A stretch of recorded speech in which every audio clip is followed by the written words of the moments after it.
This audio presentation of The Law and the Word by Thomas Troward is brought to you by audioenlightenment.com. Copyright 2011, all rights reserved. Chapter 1. Some Facts in Nature. If I were asked what, in my opinion, distinguishes the thought of the present day from that of a previous generation, I should feel inclined to say it is the fact that people are beginning to realize that thought is a power in itself, one of the great forces of the universe, and ultimately the greatest of forces, directing all the others. This seems to be, as the French say, in the air, and this very well expresses the state of the case. The idea is rapidly spreading through many countries and through all classes, but it is still very much in the air. It is to a great extent as yet only in gaseous condition, vague and nebulous, and so not leading to the practical results, both individual and collective, which might be expected of it if it were consolidated into a more workable form. We are like some amateurs who want to paint finished pictures before they have studied the elements of art. And when they see an artist do without difficulty what they vainly attempt, they look upon him as being specially favored by Providence, instead of putting it down to their own want of knowledge. The idea is true. Thought is the great power of the universe. But to make it practically available, we must know something of the principles by which it works. That is not a mere vaporous, indefinable influence floating around and subject to no known laws, but that, on the contrary, it follows laws as uncompromising as those of mathematics, while at the same time allowing unlimited freedom to the individual. Now, the purpose of the following pages is to suggest to the reader the lines on which to find his way out of this nebulous sort of thought into something more solid and reliable. I do not profess, like a certain African-American preacher, to unscrew the inscrutable, for we can never reach a point where we shall not find the inscrutable still ahead of us.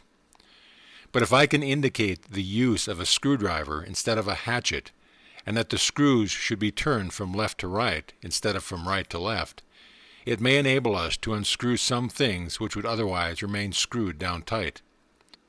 We are all beginners, and indeed the hopefulness of life is in realizing that there are such vistas of unending possibilities before us, that however far we may advance, we shall always be on the threshold of something greater. We must be like Peter Pan, the boy who never grew up. Heaven defend me from ever feeling quite grown up, for then I should come to a standstill. So the reader must take what I have to say simply as the talk of one boy to another in the great school, and not expect too much. The first question then is, where to begin? Descartes commenced his book with the words, "Cogito ergo sum," I think, therefore I am. And we cannot do better than follow his example. There are two things about which we cannot have any doubt, our own existence and that of the world around us. But what is in it that is aware of these two things, that hopes and fears and plans regarding them? Certainly not our flesh and bones. A man whose leg has been amputated is able to think just the same.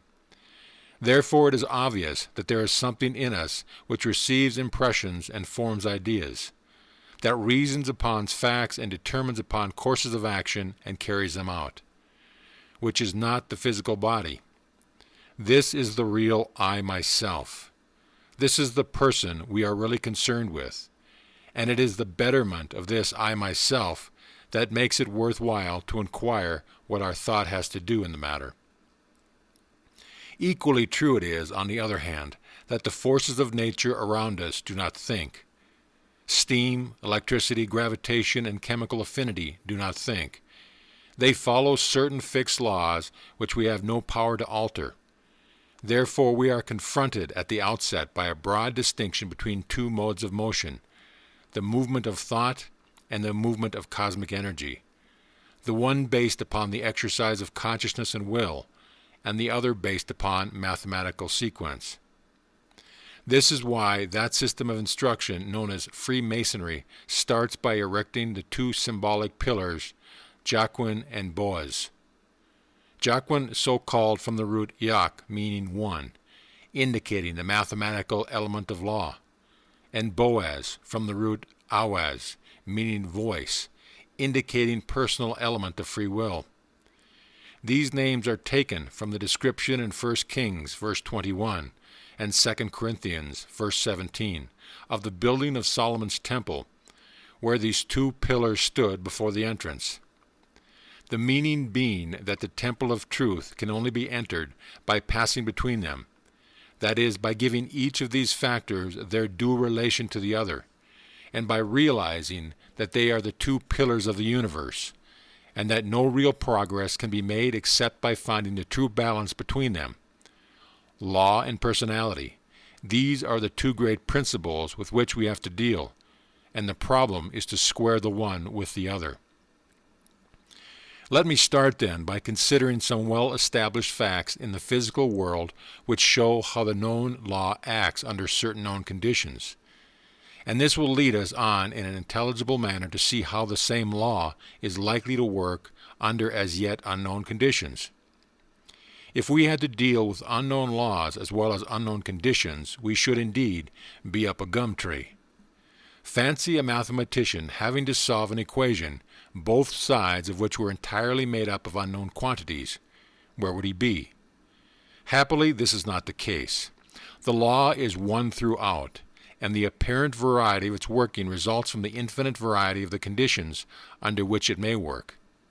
Let us lay a foundation, then, by seeing how it works in what we call the common course of nature. A few examples will suffice.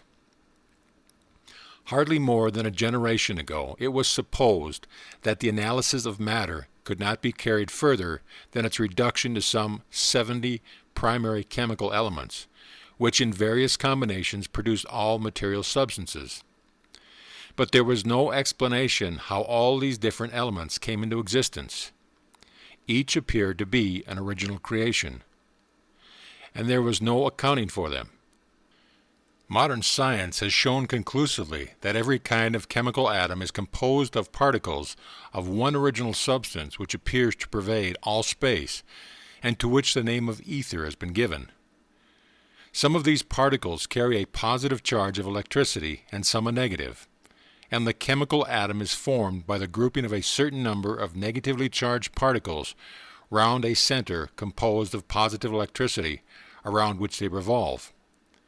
And it is the number of these particles and the rate of their motion that determines the nature of the atom. Whether, for instance, it will be an atom of iron or an atom of a hydrogen, and thus we are brought back to Plato's old aphorism that the universe consists of numbers in motion. The size of these etheric particles is small beyond anything but abstract mathematical conception. Sir Oliver Lodge is reported to have made the following comparison in a lecture delivered at Birmingham. The chemical atom, he said, is as small in comparison to a drop of water as a cricket ball is compared to the globe of the earth. And yet this atom is as large in comparison to one of its constituent particles as Birmingham Town Hall is to a pin's head. Again, it has been said that in proportion to the size of the particles, the distance at which they revolve around the center of the atom is as great as the distance from the earth to the sun. I must leave the realization of such infinite minuteness to the reader's imagination. It is beyond mine. Modern science thus shows us all material science, whether that of inanimate matter or that of our own bodies, as proceeding out of one primary etheric substance, occupying all space and homogeneous. That is, being of a uniform substance, and having no qualities to distinguish one part from another. Now this conclusion of science is important, because it is precisely the fact that out of these homogeneous substance particles are produced which differ from the original substance, in that they possess positive and negative energy, and these particles, that atom is built up. So then comes the question, what started this differentiation? The electronic theory, which I have just mentioned, takes us as far as the universal homogeneous ether as the source from which all matter is evolved. But it does not account for how motion originated in it. but perhaps another closely allied scientific theory will help us. Let us then turn to the question of vibrations or waves in ether.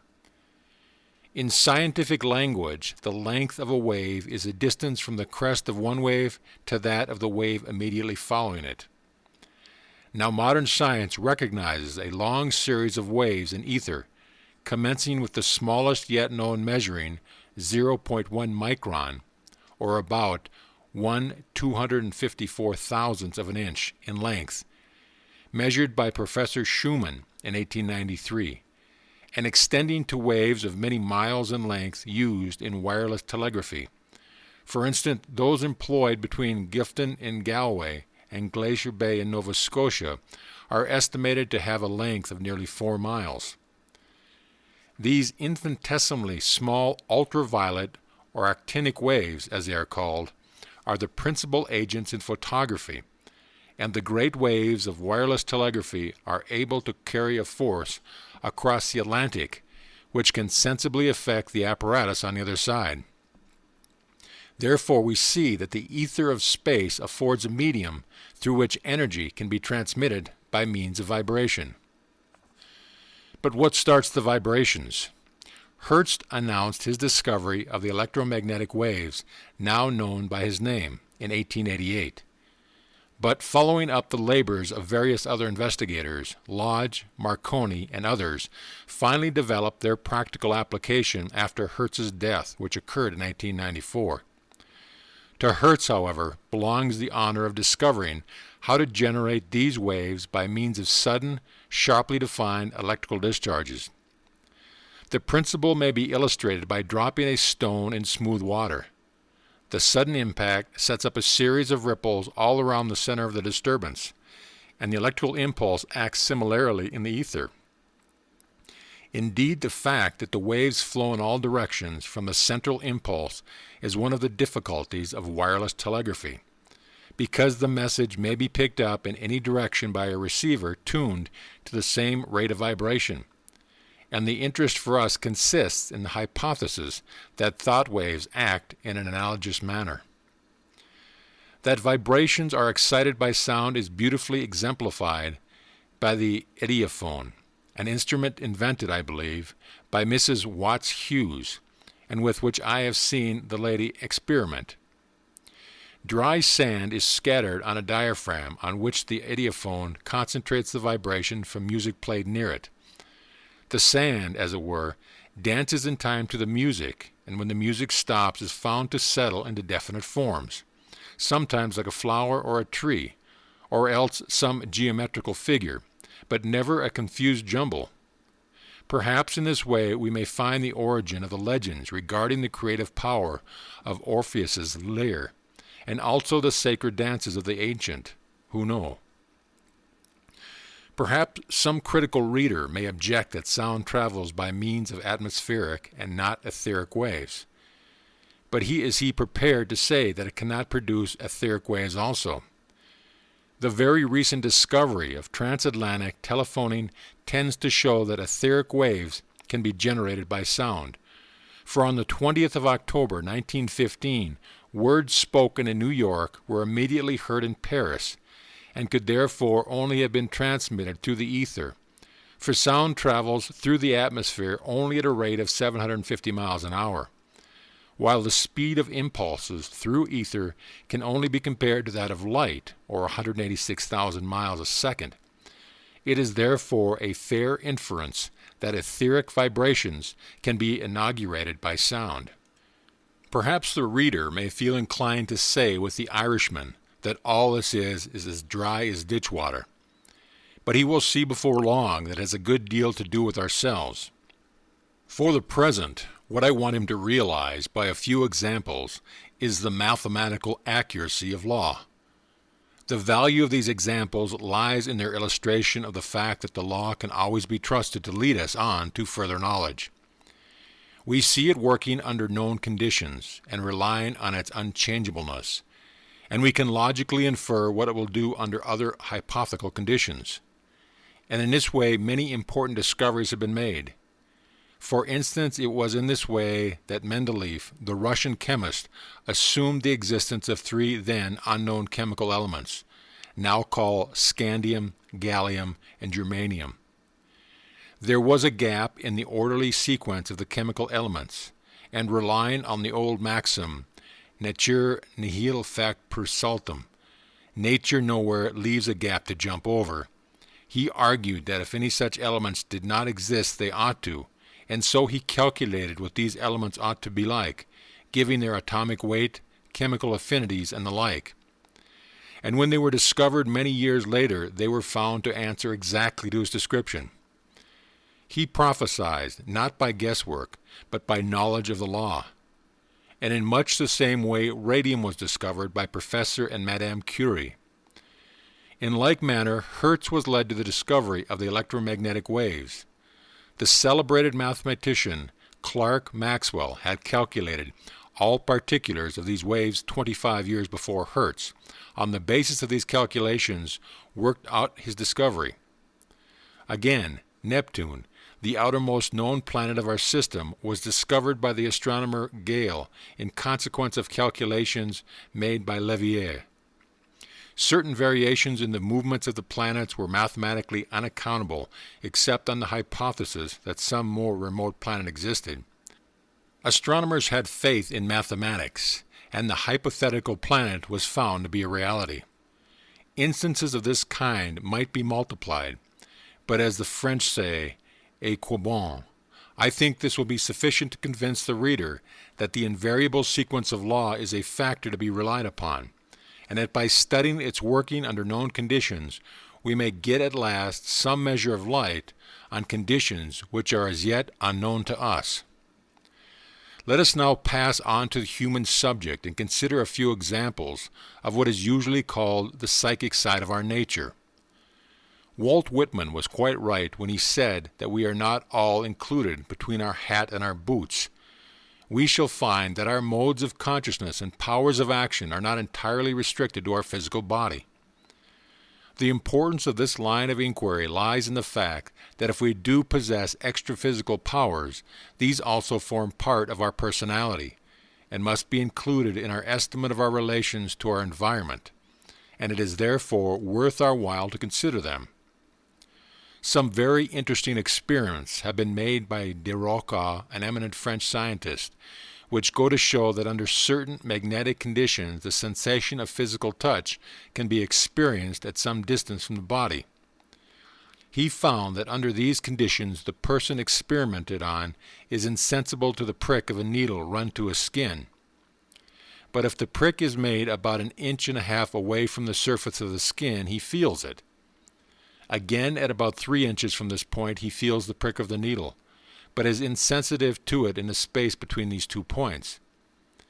Then there comes another interval in which no sensation is conveyed, but at about 3 inches still further away he again feels the sensation, and so on, so that he appears to be surrounded by successive zones of sensation, the first about 1.5 inches from the body, and the others at intervals at about 3 inches each. The number of these zones seem to vary in different cases, but in some there are as many as 6 or 7, thus giving a radius of sensation extending to more than 20 inches beyond the body. Now, to explain this, we must have recourse to what I have already said about waves.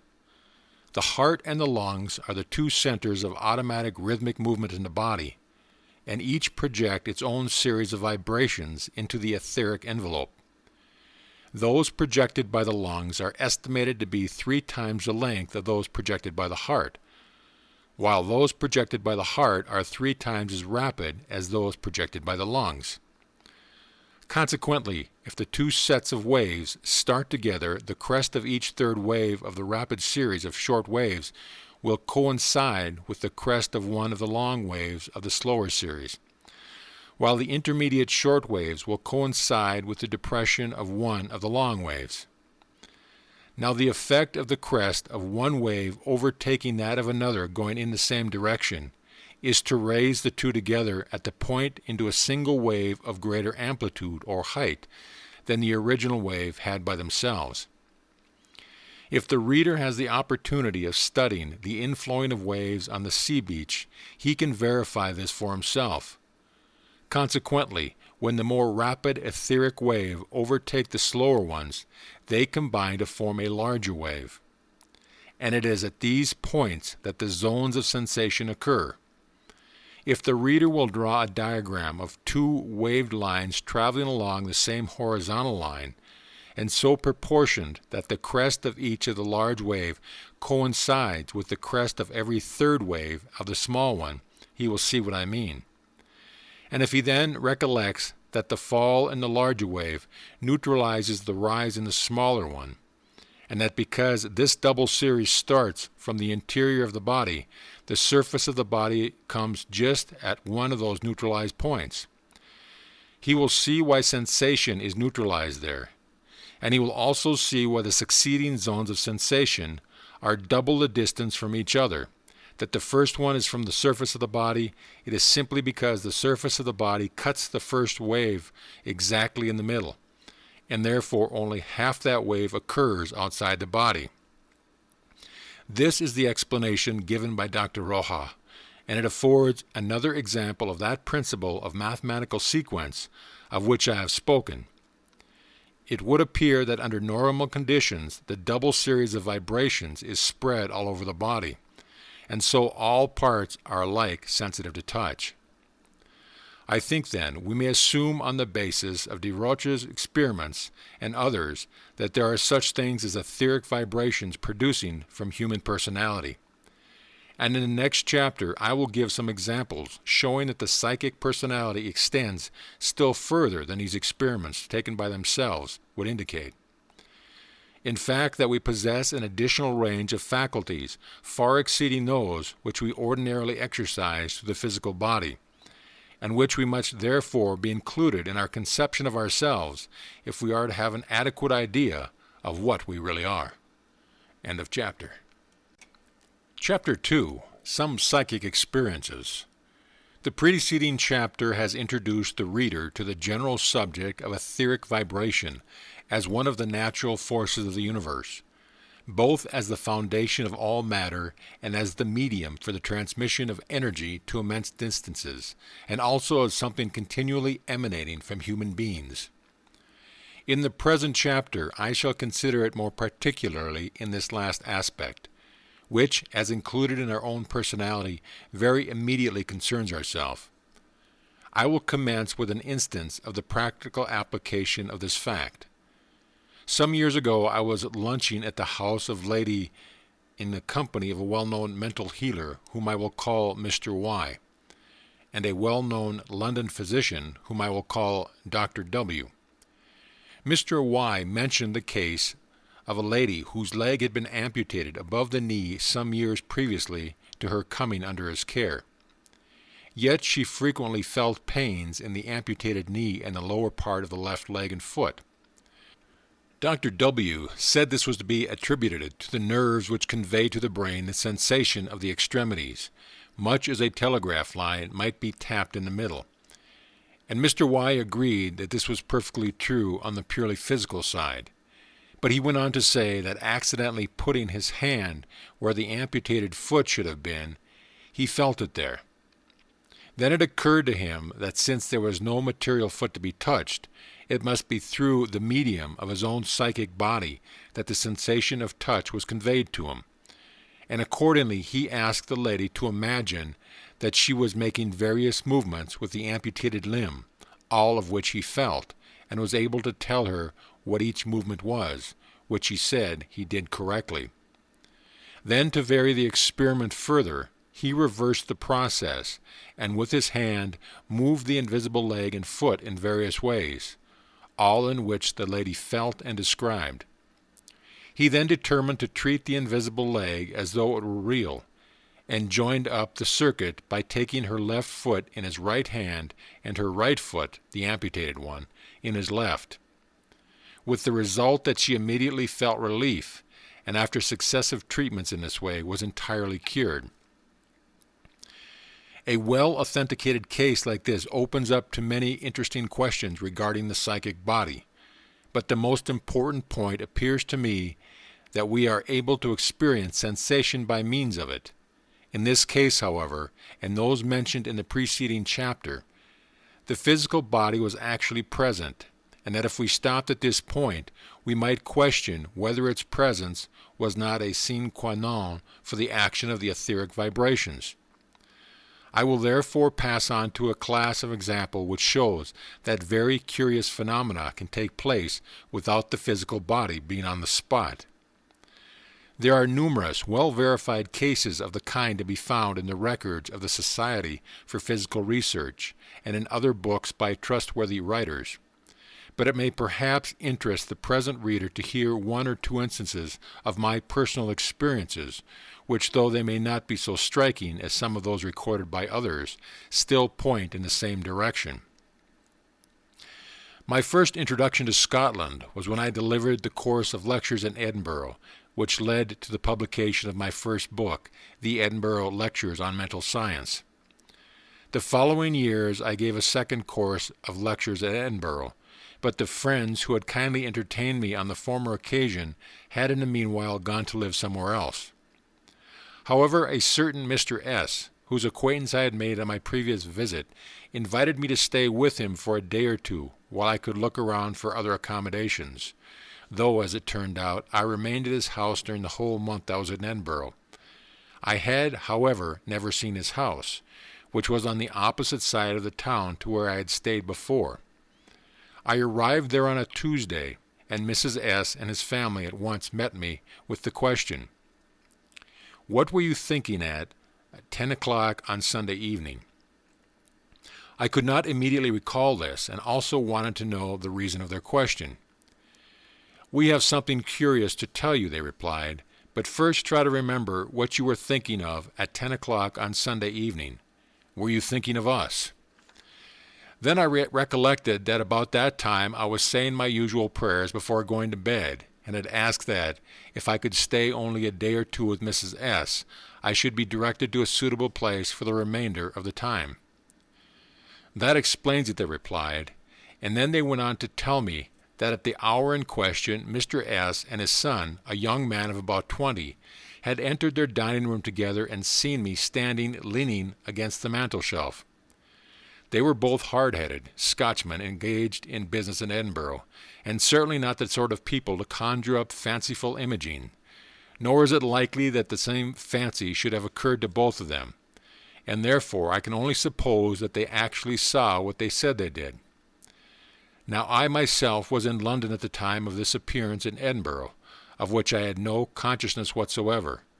At the same time, the fact of my being seen in Edinburgh exactly at the time when my thought in prayer was centered upon by Mrs. S.'s house, which I had not yet seen, is a coincidence suggesting that in some way my thought had made itself visible there in the image of my external personality. In this case, as I have said, I was not conscious of my psychic visit to Edinburgh, but I will now relate a converse instance, which occurred in connection with my first visit there. At that time I had never been in Scotland, and so far as I knew was never likely to go there. I was wide awake, writing in my study at Norwood, where I had lived, when I suddenly found myself in a place totally unknown to me, where stood the ruins of an ancient abbey, part of which, however, was still roofed over and used as a place of worship.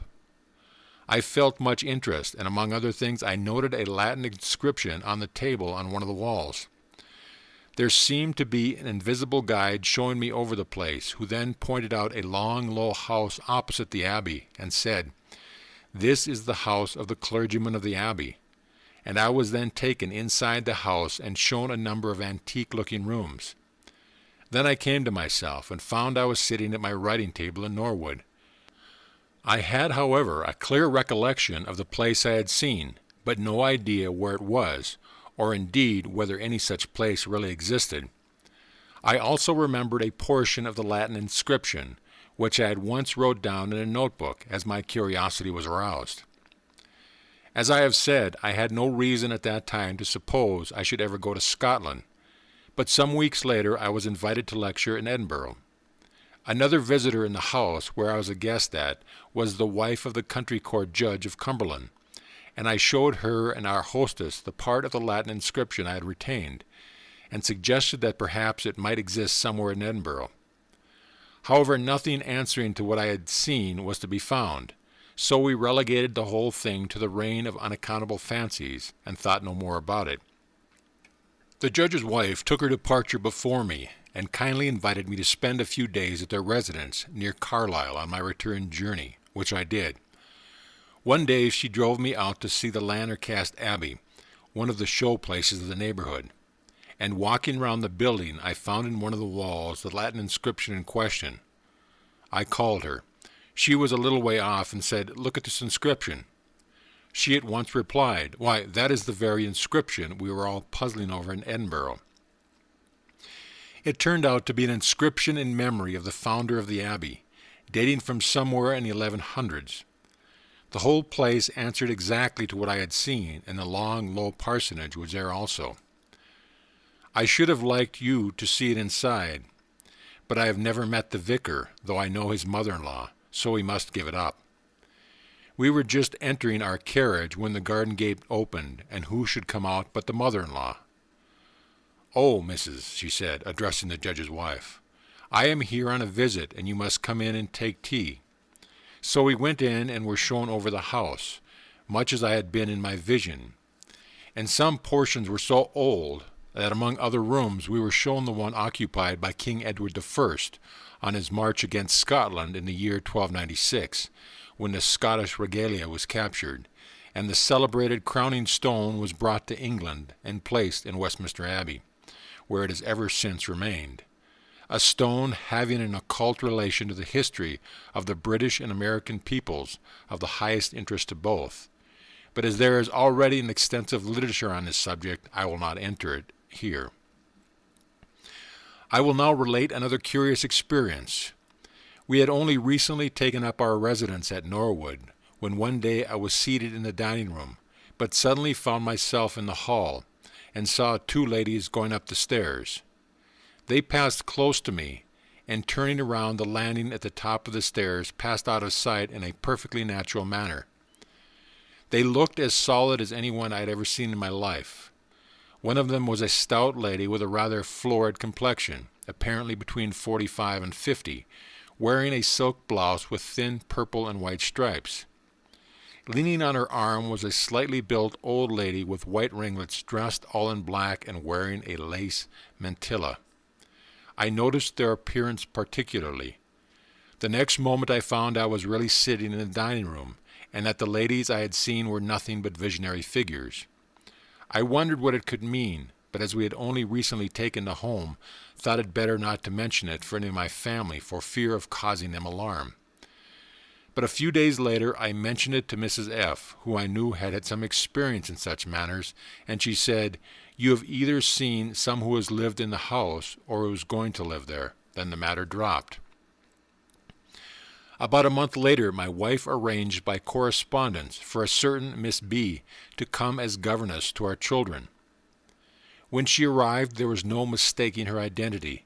She was the stout lady I had seen, and the next morning she came down to breakfast dressed in the identical blouse with purple and white stripes.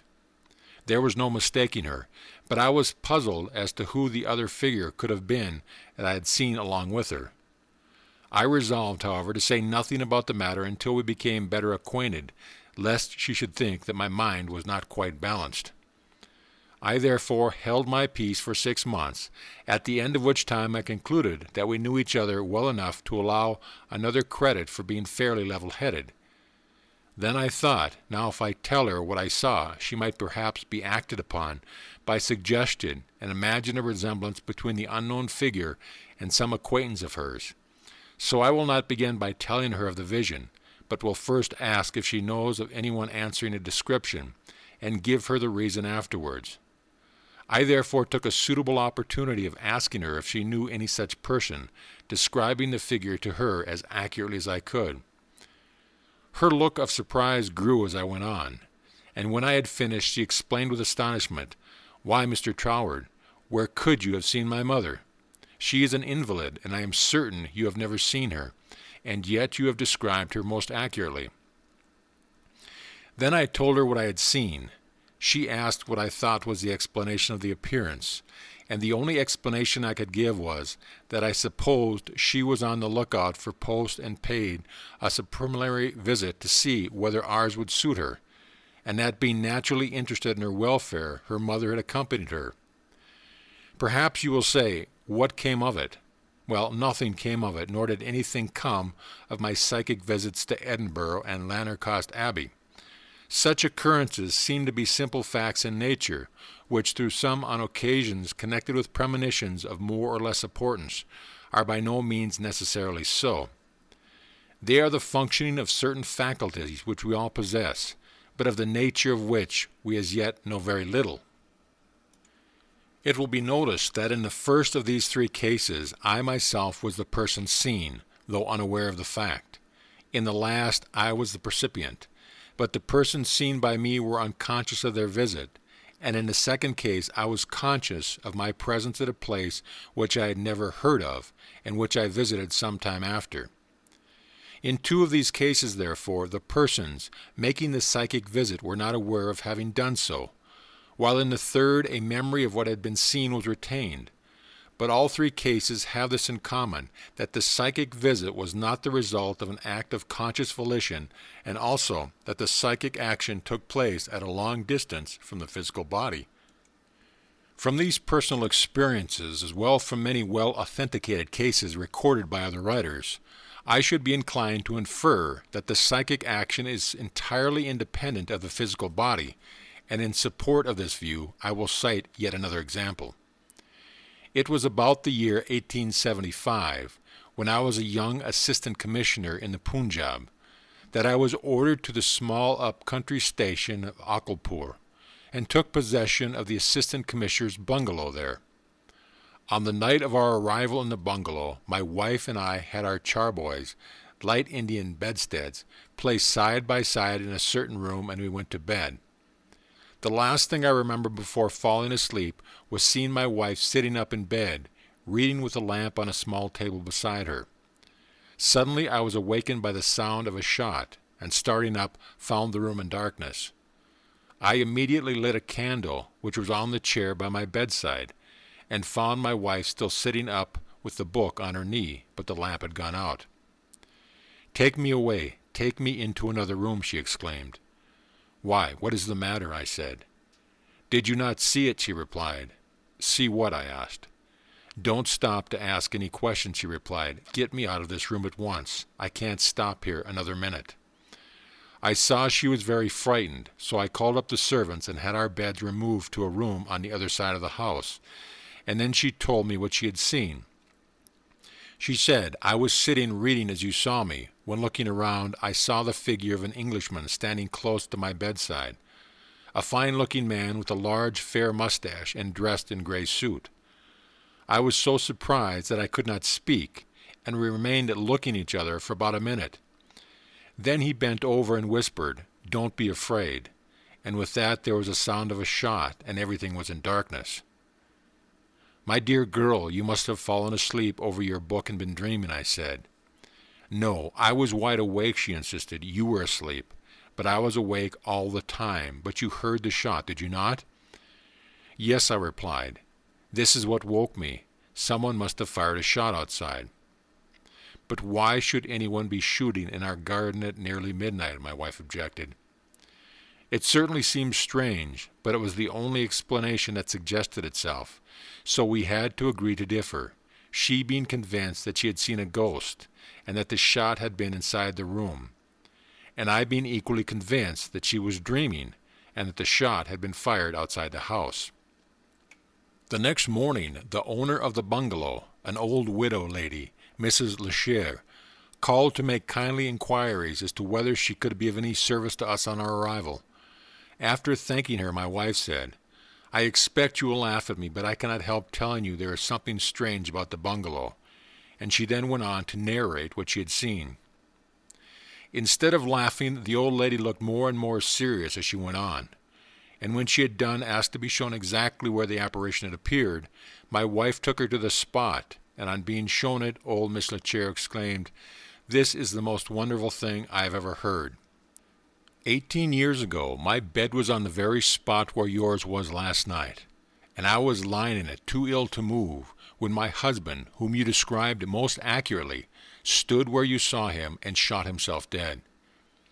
This statement of the widow convinced me that my wife had really seen what she said she had, and had not dreamed it, and this experience has led me to make further inquiries into the nature of happenings of this kind, with the result that after carefully eliminating all cases which could be accounted for in any other manner, I have found myself compelled to admit a considerable number of instances of what are called ghosts, on the word of persons whose veracity and soundness of judgment I should not doubt on any other subject.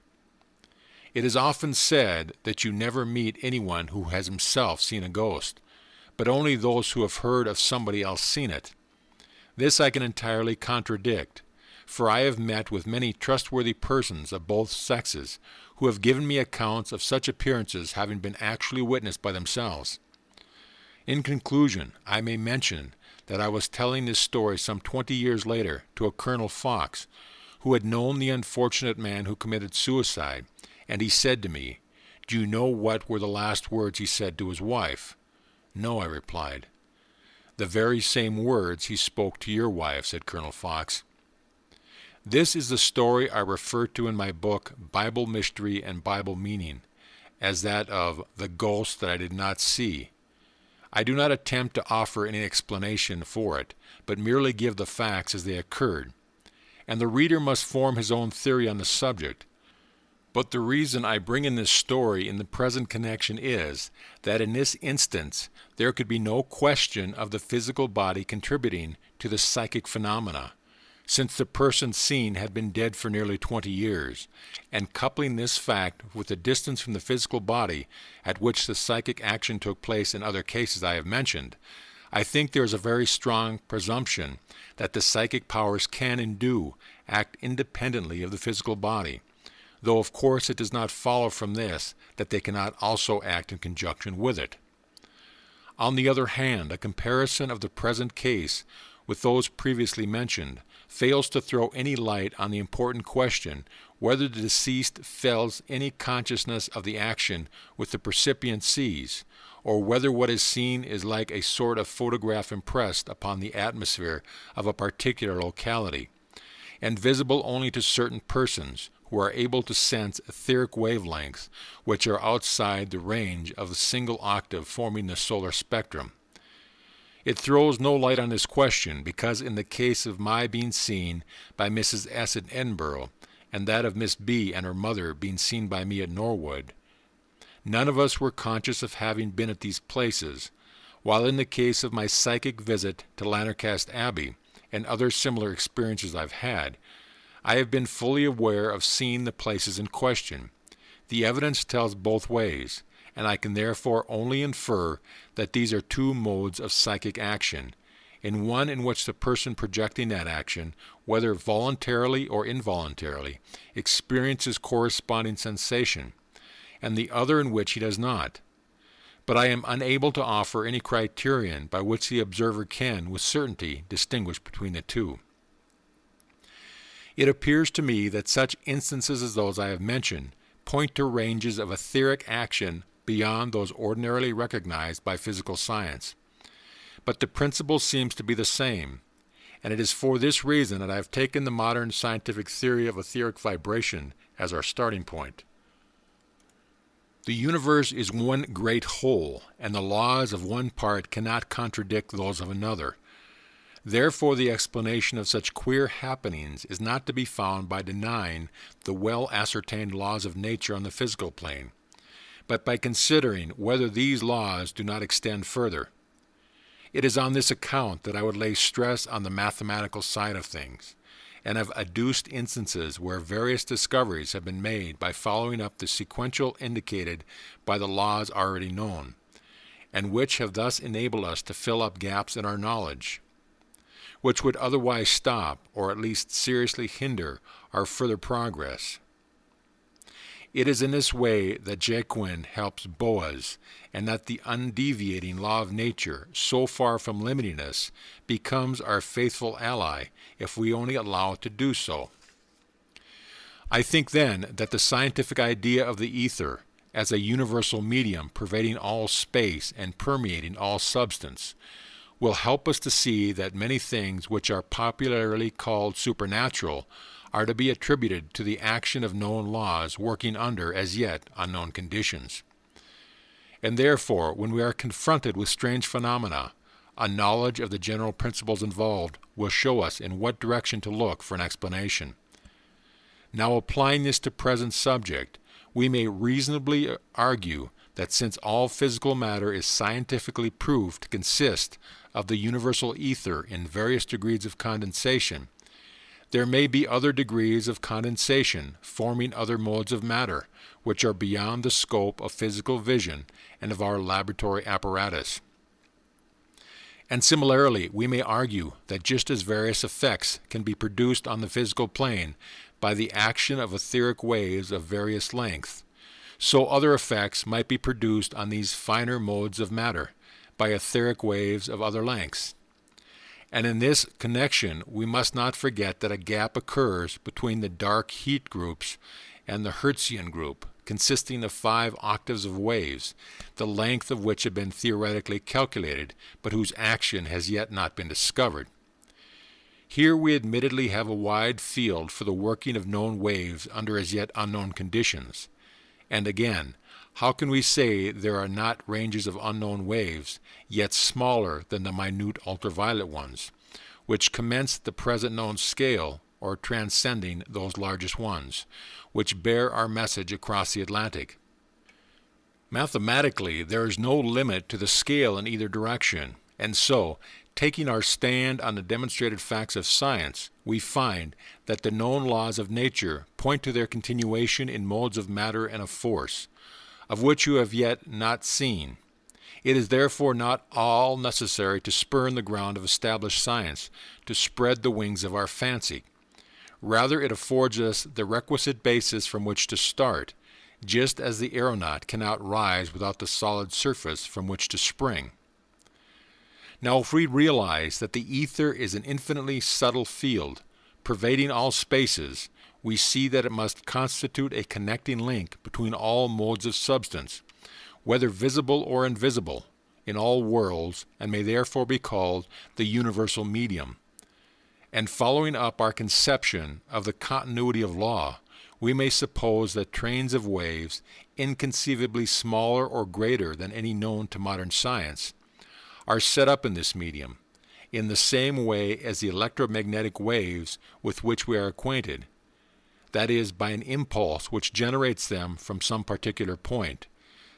In the region of finer forces we are now prospecting, this impulse might well be of the desire or will of the spiritual entity which we ourselves are, that thinking, feeling, inmost essence of ourself, which is the pneumon of our individuality, and which for the sake of brevity we call our ego, a Latin word which simply means I myself. This idea of spiritual impulse is quite familiar to us in our everyday talk. We speak of an impulsive person, meaning one who acts on a sudden thought without giving due heed to consequence. So in our ordinary speech, we look upon thought as the initial impulse. Only we restrict this to the case of unregulated thought. But if unregulated thought acts as a center of impulse, why should not regulated thought do the same? Therefore, we may accept the idea of thought as an initial impulse, which starts trains of waves in the universal medium, whether with or without due consideration. And having thus recognized its dynamic power, we must learn to make the impulsions, so we thus send forth intelligent, well-defined, and directed to some useful purpose. The operator at some wireless station does not use his instruments to send out a lot of jumbled-up waves into the ether, but he controls the impulsions into a definite and intelligible order, and we must do the same. On some such lines as these, then, we may picture the desire of the ego as starting a train of waves in the universal medium, which are reproduced in corresponding form on reaching their destination. As with the electromagnetic waves, they may spread all around, just as ripples do if we throw a stone into the pond, but they will only take form where there is correspondence able to receive them.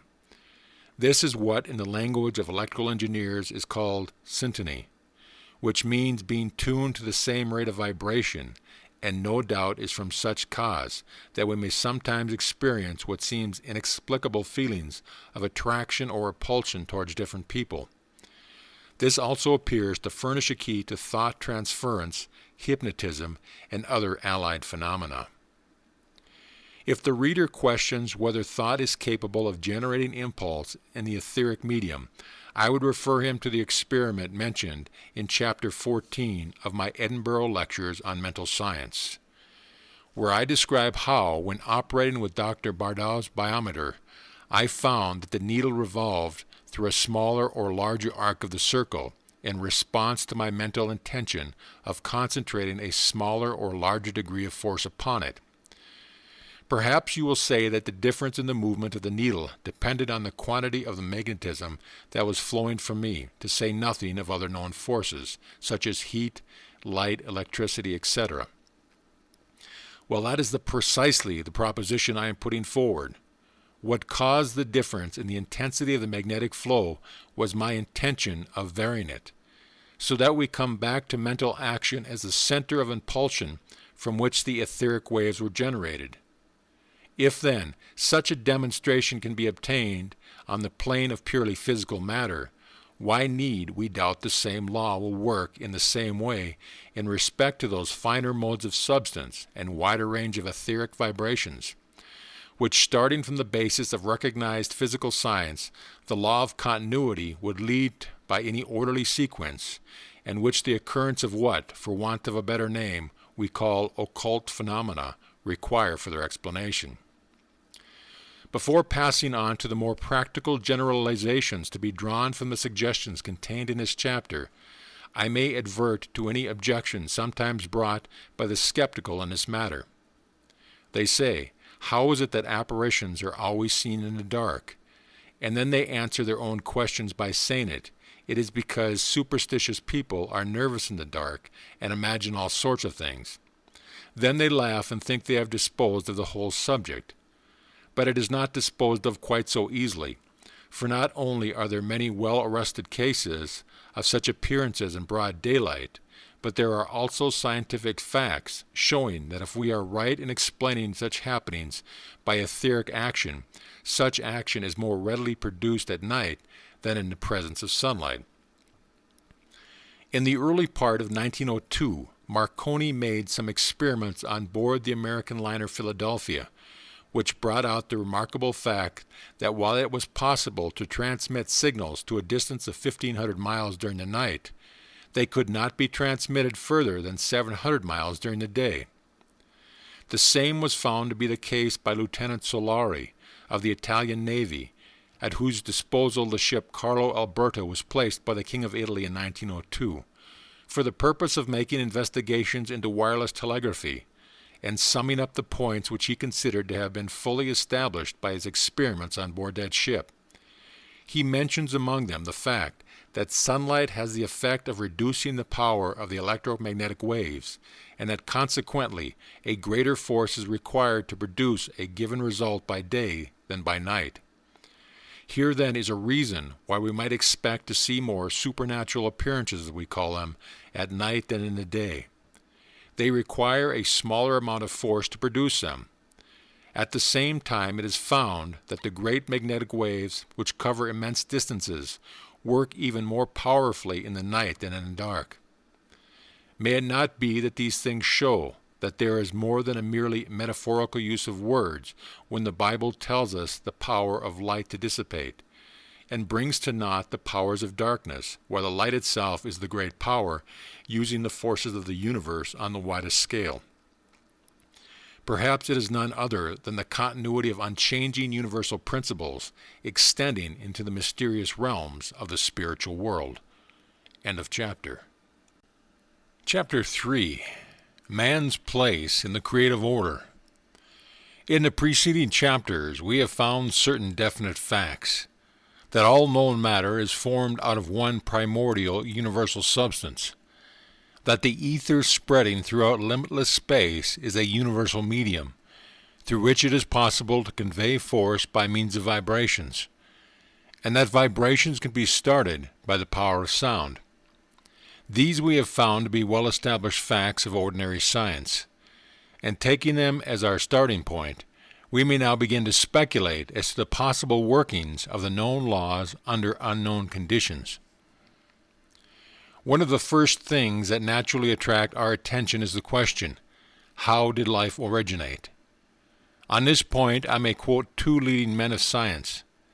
Tyndall says, "I affirm that no shred of trustworthy experimental testimony exists to prove that life in our day has ever appeared independently of antecedent life." And Huxley says, "The doctrine of biogenesis, or life only from life, is victorious along the whole line at the present time. Such is the testimony of modern science to the old maxim, omni vivum ex vivo, all life proceeds from antecedent life." Think it out for yourself, and you will see that it could not possibly be otherwise. Whatever may be our theory of the origin of life on the physical plane, whether we regard it as commencing in a vivified slime at the bottom of the sea, which we call protoplasm, or in any other way, the question of how life got there still remains unanswered. The protoplasm, being material substance, must have its origin, like all other material substances, in the undifferentiated etheric universal substance, no particle of which has any power of operating upon any other particle until some initial vibration starts the movement. So that, on any theory whatever, we are always brought back to the same question: what started the condensation of the ether in the beginning of a world system? So whether we consider the life which characterizes originized matter or the energy which characterizes inorganic matter, we cannot avoid the conclusion that both must have their source in some original power to which we can assign no antecedent. This is the conclusion which has been reached by all philosophic and religious systems that have really tried to get at the root of the matter, simply because it is impossible to form any other conception. This living power is what we mean when we speak of the all-originating Spirit. The existence of this Spirit is not a theological invention, but a logical and scientific ultimate, without predicting which nothing else can be accounted for. The word spirit comes from the Latin spiro, I breathe, and so means the breath, as in Job 33 verse 4, "The Spirit of God hath made me, and the breath of the Almighty hath given me life." And again in Psalm 33 verse 6, "By the word of the Lord were the heavens made, and all the host of them by the breath of his mouth." In the opening chapter of Genesis, we are told that the Spirit of God moved upon the face of the waters. The words rendered "the Spirit of God" are in the original Hebrew, Roha Elohim, which is literally the breathing of God. And similarly, the ancient religious books of India make the Swara, or great breath, the commencement of all life and energy. The word Roha in Genesis is remarkable. According to rabbinical teachings, each letter of the Hebrew alphabet has a certain symbolic significance, and when examined in this manner, the root from which this word is derived conveys the idea of expansive movement. It is the opposite of the word hoshek, translated darkness in the same passage of our Bible, which is similarly derived from a root conveying the idea of hardening and compressing. It is the same idea that is personified in the Zendavesta, the sacred book of the ancient Persians, under the names of Ormuzd, the spirit of light, and Ahriman, the spirit of darkness, and similarly in the old Assyrian myth of the struggle between the sun god and Tiamat, the goddess of darkness.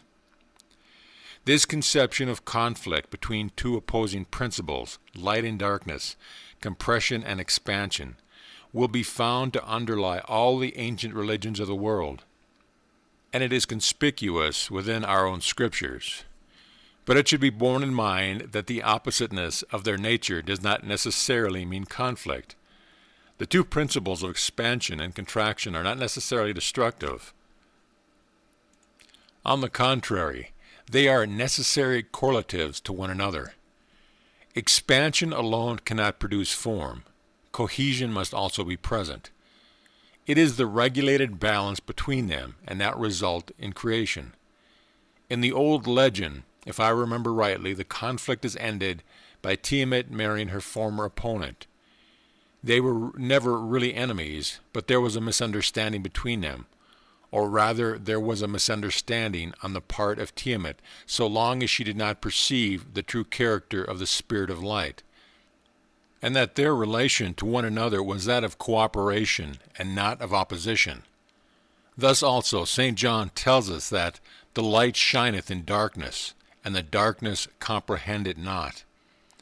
It is this want of comprehension that is at the root of all the trouble. The reader should note, however, that I am here speaking of the primeval substance, which necessarily has no light in itself, because there is as yet no vibration in it. For there can be no light without vibration. We must not make the mistake of supposing that matter is evil in itself. It is our misconception of it that makes it the vehicle of evil, and we must distinguish between the darkness of matter and moral darkness, though there is a spiritual correspondence between them. The true development of man consists in the self-expansion of the divine spirit working through his mind, and thence upon his psychic and physical organism. But this can only be by the individual's willingness to receive that spirit. Where the hindrance to this working is only caused by ignorance of a true relation between ourselves and the divine spirit, and the desire for truth is present, the true light will in due course disperse the darkness. But on the other hand, if the hindrance is caused by unwillingness to be led by the divine spirit, then the light cannot be forced upon anyone.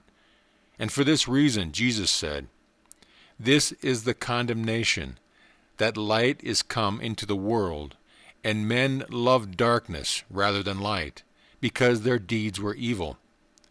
For every one that doeth evil hateth the light, neither cometh to the light, lest his deeds should be reproved.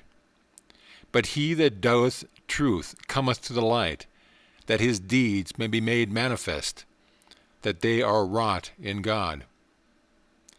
In physical science, these things have an exact parallel in Ohm's law, regarding the resistance offered by the conductor to the flow of electric current. The correspondence is very remarkable and will be found more fully explained in a later chapter. The primary darkness, both of substance and of mind, has to be taken into account. And if we would form an intelligent conception of the twofold process of involution and evolution continually at work in ourselves, which by their combined action are able to lead to the limitless development both of the individual and of the race. According to all teaching, then, both ancient and modern, all life and energy have their source in a primary life and energy, of which we can only say that it is. We cannot conceive of any time which it was not, for if there was a time when no such primary energizing life existed, what was there to energize it? So we are landed in a reductio ad absurdum, which leaves no alternative but to predicate the eternal existence of an all-originating living spirit. Let us stop for a moment to consider what we mean by eternal. When do you suppose twice two begin to make four? And when do you suppose twice two will cease to make four? It is an eternal principle, quite independent of time and conditions. Similarly with the originating life, it is above time and above conditions. In a word, it is undifferentiated and contains in itself the potential of infinite differentiation. This is what the eternal life is, and what we want for the expansion of our own life is a truer comprehension of it. We are like Tiamat, and must enter into intelligent and loving union with the Spirit of Light, in order to realize the infinite possibilities that lie before us. This is the ultimate meaning of the maxim, omni vivum ex vivo. We see then that the material universe, including our own bodies, has its origin in the undifferentiated universal substance, and that the first movement towards differentiation must be started by some initial impulse, analogous to those who start vibrations in the ether known to science, and that therefore this impulse must, in the first instance, proceed from some living power eternal in itself, and independent of time and conditions. Now all the ancient religions of the world concur in attributing this initial impulse to the power of sound, and we have seen that as a matter of fact, sound has the power of starting vibrations, and that these vibrations have an exact correspondence with the quality of sound, what we now call synchronous vibration. At this point, however, we are met by another fact. Cosmic activity takes place only in certain definite areas. Solar systems do not jostle each other in space. In a word, the sound, which thus starts the initial impulse of creation, is guided by intelligent selection. Now sounds, directed by purposeful intention, amount to words. Whether the words of some spoken language or the tapping of the Morse code, it is the meaning at the back of the sound that gives it verbal significance. It is for this reason that the concentration of creative energy in particular areas has from time immemorial been attributed to the word.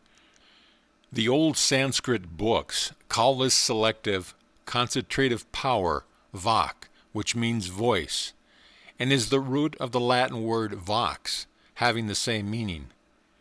Philo and the Neoplatonists of Alexandria who followed him call it logos, which means the same, and we are all familiar with the opening verse of St. John's Gospel and first epistle in which he attributes creation to the Word. Now we know as a scientific fact that solar systems have a definite beginning in the gyration of nebulous matter, circling through the vast fields of interstellar space, as the great nebula in Andromeda does at the present day. Eons upon eons elapse before the primary nebula consolidates into a solar system such as ours is now. But science shows that from the time when the nebula first spreads its spiral across the heavens, the mathematical element of law asserts itself, and it is by means of our recognition of the mathematical relations between the forces of attraction and repulsion that we have been able to acquire any knowledge on the subject. I do not for an instant wish to suggest that the spiritual power has not continued to be in operation also, but a center for the working of a cosmic law being once established, the spiritual power works through the law and not in opposition to it. On the other hand, the selection of particular portions of space for the manifestation of cosmic activity indicates the action of free volition, not determined by any law except the obvious consideration of allowing room for the future solar system to move in. Similarly, also with regard to time. Spectroscopic analysis of the light from the stars, which are suns, many of them much greater than our own, shows that they are of various ages, some quite young, some arrived at maturity, and some passing into old age. Their creation must therefore be assigned to different eras, and we thus see the originating spirit exercising the powers of selection and volition as to the time when, as well as to the place where, a new world system shall be inaugurated. Now it is this power of inauguration that all the ancient systems of teaching attribute to the divine word. It is the passing of the undifferentiated into differentiation, and then the unmanifested into manifestation, of the unlocalized into localization. It is the ushering in of what the Brahminical books call a manvantara, or world period, and in like manner our Bible says that in the beginning was the Word.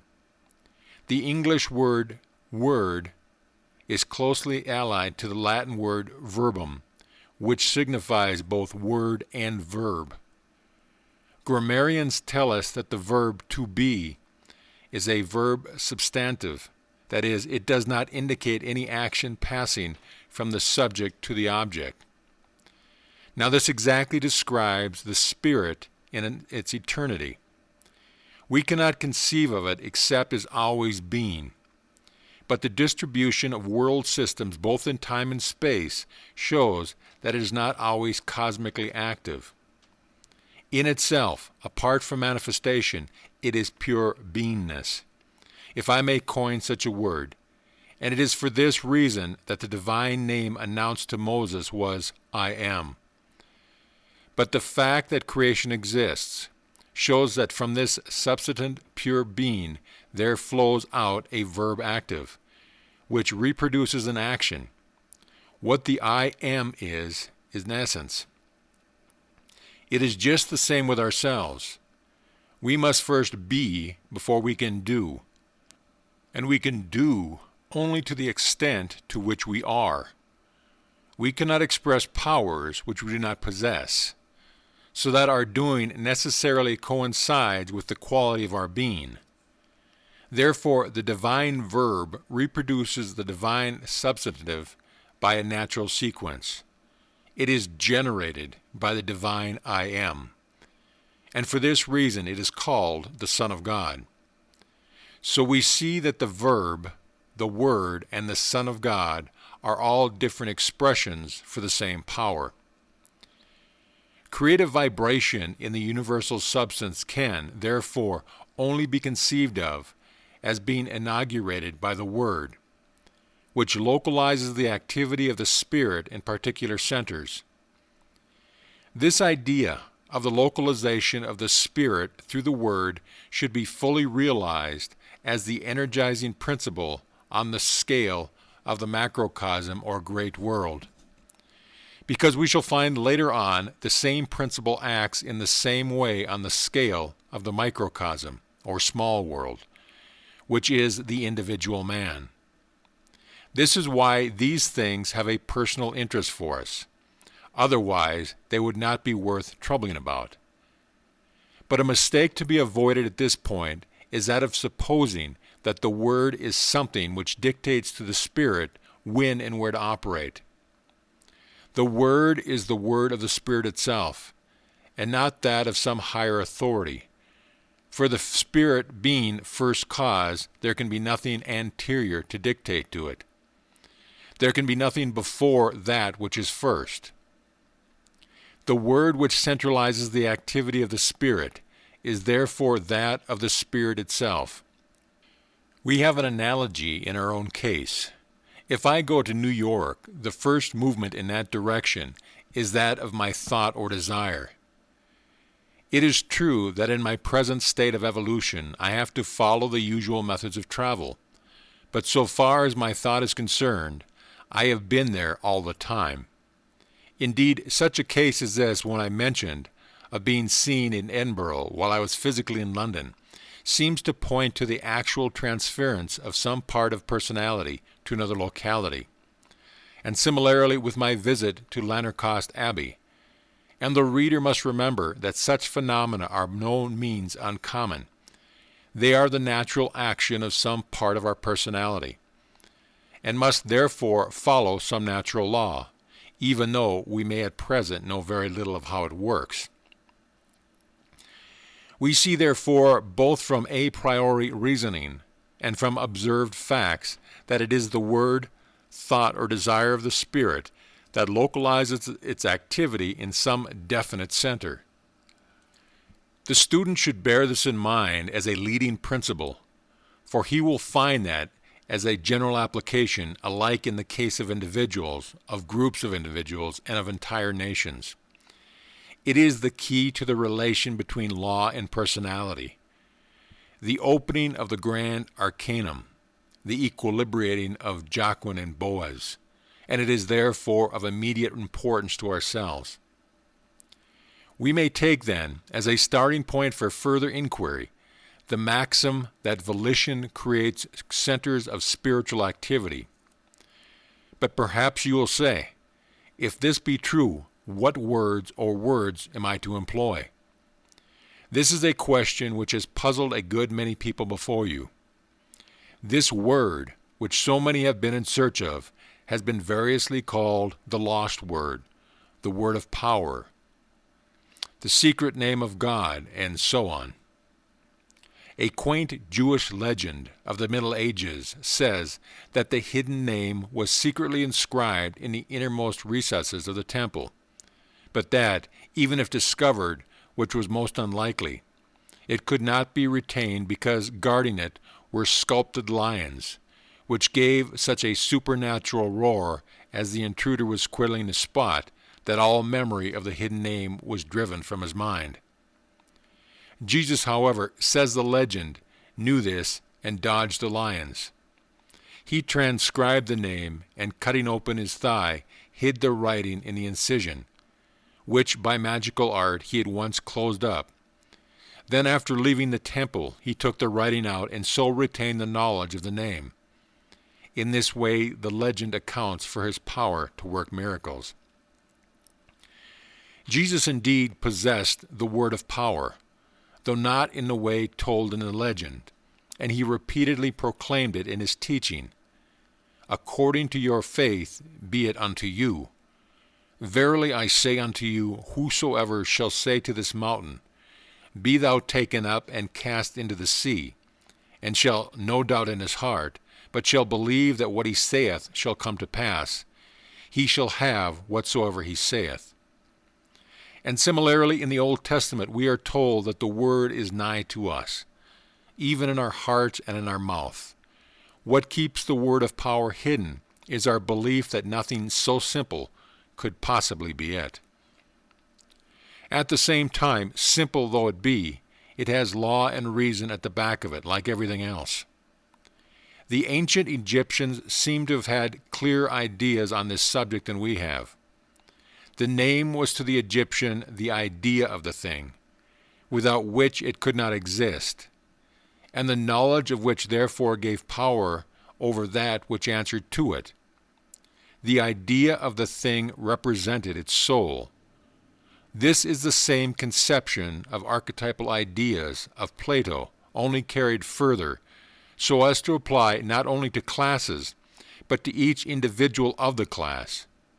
And as we shall see later, there is a good deal of truth in it. But broadly, the conception is this: every eternal fact must have a spiritual origin, an eternal energizing principle, which causes it to exist in the particular form in which it does. The outward fact is called the phenomena, and the corresponding inward principle is called the noumenon. The dictionary definition of these two words is as follows: phenomenon, the appearance which anything makes to our consciousness as distinguished from what it is in itself. Noumenon, an unknown and unknowable substance or thing as it is in itself, the opposite to the phenomena or form through which it became known to the sense or the understanding. Whether the dictionary be right in saying that the noumena of things are entirely unknowable, the reader must decide for himself.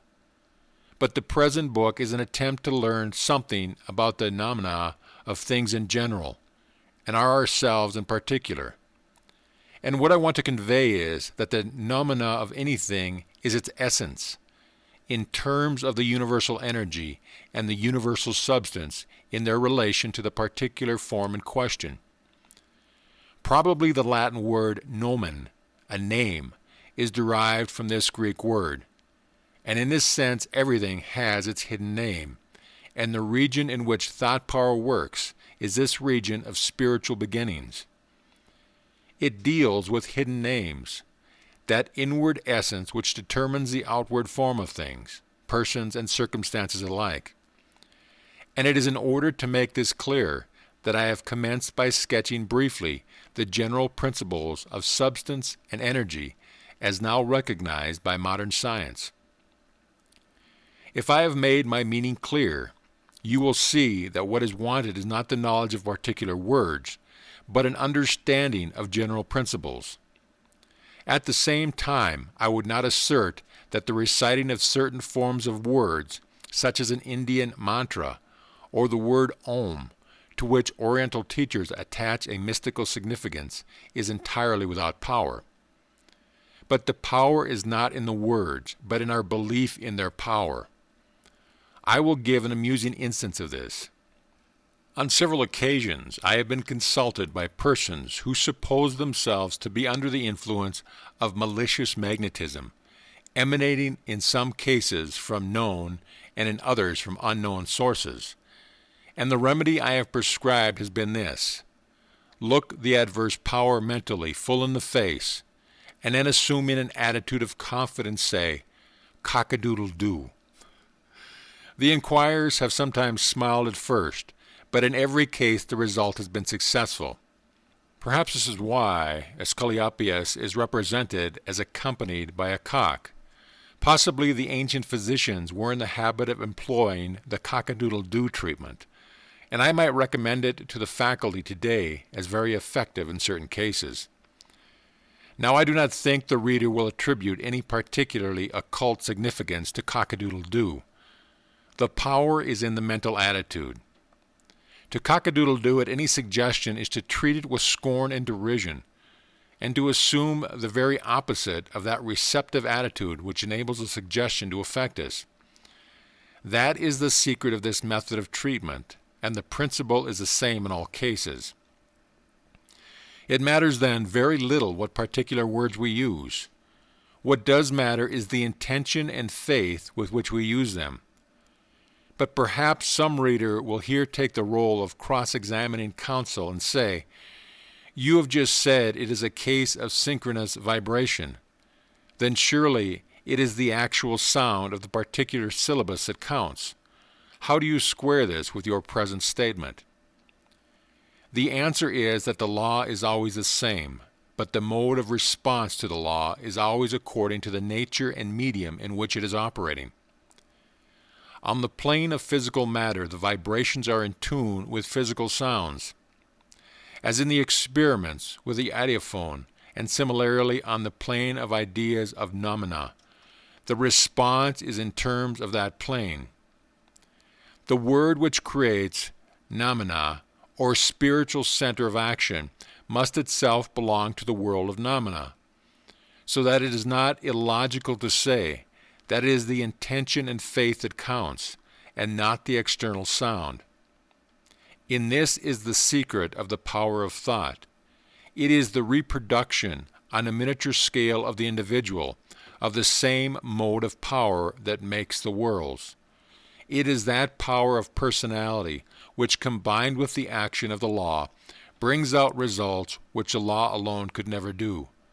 As the old maxim has it, nature unaided fails. This brings to us another important question.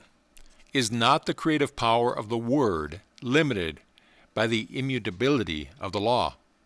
If the law cannot be altered in the least particular, how can the word be free to do what it likes? The answer to this is contained in another maxim. Every creation carries its own mathematics along with it. You cannot create anything without at the same time creating its relation to everything else. Just as in painting a landscape, the contour you give to the trees will determine that of the sky. Therefore, whenever you create anything, you thereby start a train of causation which will work out in strict accordance with the sort of thought that started it. The stream always has the quality of its source. Thought which is in line with the unity of the great whole will produce correspondingly harmonious results. And thought which is disruptive of the great principle of unity will produce corresponding disruptive results. Hence all the trouble and confusion in the world. Our thought is perfectly free, and we can use it either constructively or destructively as we choose. But the immutable law of sequence will not permit us to plant a thought of one kind and make it bear fruit of another. Then the question very naturally suggests itself: Why did not God create us so that we could not think negative or destructive thoughts? And the answer is because He could not. There are some things which even God cannot do. He cannot do anything that involves a contradiction in terms. Even God could not make twice two either more or less than four. Now I want the student to see clearly why making us incapable of wrong thinking would involve a contradiction in terms, and would therefore be an impossibility. To see this, we must realize what is our place in the order of the universe. The name man itself indicates this. It comes from the Sanskrit root mn, which, in all its derivatives, conveys the idea of measurement, as in the word mind, through the Latin mens, the faculty which compares things and estimates them accordingly. Moon, the heavenly body whose phases afford the most obvious standard for the periodical measurements of time. Month, the period thus measured. Man, the largest of the Indian weights, and so on. Man therefore means the measurer, and this very aptly describes our place in the order of evolution, for it indicates the relation between personal volition and immutable law. If we grant the truth of the maxim, nature unaided fails, the whole thing becomes clear, and the entire progress of applied science proves the truth of this maxim. To recur to an illustration I have employed in my previous books, the old shipbuilders thought the ships were bound to be built of wood and not of iron, because wood floats in water and iron sinks. But now nearly all ships are made of iron, yet the specific gravities of wood and iron have not been altered, and a log of wood floats while a lump of iron sinks, just the same as they did in the days of Drake and Frobisher. The only difference is that the people thought out the underlying principle of the law of flotation and reduced it to the generalized statement that anything will float, the weight of which is less than that of the mass displaced by it, whether it be an iron ship floating in water or a balloon floating in air. So long as we restrict ourselves to the mere recollection of observed facts, we shall make no progress. But by carefully considering why any force acted in the way it did under the particular conditions observed, we arrive at a generalization of principle, showing that the force in question is capable of hitherto unexpected applications if we provide the necessary conditions. This is the way in which all advances have been made on the material side, and on the principle of continuity we may reasonably infer that the same applies to the spiritual side also. We may generalize the whole position thus. When we first observe the working of the law under the conditions spontaneously provided by nature, it appears to limit us. But by seeking the reason of the action exhibited under those limited conditions, we discover the principle and true nature of the law in question, and we then learn from the law itself what conditions to supply in order to give it more extended scope, and direct its energy to the accomplishment of definite purpose. The maxim we have to learn is that every law contains in itself the principle of its own expansion, which will set us free from the limitations which that law at first appeared to impose upon us. The limitation was never in the law, but in the conditions under which it was working, and our power of selection and volition enables us to provide new conditions, not spontaneously provided by nature, and thus to specialize the law and disclose immense power which had always been latent in it, but which would have forever remained hidden unless brought to light by the cooperation of the personal factor. The law itself never changes, but we can specialize it by realizing the principles involved and providing the conditions thus indicated. This is our place in the order of the universe. We give definite direction to the action of the law, and in this way our personal factor is always acting upon the law, whether we know it or not, and the law under the influence thus impressed upon it is all the time reacting upon us. Now we cannot conceive any limit to evolution. To suppose a point where it comes to an end is a contradiction in terms. It is to suppose that the eternal life principle is used up, which is to deny its eternity. And as we have seen, unless we assume its eternity, it is impossible to account either for our own existence or of that of anything else. Therefore, to say that a point will ever be reached where it will be used up is as absurd as saying that the point will be reached where the sequence of numbers will be used up. Evolution, the progress from lower to higher modes of manifestation of the underlying principle of life, is therefore eternal. But in regard to the human race, this progress depends entirely on the extent to which we grasp the principle of the law of our own being, and so learn to specialize it in the right direction. Then, if this be our place in the universal order, it becomes clear that we could not occupy this place unless we had a perfectly free hand to choose the conditions under which the law is to operate. And therefore, in order to pass beyond the limits of the mineral, vegetable, and animal kingdom, and reach the status of being persons, and not things, we must have a freedom of selection and volition, which makes it equally possible for us to select either rightly or wrongly. And the purpose of sound teaching is to make us see the eternal principles involved, and thus lead us to impress our personality upon the law in the way that will bring out the infinite possibilities of good which the law rightly employed contains. If it were possible to do this by an automatic law, doubtless the creative wisdom would have made us so. This is why St. Paul says, "If there had been a law given which could have given life, verily righteousness should have been by the law." Note the words, a law given. That is to say, imposed by external command, but it could not be. The laws of the universe are cosmic.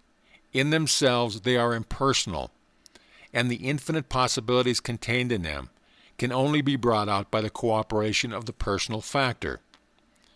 It is only as we grasp the true relationship between Jacquin and Boaz that we can enter into the temple either of our own individuality or of the boundless universe in which we live. The reason, therefore, why God did not make us mechanically incapable of wrong thinking is simply because the very idea involves a contradiction in terms, which negatives all possibility of creation. The conception lands us in a reductio ad absurdum. Therefore, we are free to use our powers of personality as we will. Only we must take the consequences. Now, one error we're all very apt to fall into is the mistaken use of the will. Its proper function is to keep our other faculties in line with the law, and thus enable us to specialize in it. But many people seem to think that by force of will they can somehow manage to coerce the law. In other words, that by force of will they can sow a seed of one kind and make it bear fruit of another. The spirit of life seeks to express itself in our individuality through the three avenues of reason, feeling, and will. But as in the Masonic legend of the murder of Hiram, the architect of Solomon's temple, it is beaten back on the side of reasoning by the plummet of the logic based on false premises, on the side of feeling by the level of conventional ideas, and on the side of will by the hammer of short-sighted self-will, which gives the finishing blow. And it is not until the true perception of the principle of life is resurrected within us that the temple can be completed according to the true plan. It should be remembered that the will is not the creative faculty in us. It is the faculty of conception that is the creative agent, and the business of the will is to keep the faculty in the right direction, which will be determined by an enlightened reason. Conception creates ideas which are the seed that in due time will produce fruit of its own kind. In a broader sense, we may call it the imaging faculty, only we must not suppose that this necessarily implies the visualization of mental images, which is only a subsidiary mode of using the faculty. An immaculate conception is therefore the only means by which the new liberated man can be born in each of us. The sequence is always the same. The will holds the conception together, and the idea thus formed gives direction to the working of the law. But this direction may be either true or inverted, and the impersonal law will work constructively or destructively according to the conception which it embodies. In this way, then, willpower may be used to hold together an inverted conception, the conception that our personal force of will is sufficient to bear down all opposition. But this mental attitude ignores the fact that the fundamental principle of creative power is the wholeness of the creation, and that therefore the idea of forcing compliance with our wishes by the power of our individual will is an inverted conception, which, though it may appear to succeed for a time, is bound to fail eventually because it antagonizes the very power it is seeking to use. This inverted use of the will is the basis of black magic, a term some readers will perhaps smile at, but which is practiced at the present day to a much greater extent than many of us have any idea of, not always indeed with a full consciousness of its nature, but in many ways which are the first steps on the left-hand path. Its mark is a determination to act by self-will, rather than using our will to cooperate with that continuous forward movement of the great whole, which is the will of God. This inverted will entirely misses the point regarding the part we are formed to play in the creative order. And so we miss the development of our own individuality and retrograde instead of going forward. But if we work with the law instead of against it, we shall find that our word, that is to say our conception, will become more and more the word of power, because it specializes the general law in some particular direction. The law will serve us exactly to the extent to which we first observe the law. It is the same in everything. If the electrician tries to go counter to the fundamental principle that the electric current always flows from higher to lower potential, he will be able to do nothing with it. But let him observe this fundamental law, and there is nothing that electricity will not do for him within the field of its own nature. In this sense, then, of specializing the general law in a particular direction, we may lay down the maxim that the law flows from the word and not vice versa. When we use our word in this way, not as expressing a self-will that seeks to crush all that does not submit to it, but as a portion, however small, of the universal cause, and therefore with a desire of acting in harmony with that cause, then our word becomes a constructive instead of destructive power. Its influence may be very small at first, because there is still a great mass of doubt at the back of our mind, and every doubt is, in reality, a negative word, warring against our affirmative word. But by adhering to our principle, we shall gradually gain experience in these things, and the creative value of our word will grow accordingly. End of chapter. Chapter 4. The Law of Wholeness. It may seem a truism to say that the whole is made up of its parts, but all the same we often lose sight of this in our outlook on life. The reason we do so is because we are apt to take too narrow a view of the whole, and also because we do not sufficiently consider that it is not the mere mathematical sum of the parts that makes the whole, but also the harmonious agreement of each part with all the other parts. The extent of the whole and the harmony of the parts is what we have to look out for, and also is objective. This is a universal rule, whatever the whole in question may be. Take, for instance, the case of the artist. He must start by having a definite objective. What in studio phrase is called a motif? Something that has given him a certain impression which he wants to convey to others, but which cannot be stated as an isolated fact without any surroundings. Then the surroundings must be painted so as to have a natural relation to the main motif. They must lead up to it, but at the same time they must not compete with it. There must be only one definite interest in the picture, and minor details must not be allowed to interfere with it. They are there only because of the main motif, to help to express it. Yet they are not to be treated in a slovenly manner. As much as a scene of them must be drawn with an accuracy that correctly suggests their individual character. But they must not be accentuated in such a way as to emphasize details to the detriment of the breadth of the picture.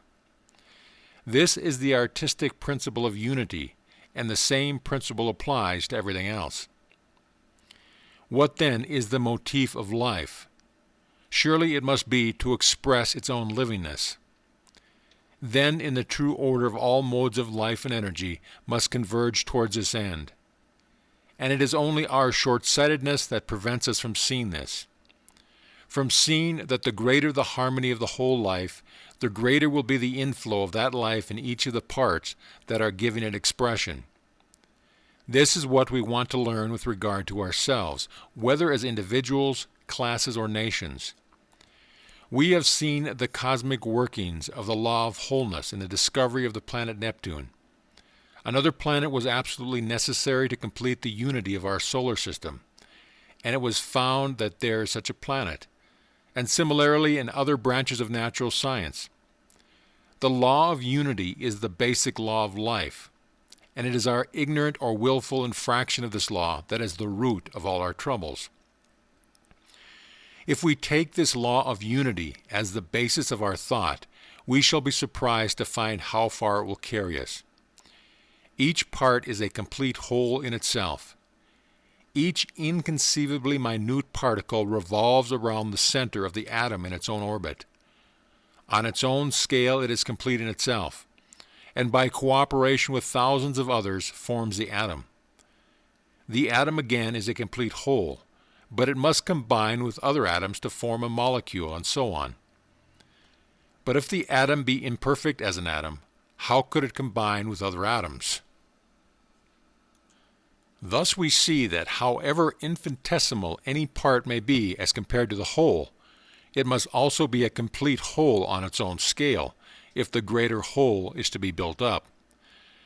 On the same principle, our recognition that our personality is an infinitesimal fraction of the inconceivably greater life does not mean that it is at all insignificant in itself, or that our individuality becomes submerged in an indistinguishable mass. On the contrary, our own wholeness is an essential factor towards the building up of the greater whole. So that as long as we keep before us the building up of the great whole as the main motif, we need never fear the expansion of our own individuality. The more we expand, the more effective units we shall become. We must not, however, suppose that unity means uniformity. St. Paul puts this very clearly when he says, "If the whole body be an eye, where would be the hearing," etc. How could you paint a picture without distinction of form, color, or tone? Diversity in unity is a necessity for any sort of expression. And if it be the case in our own bodies, as St. Paul points out, how much more so in the expressing of the eternal life through endless ages and limitless space. Once we grasp this idea of the unity and progressiveness of life going on ad infinitum, what boundless vistas of possibilities open before us. It would be enough to stagger the imagination were it not for our old friends, the law and the word. But these will always accompany us, and we may rely upon them in all worlds and under all conditions. This law of unity is what in natural science is known as the law of continuity, and the ancient wisdom has embodied it in the Hermetic axiom, sicut superius, sicut inferius, sicut inferius, sicut superius. As above, so below. As below, so above. It leads us on from stage to stage, unfolding as it goes. And to this unfolding there is no end, for it is the eternal life finding ever fuller expansion. As it can find more and more suitable channels through which to express itself, It can no more come to an end than numbers can come to an end. But it must find suitable channels. Let there be no mistake about this. Perhaps someone may say, cannot it make suitable channels for any sort of expression that it needs? The answer is that it can, and it does so up to a certain point. As we have seen, the word, thought, or initial impulse of the ever-living spirit starts a center of cosmic activity in which the mathematical element of law at once asserts itself. Thenceforward, everything goes on according to certain broad principles of sequence. This is a generic creation according to genera or classes, like the archetypal ideas of Plato. This creation is governed by a law of averages and the legal maxim, de minimis non curat lex. The law cannot trouble about minorities applies to it. This generic law keeps the class going and slowly advancing simply as a class, but it can take no notice of individuals as such. As Tennyson puts it in Memoriam, speaking of nature, so careful of the type she seems, so careless of the single life. This mode of creation reaches its highest level, at any rate in our world, in genus homo, or the human race. We also, as a race, are under the law of averages. The race continues to exist, but from the moment of birth the individual life is liable to be cut short in 100 different ways. In producing man, however, generic creation has produced a type having a mental and physical constitution capable of perceiving the underlying principle of all creation, that is, of seeing the relation between the word and the law. We cannot conceive of creation by type going further than this. By the nature of this type, every human being has the potential of further evolution, which will set it free from bondage to an impersonal law of averages. By specializing it through the power of the word, that is, by bringing the personal factor to bear upon the impersonal factor, and so unfolding the possibilities which can be achieved by their united activities. We have the power of using the word so as to specialize the action of the law, not by altering the law, which is impossible, but by realizing its principle and enabling it to work under conditions which are not spontaneously provided by nature, but are provided by our own selection. The capacity for this exists in all human beings, but the practical application of this capacity depends on our recognition of the principles involved. And it is for this reason that I commenced this book by citing instances of the combined working of law and personality in purely physical science. I wanted first to convince the reader from well ascertained facts that the law contains infinite possibilities, but that this can only be brought out through the operation of the mind of man. It is here that we find the value of the maxim, nature unaided fails. The more we consider this maxim and the principle of unity and continuity, the clearer it will become, that limitation is no part of the law itself, but results only from our own limited comprehension of it, and that St. James uses no meaningless phrase, but is stating a logical and scientific truth when he speaks of the perfect law of liberty. What we have to do to follow this up, not by petulant self-assertion, but by quietly considering the why and the wherefore of the whole thing. In doing so, we can fortify ourselves with another maxim, that principle is not limited by precedent.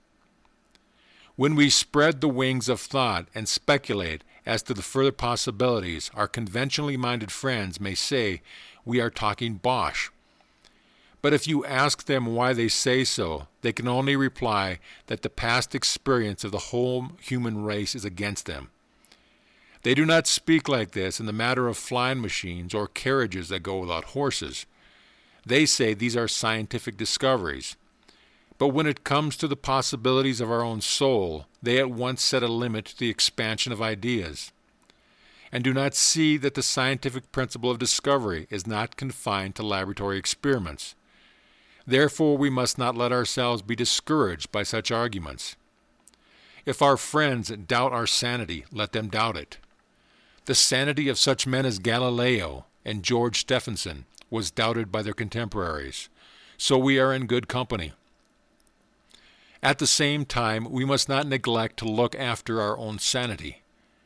We must know some intelligible reason for our conclusion, and realize that however unexpected, they are the logical carrying out of principles which we can recognize in the creation around us. If we do this, we need not fear to spread the wings of fancy, even though some may not be able to accompany us. Only we must remember that we are using wings. Fancy is an ordinary acceptance of the world, has really no wings. It is like a balloon that just floats wherever any passing current of air may drive it. The possession of wings implies power to direct our flight. And fancy must be converted into trained imagination, just as the helpless balloon has been superseded by navigatable aircraft. It must be the scientific imagination, and the scientific imagination carried into the world of spiritual causation becomes the word of power. And its power is derived from the fact that it is always working according to law. Then we may go on confidently, because we are following the same universal principles by which all creation has been evolved. Only now we are specializing its action from the standpoint of our own individuality.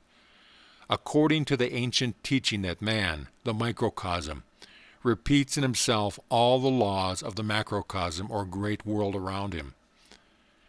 As we begin to see the truth of these things, we begin to transcend the simply generic stage.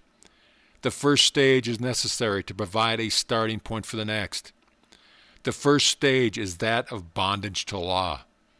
It could not be otherwise for the simple reason that you must learn the law before you can use it. Then from the stage of generic creation we emerge into that of individual creation, in which we attain liberty through knowledge of the law of our being. So that it is not a mere theological myth to talk of a new creation, but it is the logical outcome of what we are now, if to our recognition of the power of the law we add the recognition of the power of the Word. End of chapter. Chapter 5. The Soul of the Subject. We may now turn to speculate a little on some conceivable application of the general principle we have been considering. It seems to me that, as a result of the generic creation of which I have just spoken, there is in everything what, for want of a better name, I may call the soul of the subject. Creation being by type, everything must have a generic basis of being in the cosmic law, not peculiar to that individual thing, but peculiar to the class to which it belongs, an adaptation of the cosmic soul for the production of all things belonging to that particular order. In fact, what makes them what they are and not something else? Not just because this basis is generic and common to the whole genus that is built upon it, it is not specific, but it acquires localization through form, the form being that of the class to which it belongs, thus producing the individual of that class, whether a cat or a cabbage. It is this underlying generic being of the thing that I want the student to understand by the soul of the subject. In fact, we may call it the noumena or essential being of the class, as distinguished from the specific characteristics that differentiate the individual from others of the same class. It follows from this that this generic soul has no individuality of its own, and consequently is open to receive impressions from any source that can penetrate the sheath of outward form and specific characteristic that envelops it. At the same time, it is a manifestation of cosmic law, and so cannot depart from its own class nature, and therefore any influence that may be impressed upon it from some other source will always show itself in terms of the sort of generic soul that is thus impressed. For instance, it would be impossible so to impress a dog as to make it write a book, and we therefore generalize the statement and lay down the rule that every impress receives expression in terms of the medium through which it is expressed. This becomes almost a self-obvious truism when put into plain language like this. Thus, if I paint a picture in oils, my impression is conveyed in terms of this medium. And if I paint one in watercolors, my conception will be conveyed in terms of that medium, and the methods of handling it will be perfectly different in the two pictures.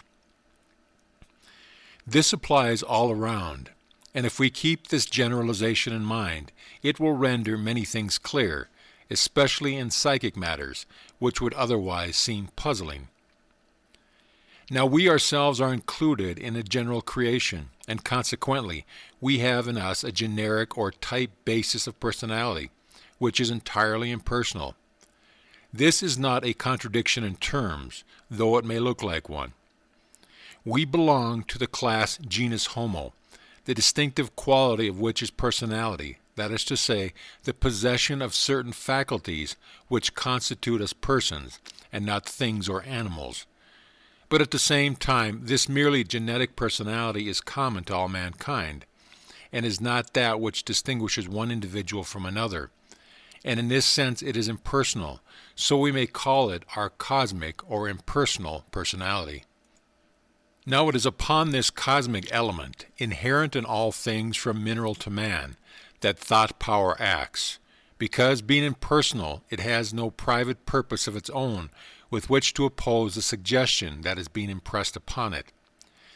The only thing is that according to the rule just laid down, the response will always be in terms of the cosmic element which we have set in motion. Therefore, on the human plane, it will always be in terms of personality. The whole thing comes to this, that we impart to this impersonal element the reflection of our own personality, and thereby create in it a certain personality of its own, which will express itself in terms of inherent nature of the impersonal factor, which we have thus temporarily invested with a personal quality. We are continually doing this unconsciously, either for good or ill. But when we come to understanding the law of it, we must try so to regulate the habitual current of our thoughts, that even when we are not using the power intentionally, they may only exercise a beneficial influence. In our normal state, this cosmic element in ourselves is so closely united with our more conscious powers of volition and reasoning that they constitute a single unity, and this is how it should be, only, as we shall see later on, with a difference. But there are certain abnormal states which are worth considering, because they make clear the existence in us of this impersonal self, which in academic language is called the subliminal consciousness. The work of the subliminal consciousness exhibits itself in various ways, such as clairvoyance, clairaudience, and conditions of trance, all of which either occur spontaneously or are induced by experimental means, such as hypnotism. But the similarity of the phenomena in either case shows that it is the same faculty that is in evidence. In those hypnotic experiments in which the operator merely makes the subject do some external act, we get no further than the fact that the person's individual will has been temporarily put to sleep, and that of the hypnotist has taken its place. Still, even this shows a power of impressing upon the subliminal consciousness a personal quality of its own, but it does not enable it to exhibit its own power. The object of such experiments is to exhibit the powers of the hypnotist, not to investigate the powers of the subliminal personality, which is of more importance in the present connection. But where the hypnotist employs his power of command to tell the subliminal self of the patient to exercise its own powers, merely directing it as to the subject upon which it is to be accurately described, correct accounts are given of what people are doing elsewhere, the contents of sealed letters are read, the symptoms of disease are diagnosed, and suitable remedies sometimes prescribed, and so on. Distance appears to make no difference. In many cases, time also does not count. And historical events of long ago, with the details of which the seer had no acquaintance, are accurately described in all their minutiae, which have afterwards been corroborated by contemporary documents. Nor are cases wanting in which events still future have been correctly predicted. For example, in Cazotte's celebrated prediction of the French Revolution and of the fate that awaited each member of a large dinner party when it should occur, though this was a spontaneous case and not under hypnotism, which perhaps gives it a greater value. The same powers are shown in spontaneous cases also, of which my own experiences related in a previous chapter may serve as a small example. But as there are many books exclusively devoted to the subject, I need not go into further details here. If the reader be curious for further information, I would recommend him to read Gregory's Letters on Animal Magnetism. It was published some 50 years ago, and for all I know it may be out of print. But if the reader can procure it, he will find that it is a book to be relied upon.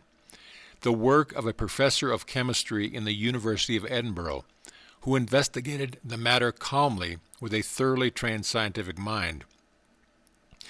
But what I want the reader to lay hold of its fact is that whether the action occurs spontaneously or be induced by experimental means, these powers actually exist in us, and therefore in reckoning up the faculties at our disposal, they must not be omitted. In our more usual condition, however, these faculties are subordinate to those which put us in touch with the everyday world. And I cannot help thinking that at our present stage this is the best place for them. In this place they have a special function to perform, which I will speak of in another chapter. And in the meanwhile, for my own part, I should prefer to leave their development to the ordinary course of nature, neither stimulating them by hypnotic influence or autosuggestion, nor repressing them if they manifest themselves on their own accord. However, every one must follow his or her own discretion in this matter. The only thing is, do not deny the existence of these faculties in yourself, because you may not consciously exercise them, for they hold a very important place in our complex personality. All such evidence on the subject, and has come my way, appears to me to point to the fact that it is through this impersonal or cosmic portion of our mind that thought power operates upon us, whether in the form of telepathy or of healing treatment or in any other way. And it is through this channel also that thought currents, not specially directed toward ourselves, nevertheless affect us, just as the first wireless telephone message sent in September 1915 from the office of the American Telephone Company in New York and directed to San Francisco was simultaneously heard at San Diego, at Panama, and even as far away as Pearl Island, Honolulu, in the Pacific Ocean. We sometimes pick up messages which are not intended for us, so we must keep our receiver in perfect syntony of reciprocal vibration with the stations from which we are required to receive messages, to the exclusion of others, which would produce confusion. But I have strayed a little from our present point, which is rather that of giving out influence than of receiving it. Through the instrumentality of this impersonal cosmic soul, we can send out our thought for the healing of disease, for the suggestion of good and happy thoughts, and for many other beneficial purposes, though the extent of the result will of course be considerably influenced by the mental attitude of the recipient, which is therefore a factor to be reckoned with. But this power of sending out a subtle influence, call it magnetism or what you will, is not confined to operations upon the human subject. 2 ladies of my acquaintance experimented on 2 rose trees, which to all appearances were both in equally good condition. They daily blessed one and cursed the other, with the result that at the end of a month the anathematized plant had withered up from the roots, while the other was in an abnormally flourishing condition. Nor are we entirely without scientific backing, even in such a case as this. For Professor Bose tells us in his work on the response of metals that not only can they be poisoned by certain chemicals so as to deprive them of their original qualities, but that they can be mesmerized into a similar condition. Such facts as these therefore give considerable support to the theory of the existence in everything of a soul of the subject, which responds after its own manner to the power of human thought.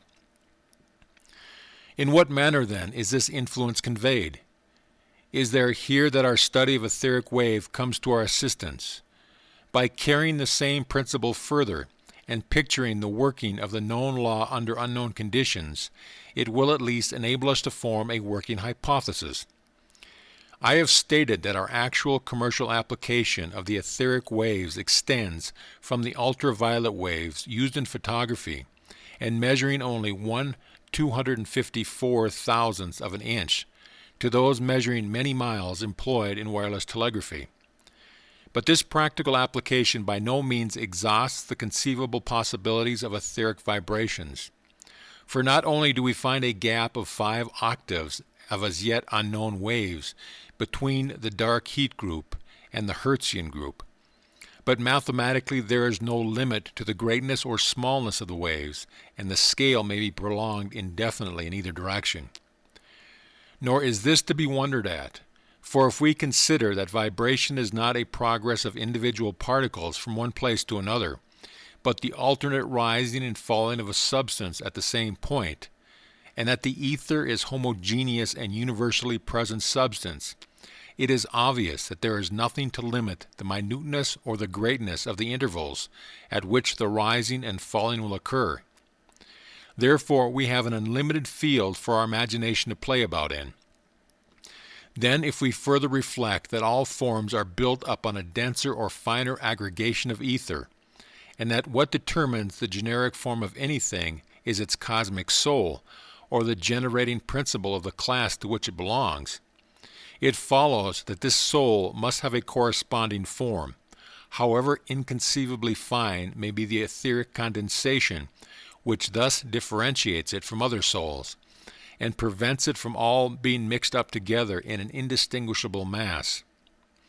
If now we combine these two facts, that the soul of anything must have a form, however fine, and that there is no limit either to the greatness or the minuteness of the etheric vibrations, we can draw certain deductions from these premises. It is an established fact of ordinary science that however closely particles of any substance may seem to cohere, they are in reality separated by interstices through which etheric waves can penetrate. The principle may be illustrated by the power of the X-rays to penetrate apparently solid bodies such as iron. Then, if we combine with this fact that there is no limit to the minuteness of etheric waves, we see that however fine may be the particle constituting any form, it is always possible to have etheric waves still finer and thus able to penetrate that form and set up vibrations in it. It is our familiarity with the denser modes of matter that makes it difficult for us to grasp the idea of these finer activities.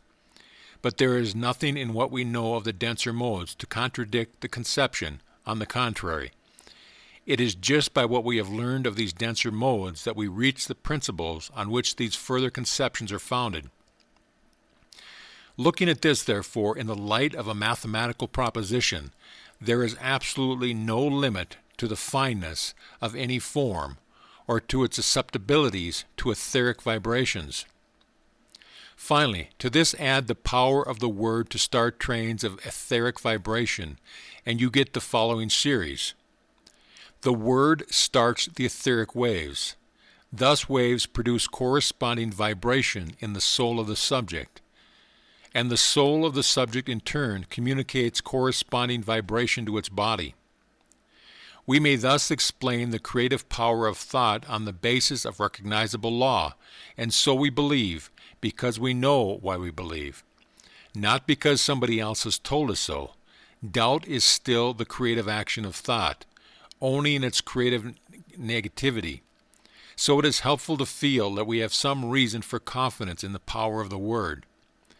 There are a great many Thomases among us, and as one of the number I shall be glad if I can help my brother Tommies to get a grip of the why and wherefore of the thing which appears at first sight so fantastic and improbable. But the conception we are considering is not limited to concrete entities, whether persons or things. It applies to abstractions also. And it is for this reason that I have called it the soul of the subject. We often speak of the soul of music or the soul of poetry and so on. Thus our ordinary talk stands on the threshold of a great mystery, which, however, is simple enough to practice. If you want to get a clearer view of any subject than you have at present, address yourself mentally to the abstract soul of that subject, and ask it to tell you about itself, and you will find that it will do so. I do not say that it will do so in any miraculous manner, but you have already know of the subject will range itself into a clear order, and you will see connections that you have not previously occurred to you.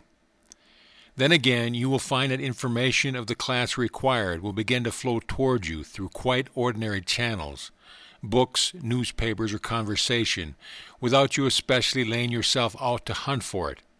And again, at other times, ideas will come into your mind, and you do not know how, but illuminating the subject with a fresh light. I cannot explain how all this takes place. I can only say from personal experience that it happens. But of course, we must not throw aside ordinary common sense.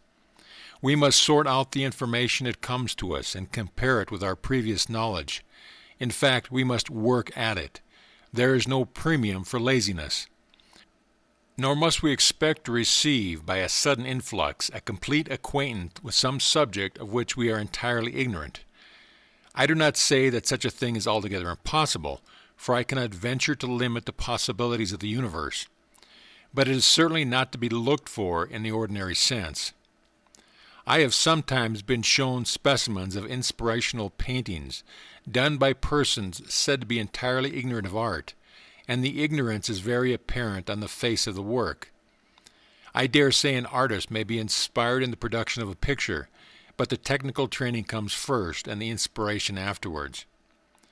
The same I believe to be true of all other subjects, so that we come back to the maxim of the power always expressing itself in terms of the instrument through which it works.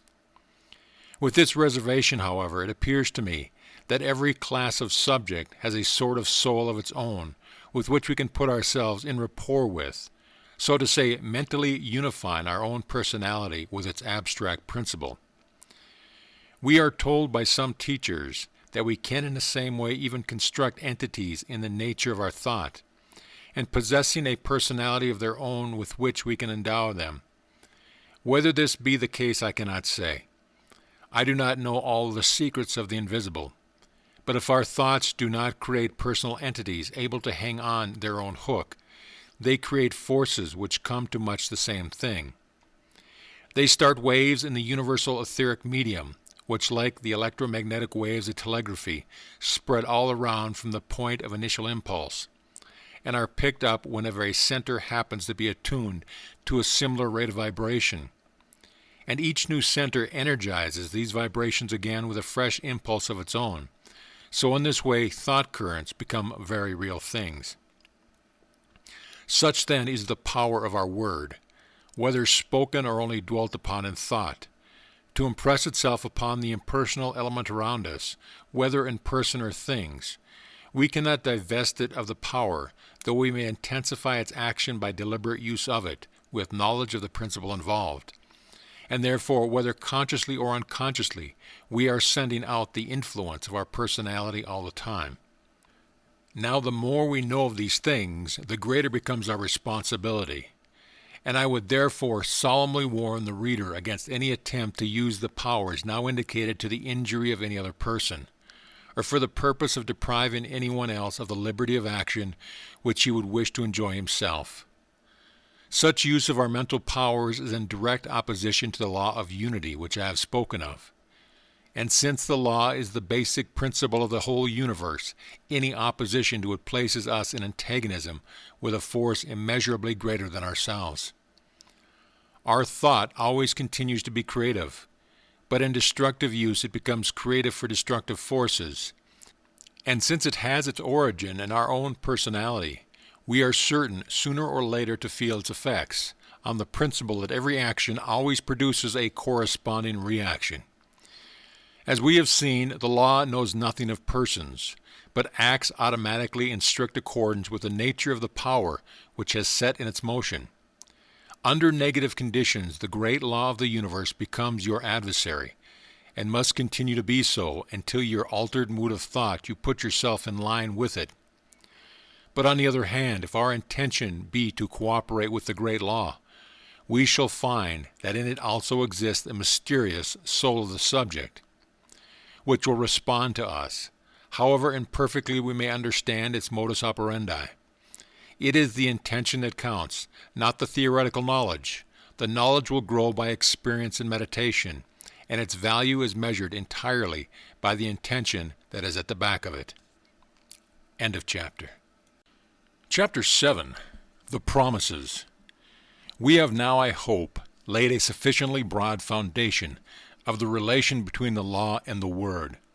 The law cannot be changed, and the Word can. We have two factors, one variable and the other invariable. So from this combination, any variety of resultants may be expected. The law cannot be altered, but it can be specialized, just as iron can be made to float by the same law by which it sinks. Now let us try to figure out in our imagination an ideal of the sort of results we should want to bring out from these two factors. In the first place, I think we should like to be free from all worry and anxiety, for a life of continual worry is not worth living. And in the second, we should like always to have something to look forward to and feel an interest in, for a life entirely devoid of all interest is also not worth living. But granted that these two conditions be filled, I think we should all be well pleased to go on living ad infinitum. Now can we conceive any combination of the law and the Word which would produce such results? That is the question before us.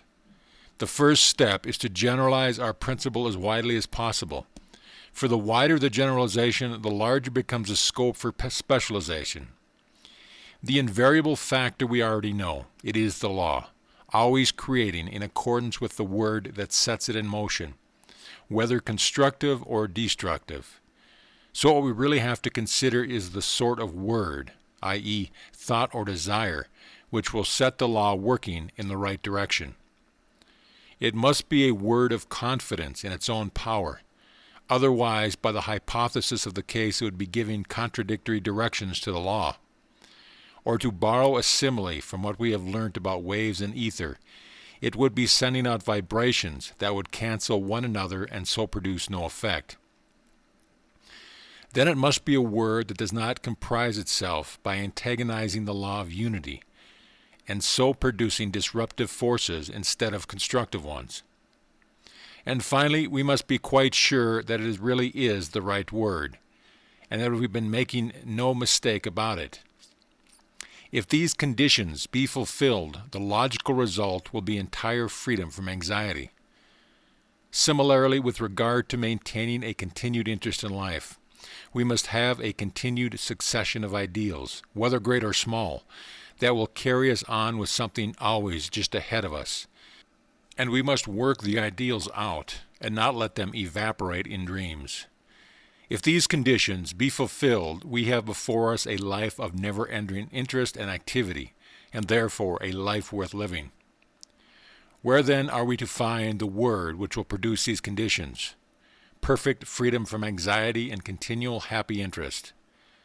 I do not think it is to be found in any way but by identifying our own word with the word which brings all creation into existence, and keeps it always moving onward in that continuous forward movement which we call evolution. We must come back to the old teaching that the macrocosm is reproduced in the microcosm, with the further perception that this identity of principle can only be produced by identity of cause. Law cannot be other than eternal and self-demonstrating, just as 2 times 2 must eternally equal 4. But it remains only an abstract conception until the creative word affords it a field of operation. Just as twice 2 is 4 remains only a mathematical abstraction until there is something for you to count.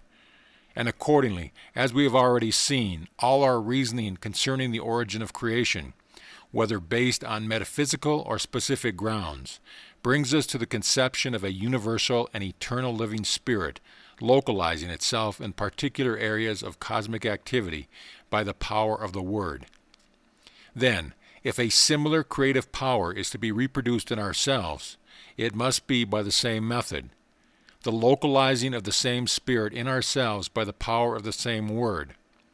Then our word or thought will no longer be that of separate personality, but that of the eternal Spirit finding a fresh center from which to specialize the working of the law, and so produce still further results than that of the first or simply cosmic and generic creation, according to the two maxims that nature unaided fails, and that principle is not limited by precedent. I want to make this sequence clear to the student before proceeding farther. 1. Localization of the Spirit in specific areas of creative activity. 2. Cosmic or generic creation, including ourselves as a race resulting from this, and providing both the material and the instruments for carrying the work further by specializing the original creative power through individual thought, just as in all cases of scientific discovery. 3. Then, since what is to be specialized through our individual thought is the word of the originating power itself, in order to do this we must think in terms of the originating word, on the general principle that any power must always exhibit itself in terms of the instrument through which it works. This, it appears to me, is a clear, logical sequence. Just as a tree cannot make itself into a box unless there be first the idea of a box which does not exist in the tree itself, and also the tools with which to fashion the wood into a box. While on the other hand there could never be any box unless there first be a tree. Now it is just such a sequence as this that is set before us in the Bible, and I do not find it adequately set forth in any other teaching, either philosophical or religious, with which I am acquainted. Some of these systems contain a great deal of truth, and are therefore helpful as far as they go, but they do not go the whole way, and for the most part stop short of the first or simply cosmic creation, or, if they attempt to pass beyond this, it is on the line of making unaided power of the individual the sole means by which to do so, and thus in fact always keeping us at a merely generic level. Such a mode of thought as this fails to meet the requirements of our conception of a happy life as one entirely exempt from fear and anxiety. In like manner also it fails to meet the first requirements of the whole series. The world should be certain of itself, and if it not be certain of itself, we have no assurance that it may not eventually disappoint our hopes. In short, this mode of thought leaves us to bear the whole burden from which we want to escape. So it is not good enough. We must look for something better. Now this something better I find in the promises contained in the Bible, and it is this that my mind distinguishes our own scriptures from the sacred books of all other nations, and from all systems of philosophy. I do not at all ignore the current objections to the possibility of divine promises, but I think that on examination they will be found to be superficial and resulting from want of careful inquiry into the true nature of the promises themselves. How is it possible for the laws of the universe to make exceptions? How can God act by individual favoritism unless it be either through sheer caprice or by the individual managing to get around him in some way, either by supplying some need which he cannot supply for himself, in which case God is of limited power, or else by flattering him, in which case he is the apotheosis of absurd vanity? The two are really the same question, put in different ways. The question of individual exceptions to the general law. The answer is that there are no individual exceptions to the general law, but there are very various degrees of realization of the principle of the law. And the more a man works with the principle, the more the law will work for him, so that the finer his perception of the principle becomes, the more he will appear to be an exception to the law as commonly recognized. Edison and Marconi are not capriciously favored by the laws of nature, but they know more about them than most of us. Now it is just the same with the Bible promises. They are promises according to law. They are based upon the widest generalization and hence lead to the highest specialization through the combined action of the law and the word. Jacquin and Boaz, the two pillars of the universe. These promises comprise all sorts of desirable things: health of body, peace of mind, earthly prosperity, prolongation of life, and finally even the conquest of death itself, but always on one condition: perfect confidence in the power of the all-originating Spirit in response to our reliance on the Word. This is what the Bible calls faith, and it is perfectly logical when we understand the principle. For every thought of doubt is, in effect, the utterance of a word which produces negative results by the very same law by which the word of faith produces positive ones. This is the only condition which the Bible imposes for the fulfillment of its promises, and this is because it is inherent in the nature of the law by which their fulfillment is to be brought about. A few texts will suffice as examples of the Bible promises, and no doubt most of my readers are familiar with many others. But it would be worthwhile to read the Bible through, marking all such texts and classifying them according to the sort of promises they contain. Read, for instance, Job 22:21. This is a most remarkable passage, containing, among other things, the promise of earthly wealth. Or again, Job 5:19, where we find promises of protection in time of danger, power over material nature, and prolonged life. While in Job 33:23, there is promise of return to youth, a promise which is repeated in Psalms.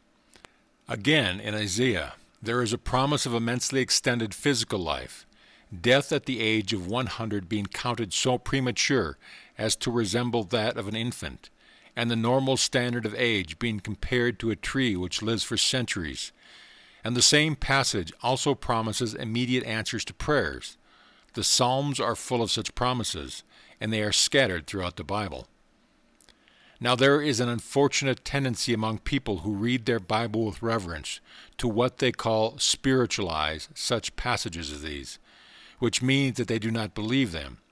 They say such things are impossible, and therefore they must have some other meaning, and accordingly they interpret the words metaphorically, as referring to something to be experienced in another life, but quite impossible in this one. Of course, there are spiritual equivalents to these things, and the teaching of the Bible is that they are the outward correspondence of inward spiritual states. But to spiritualize them in the way I am speaking of is nothing but unbelief in the power of God to work on the plane of nature. How such readers square their opinions with the fact that God has created nature, I do not know.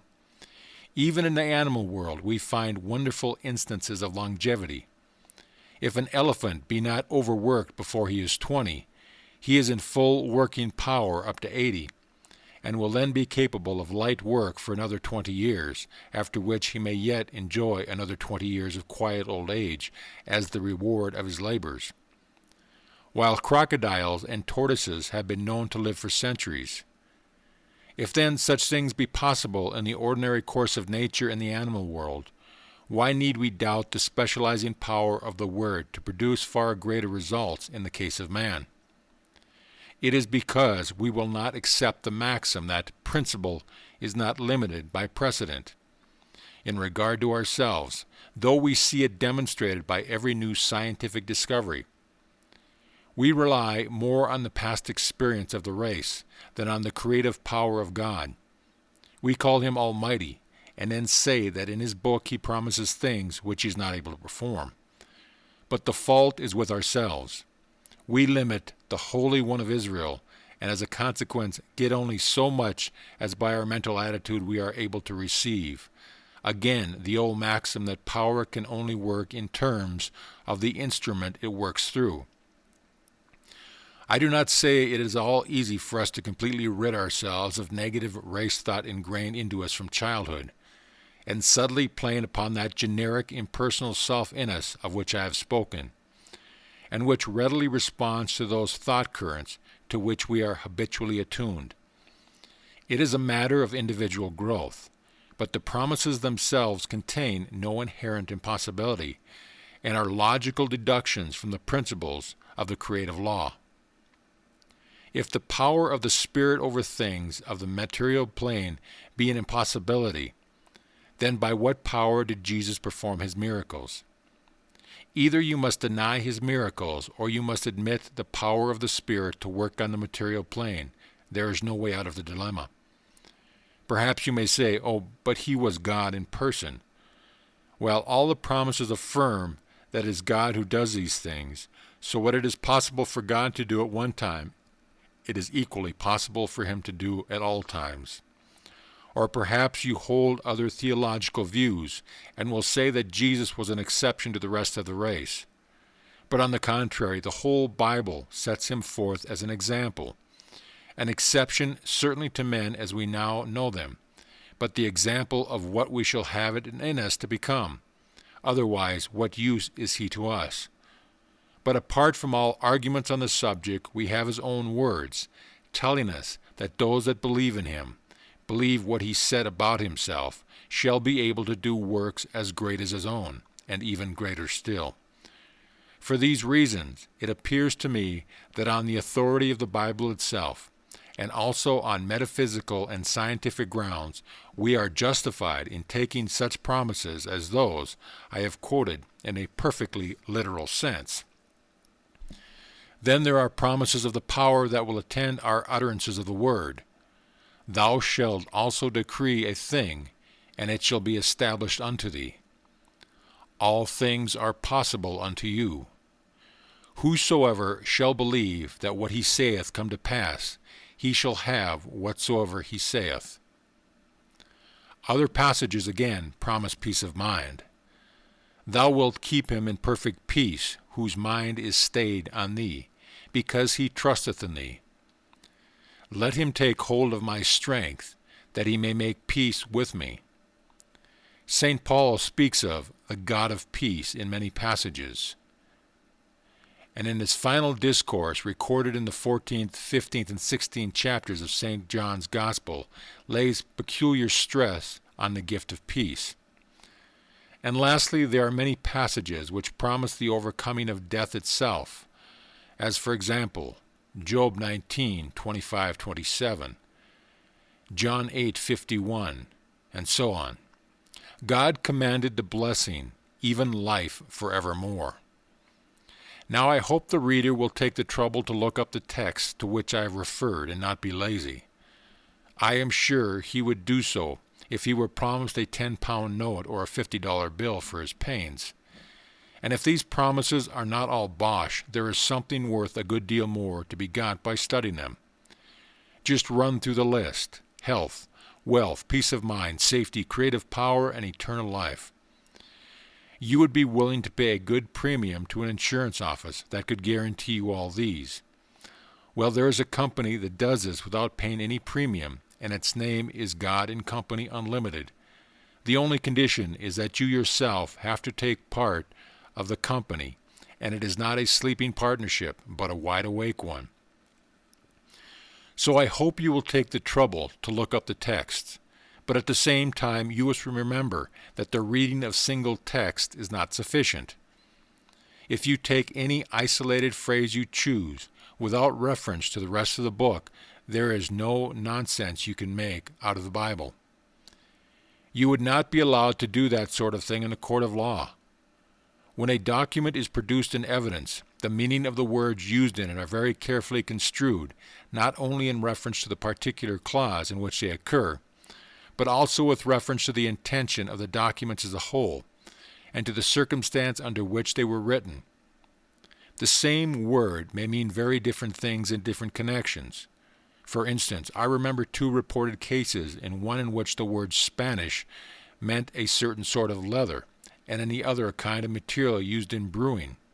And in like manner particular texts are to be interpreted in accordance with the gist of the Bible as a whole. This is just the mistake the Jews made, of building up theories on particular texts, and which Jesus corrected when he said, "Search the Scriptures, for in them ye think ye have eternal life, and these are they which testify of me." Or, as the Revised Version puts it, "Ye search the Scriptures because ye think that in them ye have eternal life. and these are they which bear witness of me, which appears to be a better rendering. The word ye think is the key to the whole passage. He says, in effect, you fancy that eternal life is to be found in this book. It is not to be found in the book, but in what the book tells you about. And here I am as a living example of it. It is just the same with everything else. No book can do more than tell you about a thing. It cannot produce it. You may study the cookery book from morning till night, but that will not give you your dinner. What Jesus meant was that we should read the Scriptures in the same way we should read any other book of practical instruction. First think what it is all about. Then look at the nature of the general principles involved and see what further instructions the book gives you for their practical application. Then go and do it. And remember also a further difference between reading about a thing and doing it. A book is for everybody and can therefore only give general instructions. But when you come to do a thing, you will always find it works with some personal modification. Not a departure from the general principles you have read about, but specialization of them, and in this way you will learn much that is not to be got out of books, even the best. I remember many years ago, when I was much younger, and asking one of our leading watercolor artists how he would recommend me to study landscape painting, and he said, "Practice continually from nature, and you will learn more than anyone can teach you. That is how I learned myself." On the subject then in question, he said just what Jesus did. Here I am as a practical example of what I tell you. And another thing is that the more you think principles out for yourself and try to observe them in practice, the clearer the meaning of your book will become to you. I have a few excellent books on painting, but I had no idea how excellent they were when I first got them. Practical experience has taught me to find much more in them than I did at first. For now I understand better what they are talking about. Well, that is just the way to read the Bible, neither despising it as worthless tradition, nor treating the mere letter of it with superstitious veneration. Both extremes are to be equally avoided. In fact, the Bible tells us so itself. The letter killeth, but the Spirit giveth life. This, of course, does not mean that the letter can be tampered with, any more than a judge can alter the wording of a document put in evidence. It must be interpreted in the general sense of the document as a whole, and when the letter is thus vivified by the Spirit, it will be found fully to express it. But we require to enter into the spirit of it first. Now it appears to me that taken in this way, the Bible is an exceedingly practical book, and that is why I want the reader to get at some general principle which he will find, mutatis mutanda, equally applicable all around, whether to electricity or to life, and whatever may be the subject matter, it will always be found to resolve itself into a question of the relation between law and personality. If now we read the Bible promises in the light of the general principles we have considered in earlier pages, we shall find that they are all promises according to law. They are statements of the results to be obtained by a truer realization of the principles of law and personality than we have hitherto apprehended. We must always bear in mind that the law is set in motion by the Word. The Word does not make the law, but gives it something to work upon, so that without the Word there could be no manifestation of the law, a truth embodied in the maxim that every creation carries its own mathematics along with it. If the reader remembers what I have said in the chapter of the soul of the subject, he will see that the principle involved is that of the susceptibility of the impersonal to suggestions from the personal. This follows, of course, from the very conception of impersonality. It is that which has no power of selection and volition, and which is therefore without any power of taking an initiative on its own account. In a previous chapter, I have pointed out that the only possible conception of the inauguration of a world system resolves itself into the recognition of one original and universal subsistent life, out of which proceeds a corresponding verb or active energy, reproducing in action what the substantive is in essence. On the other hand, there must be something for this active principle to work in, and since there can be nothing anterior to the universal life or energy, both these factors must be potentially contained in it. If then we represent this eternal subsistent life by a circle with a dot in the center, we may represent these two principles as emerging from it by placing two circles at equal distance below it, one on either side, and placing the sign plus in one and the sign minus in the other. This is how students of these subjects usually map out the relation of the prima principle, or first abstract principles. The plus sign indicates the active principle and the negative minus sign the passive principle. If the reader will draw a little diagram as described, it will help to make things clear. Necessarily, the initiative must be taken by the active principle, and the taking of initiative implies selection and volition. That is to say, the essential qualities of personality. And passivity implies the converse of all this, and therefore is impersonality. The two principles in no way conflict with one another, but are polar opposites, like the positive and negative plates of a battery, or the two ends of a magnet. They are complementary to one another, and neither can work without the other. A little consideration will show that this is not mere fancy, but a self-obvious generalization, the contrary to which it is impossible to conceive. It is simply the case of the box which cannot come into existence without the activity of the carpenter and the passivity of the wood. From such consideration as this, the deep thinkers of old times posited the generating of a world system by the interaction of what they named animus dei, the active principle, and anima mundi, or soul of the universe. The passive principle, the one personal, and the other impersonal, and by the hypothesis of the case, the only mode of activity possible to anima mundi is response to animus dei. But the same impersonal passivity must also make anima mundi receptive likewise to lesser and more individualized modes of personality, and it becomes, so to say, fecundated by the ideas thus impressed upon it. In every case, the word is the seed. We may picture this planting of an idea or word in the cosmic soul as acting very much like the initial impulse that starts a train of waves in ether. And these thought waves are reproduced in corresponding forms. Or to recur to the simile of seed, the cosmic soul acts like the soil and gives it nourishment.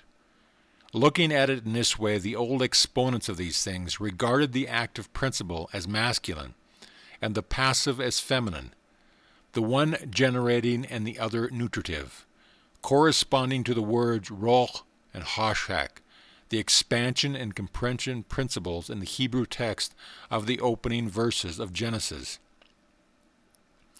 If we then posit this impersonal soul of the universe as the living principle dwelling in the substance of the etheric universal medium, it will account for a good many things.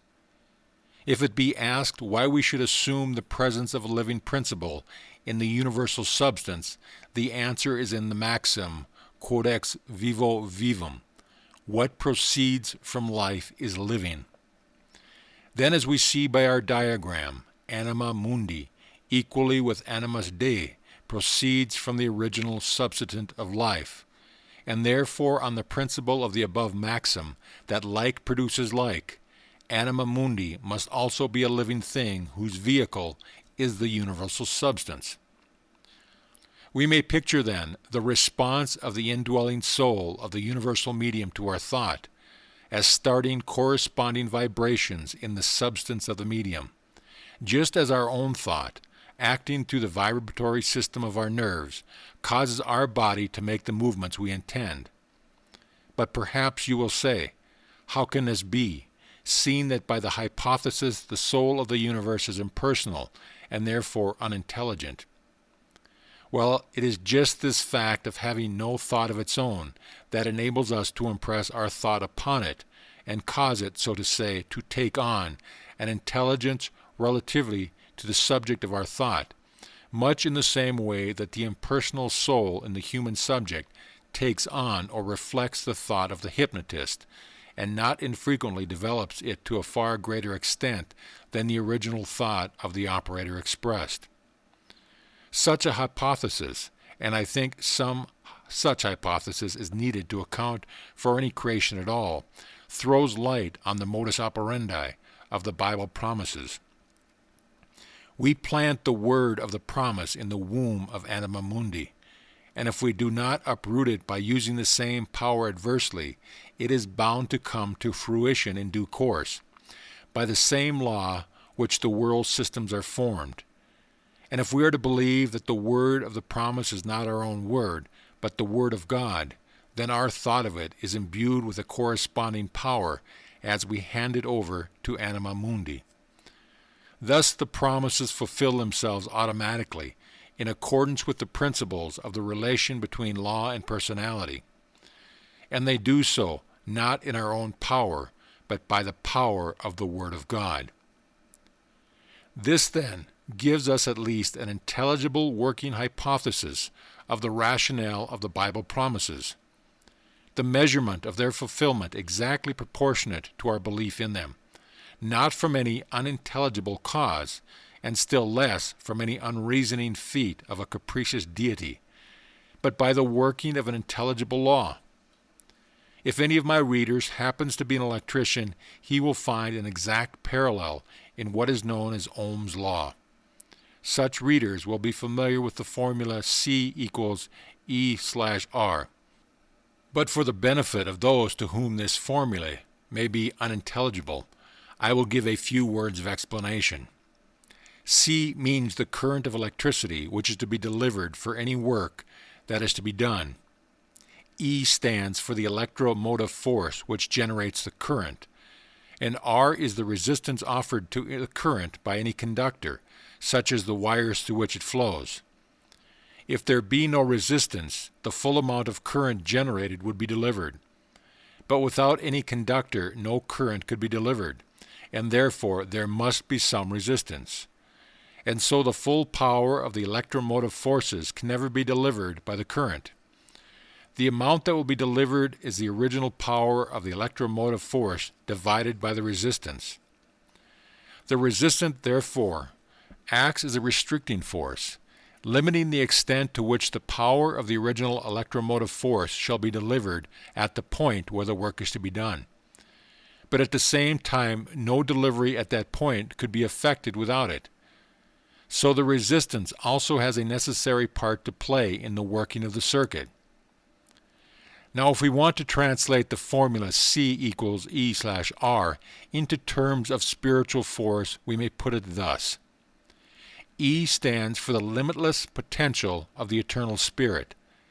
C stands for the current flowing from it, and R stands for the localizing quality of our thought. We cannot entirely dispense with this localizing quality, for our whole purpose is to transmute the unlimited, undifferentiated power which subsists in the eternal subsistent of spirit into a particular differentiated mode of action, which therefore implies a corresponding centralization. This is the proper function of our thought. It is this compressing power which, as I said before, the Hebrew renders by the word hoshek in the opening verses of Genesis, and which is the necessary complementary to the converse expanding power of Roha. It takes the cooperation of the two to produce any results. Restricted, then, to its proper function, our R, or condensing quality, is an essential factor in the work. But if it be allowed to take the form of doubt or unbelief, then it renders the flow of the current from the spirit ineffective to the extent to which the doubt is entrained. And if doubt be allowed to degenerate into total unbelief and denial of the power of the spirit, we thereby cancel the originating force altogether. To put it in terms of electrical formula, we make R greater than E, in which case no current can flow. We thus find that the words, according to your faith, be it unto you, are actually the statement of a mathematical law, having nothing vague about them.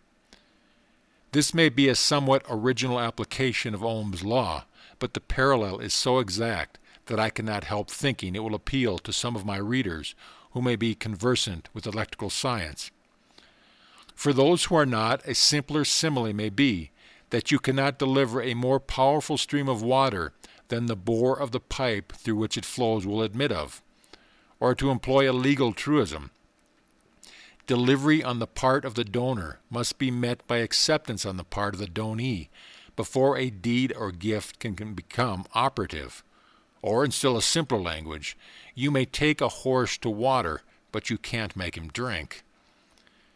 We see, then, that there is a law of faith, and that faith is not a denial of the universal reign of law, but the perception of its widest generalization, and therefore giving scope to its highest specialization, the opposition between faith and law, of which St. Paul so often speaks, is the opposition between his broad view of the ultimate principle of the creative law and that narrower view of restriction by particular laws, which prevents us from grasping the law of faith.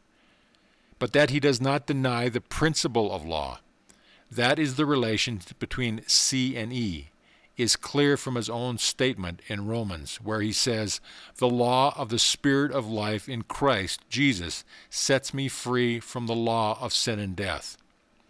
In other words, the law of the good sets us free from the law of evil, and for the same reason St. James says that the perfect law is the law of liberty.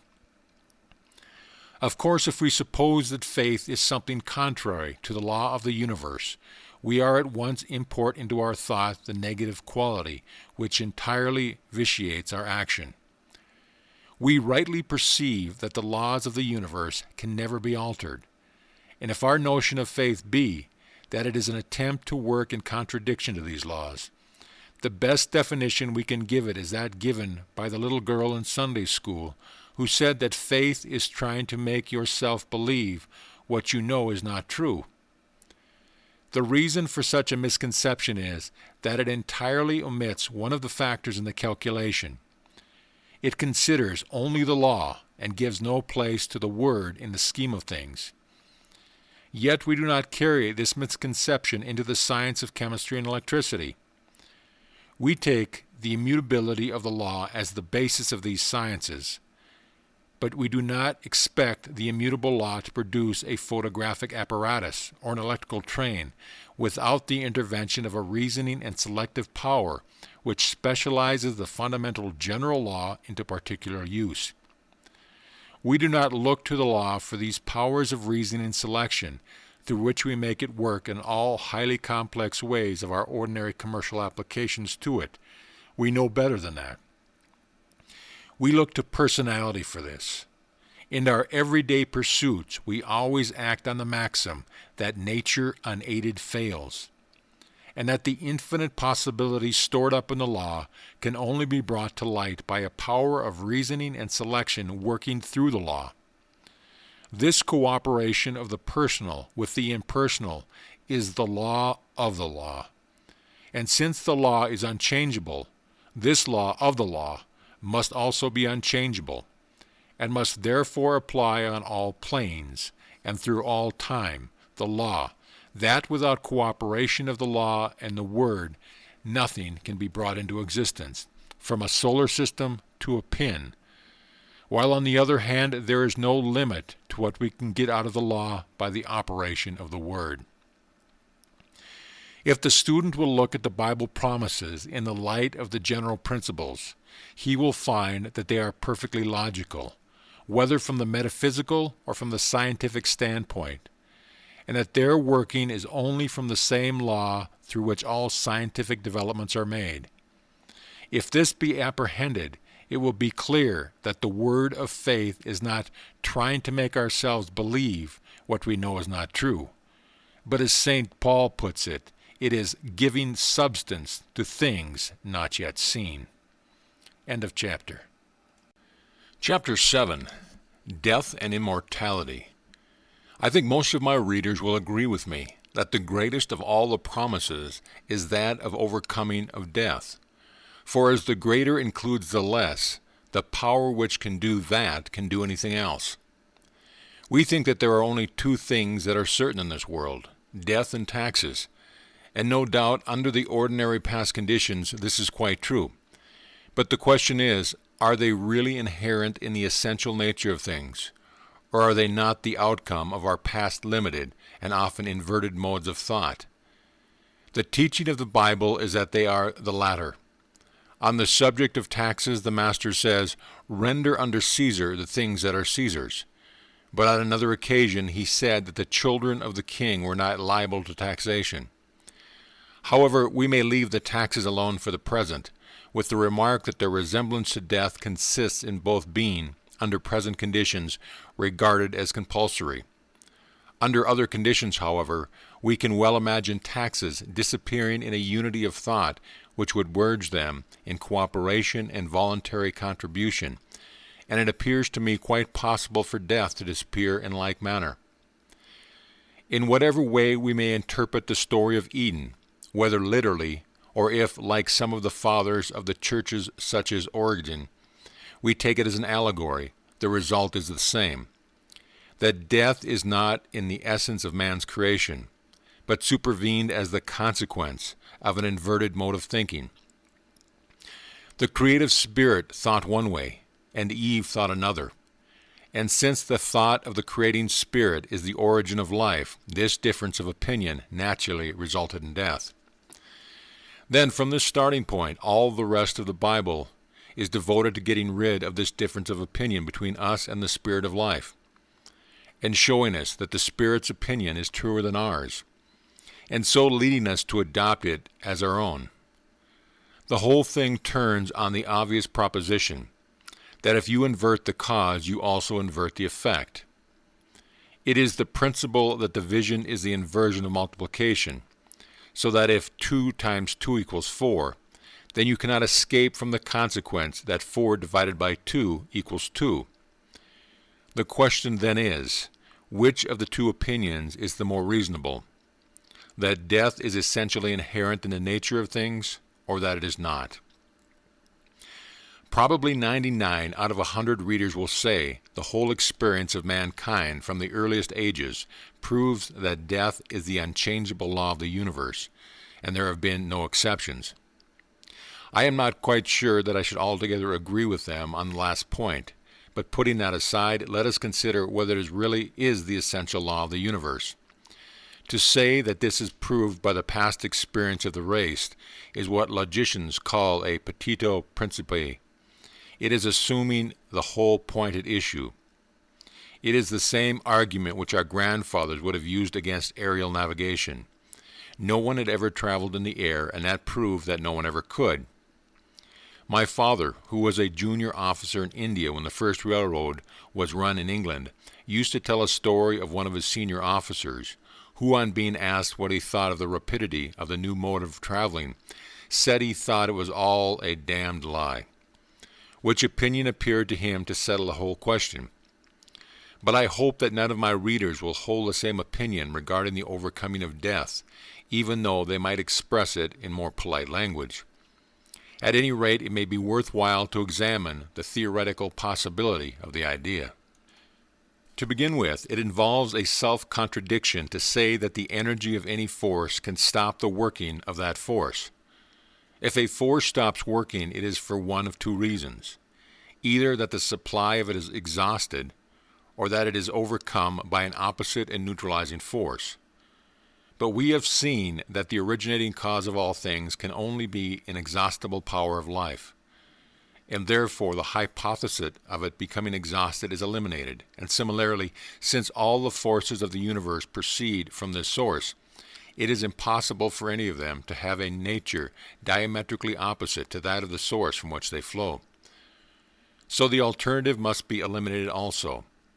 Accordingly, the outflow, undifferentiated, of life energy from the eternal substitute of spirit is never stopped by its own current in any of its differentiated streams. It is impossible for a current to be stopped by its own flow, whether it be a current of electricity, steam, water, or anything else. What then does stop the flow of any sort of current?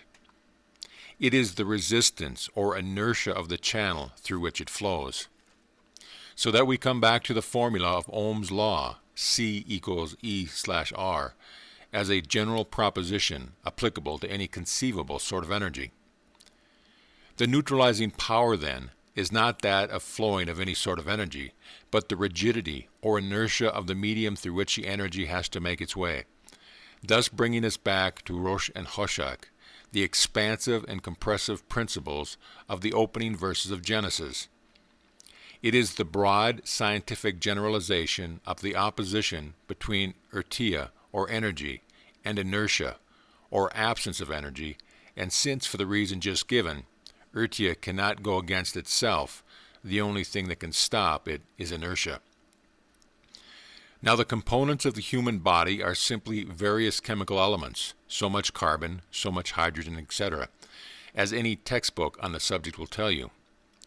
And although, of course, every sort of substance is the abode of ceaseless atomic energy, we all recognize that merely atomic energy is not that of the powers of thought, will, and perception, which make us organized mentalities instead of a mere aggregation of the various substances exposed to view in a biological museum as constituting the human body. You might take all these substances in their proper proportions and shake them up together, but you would not make an intelligent man of them. We are therefore safe in saying that the physiological body represents the principle of inertia in us, while the something that thinks in us represents the principle of inertia. The balance of power between the life principle in us and the death principle is then necessarily a question of the balance between these two, the spirit and the flesh, or inertia and inertia. Why then does the balance preponderate to the life side for a certain length of time and then go over to the opposite side? Now this brings us to the distinction which the old writers drew between the vital soul of any living thing and the spirit. Their conception of the vital soul was very much the same as I have set forth in the chapter on the soul of the subject. It is the individual's particular share of the cosmic soul or anima mundi, whether it be individual tree or an individual person, and the ordinary maximum length of time during which the vital soul will be able to overcome the inertia of its physical vehicle depends upon the particular class to which the individual belongs. What the ordinary maximum is in regard to any species is a matter of experience, and it is in this way that we have fixed the usual limit of human life at 70. Now it is here that we shall begin to profit by some knowledge about the invisible part of ourselves. The actual molecules of our body, as I have just said, are only so much dead matter. This inert material is pulled about in various directions by strings, which we call muscles, according to the movements we wish our bodies to make. And these muscles are set in motion by the vibrations of the nerves. But what is it that occasions these vibrations of the nerves? Here we begin to pass beyond the limits of official science, though not beyond the limits of recognizable law. We have to recognize the existence of an etheric body acting as an intermediary between intention, desire, or in the case of a human being, thought of the soul and the physical vibration of the nerves. This is why, in an earlier chapter, I have drawn attention to our powers of sending out etheric vibrations beyond the limits of the physical body, as in the case of de Rocha's experiments. Such experiments show that there is in us something not composed of dense matter, which is able to convey vibrations to dense matter, and it is this something which we speak of as the etheric body. But if we wish to trace the links by which our thoughts operate upon the physical body, we find ourselves compelled to postulate yet another intermediary, what I have spoken of as the vital source, a vehicle which does not consciously think, but in which what we may call race consciousness becomes centered in the individual. This race consciousness is none other than the ever-present will to live, which is the basis of physical evolution, that automatically acting principle which causes plants to turn towards the sun, animals to seek their proper food, in both animals and men to try instantly to escape from immediate danger. It is what we call instinct, which does not reason. I may give a laughable experience of my own to illustrate the fact that conscious reason is not the method of this faculty. Once, when on leave from India, I was walking along a street in London in the heat of a summer's day, and suddenly noticed just at my feet a long, dark thing apparently wriggling across the white glare of the pavement. "Snake!" I exclaimed, and jumped aside for all I was worth, and the next moment was laughing at myself, not for recollecting that cobras were not common objects in London streets, but it looked just like one, and of course turned out to be nothing but a piece of rag. Well, instinct did its duty, even if it did make a fool of me. But there is certainly no conscious reasoning in the matter. Only the automatic action of inherent law. Self-preservation is the first law of nature. This vital soul, then, is the seat of all those instincts which go towards the preservation of the individual's physical body, and towards the propagation of the race. And it is on this account that our theosophical friends call it the desire body, or to use the Indian term, kama-rupa. It acts with conscious intentions, but not with conscious reasoning. It is thus distinguished on the one hand from the etheric body, which is a mere vehicle for finer vibrations that can take place in the denser matter of the physical body, but which has no intention. And on the other from the mind, which acts by conscious reasoning, and it thus forms an intermediary between the two. The importance of recognizing the place of this higher intermediary in the ascending scale of living principle is that for all practical purposes the animal world does not rise higher than this on the scale. It is true that in particular instances we find the first dawning of the mental faculty in an animal, but it is only very faint, so this does not affect the broad generic principle.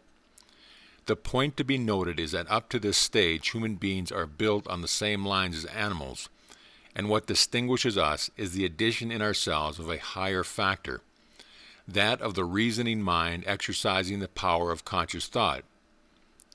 Now it is the direction of this thought that influences the three lower factors. The sequence, going upwards, is as follows. Movement is communicated to the physical body by the etheric body, and movement is communicated to the etheric body by the vital soul. Then, in proportion as the purely instinctive action of the vital soul is controlled by the conscious thought, so its action upon the two lowest principles is modified. Here then is the crucial point. In what direction is the conscious thought going to modify the action of three principles that are below it? If it takes the soul of mere racial desire and physical body as its standard of thought, then it naturally follows that it cannot raise it any higher. It has descended to their level, and so cannot pour any steam of life into it. On the simple principle that no current can ever flow from a lower to a higher level, whether the difference in level can be that of actual elevation, as in the case of water, or different in potential, as in the case of electricity. On the other hand, if the conscious mind recognizes that itself proceeds from some higher source, it looks to receive life from that source, and its thought is modified accordingly, and in turn reacts correspondingly upon the lower principles. If this is clear to the student, he will now see how it is that by limiting our conceptions of life to the current ideas entertained by the race, we impress these ideas on our three lower principles. It is true that these three principles are not capable of reasoning themselves, but the highest of them, the vital soul, has its action modified by the reasoning principle above it, and so communicates to the two lowest principles corresponding waves of motion. And in this connection we must remember the distinction between the two systems of nerves, the voluntary system connected with the brain and forming the medium of all voluntary action, and the involuntary or sympathetic system connected with the solar plexus and controlling all the automatic actions of the body, and thus being the agent of that continual renewal of the physical organism which is always going on, and keeps in existence for a lifetime a body which begins to disintegrate immediately the soul has left it. Now it is through this inner builder of the body that our thought reacts upon our physical organism. The response is purely automatic, for the simple reason that there is no original thinking power in three lower principles. The action is that of the law as directed by thought or word. In this way, then, it appears to me, the personal in us acts upon the impersonal in us, and if we assume, as I think we may, that this action takes place by means of etheric waves, we have on general scientific principles a clue to what we read in the Bible about the transmutation of the body. The theory of the constitution of the atom shows us that its nature is determined by the number of its particles and their rate of revolution, and that a change in the rate of revolution results in the throwing off of some of the particles. Then the number of particles being altered, there results a change in the distribution of the positive and negative charges within the sphere of the atom. Since they must always exactly balance one another, and this change in the distribution of the positive and negative charges must instantly result in a corresponding change in the geometrical conformation of particles constituting the atom. That the particles automatically arrange themselves into groups of different geometrical form within the sphere of the atom has been demonstrated both mathematically and experimentally by Professor J.J. Thomson. These geometrical forms resulting, of course, from the balance of attraction and repulsion between the positive and negative charges of the particles. That the transmutation of one substance into another is not a mere dream of the medieval alchemists is now already shown by modern science. Under suitable conditions, an atom of radium breaks down into atoms of another sort, known as radium emanations, and these again break down into yet another sort of atoms to which the name radium emanations X has been given. While radium emanations also gives rise to the atom of helium, thorium also behaves in the same manner, transmuting into atoms called thorium X, which again change into atoms of another sort to which the name thorium emanations has been given, and these in turn transmute into atoms of yet another kind, known as thorium emanations X. The same is also the case with uranium, which, however, so far as yet known, undergoes only one transmutation into what is known as uranium X. The transmutation of one sort of atom into another is therefore not a mere visionary fancy, but an established fact, and although our laboratory experiments in this direction may not as yet have gone very far, they have gone far enough to show that a law of transmutation does exist in nature. Then, since the difference between one sort of atom and another results from the difference and arrangements of these particles, and the difference in the number and arrangements of the particles results from the difference in the speed of their rotation, and this again results from the difference in the energy or rate of vibration of the particles, we come back to different rates of etheric vibration as the commencement of the whole series of change. And as is proved by the facts of wireless telephoning, different rates of etheric vibration can be set in motion by the varying sounds of the human voice, even on the physical plane. May it not then that by the same law, vibrations of other wavelength, yet unknown to science, will be set in motion by the unspoken word of our thought? The substance known as polonium, even by its near approach to an electric bell, causes it to ring. And if etheric waves can thus be started by an inanimate substance, why should we suppose that our thought has less power? Especially when metaphysically we cannot avoid the conclusion that the whole creation must have its origin in the divine thought. From such considerations as these, I think we may reasonably infer that if the mind be illuminated by a range of thought coming from the higher mind, there is no limit to the power which may thus be exercised over the material world, and that therefore St. Paul's statement regarding the transmutation of the present physical body is one which should be included in the circle of ideas, as being within the scope of the laws of the universe when their action is specialized by the power of the word. And similarly with regard to other statements to the same effect contained in the Bible. What is wanted is the realization of a greater word than that which we form from our current experience of the race. The race has formed its word on the basis of the lower principles of our being. And if we are to advance beyond this, the law of the subject clearly indicates that it can only be by adopting a more fundamental word or idea than that which we have hitherto thought to include the entire range of possibilities. The law of our further evolution demands a word not formed from past experience and based upon the eternal principle of the all-originating life itself. And this is in strict accord with scientific method. If we had always allowed ourselves to be ruled by past experiences, we should still be a primitive savage. And it is only by the gradual perception of underlying principles that we have attained the degree of civilization we have reached today. So what the Bible puts before us is simply the application to the life in ourselves and of the maxim that principle is not limited by precedent. Now the Bible promises serve to put us on the track of this principle. They suggest lines of inquiry. And the inquiry leads to the conclusion that the two ultimate factors are the law and the word. What we have missed hitherto is the conception of the limitless possibilities of the law and the limitless power of the word. And on one occasion the Master said to the Jews, "Ye know not the Scriptures, neither the power of God." And in same is the case with ourselves. The true Scripture is the Scriptura rerum, or the law indelibly written in the nature of things. And the written Scriptures are true only because they contain the statement of the principle of the law. Therefore, until we see the principle of the law, we know not the Scriptures. On the other hand, until we see the principle of the operation of the Word throughout the law, we do not know the power of God. And it is only as we come to perceive the interaction of the law and the Word that we see the beginning of the way that leads to life and liberty.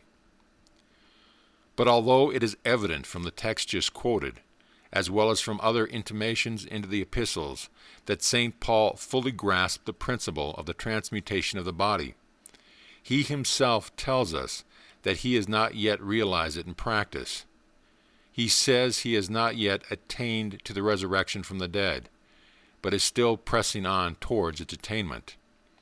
And it is to be remarked that he is not here speaking of general resurrection of the dead, but as the word exantasia in the original Greek indicates, of a special resurrection from among the dead.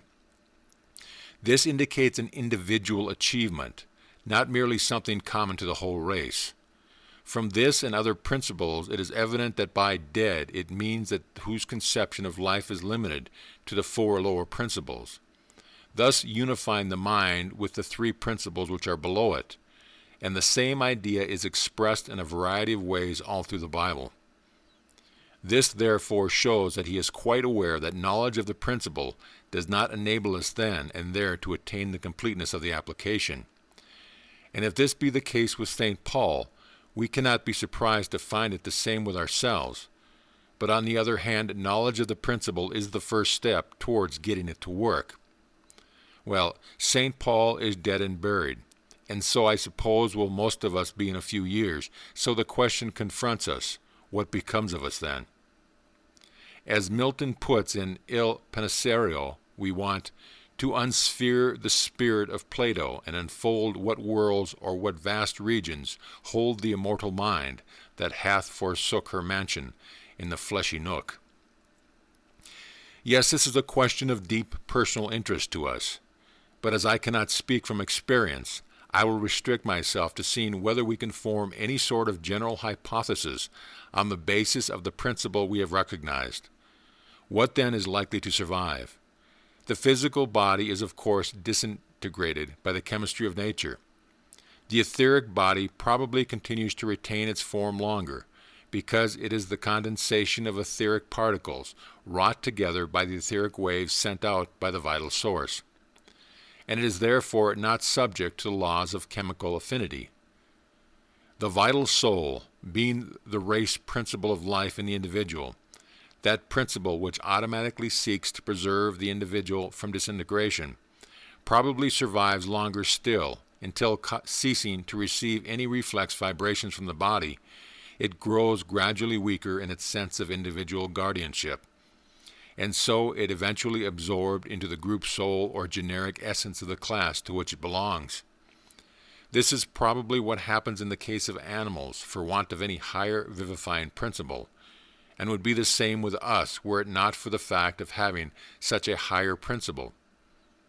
In our case, I should imagine that the influx of etheric waves received from the thought action of the mind would have the effect of continuing to impress the vital soul with a sense of individuality in terms of its own plane, which would prevent it from being absorbed into the group soul so long as the vital current from the mind continued to reach it. But eventually that current would cease to reach it, and in some cases because the individual mind that governed it would gradually realize that its connection with the physical plane had ceased, and in others because though a higher illumination of the mind had, of its own volition, turned its thought into another direction. In either case, on the ceasing of the influx of that vitalizing current, the vital soul of the human being would otherwise be absorbed into the cosmic soul or anima mundi. How long the process of the disintegration of the etheric body and absorption of the vital soul may take is a question of which I can offer no opinion, beyond saying that certain psychic phenomena suggest that in some cases they may take a long period of time. But for the reasons I have now given, it appears to me that the permanently surviving factor is the thinking mind, which is our real self, and is positively our center of consciousness after the physical body has been put off. By the facts of the case, its consciousness is no longer affected by vibrations received from the physical body, and therefore, to the extent to which our idea of life has been centered in that body, we shall feel its loss. If our motto has been, "Let us eat and drink, for tomorrow we shall die," we shall feel very dead indeed, a living death, a consciousness of being cut off from all that constituted our enjoyment of life, a thirst for the satisfaction of our customary ideas, which we have no power to quench, and in proportion as our habitual mode of thought is raised above the lowest level, so will our sense of loss be less.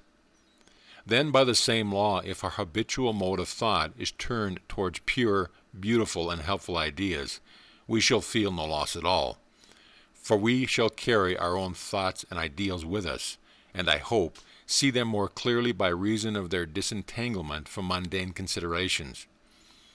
In what precise way we may then be able to work out our ideals, I will not now stop to discuss. What we want first is a reasonable theory, based upon the principle of that universal law, which is only varied in its action by the conditions under which it works. So instead of speculating as to precise details, we may generalize the questions on how we can work out the good ideals which we carry over with us, and put it in this way. Our ideas are embodied in thoughts. Thoughts start trains of etheric waves, which waves induce reciprocal action whenever they meet with a receiver capable of vibrating synchronomically with them. And so eventually the thought becomes a fact, and our helpful and beautiful ideal becomes a work of power, whether in this world or in another. Now it is to the forming of such ideals that the Bible, from first to last, is trying to lead us. From first to last it is working upon one uniform principle, that the thought is the Word, that the Word sets in motion the law, and that when the law is set in motion it acts with mathematical precision.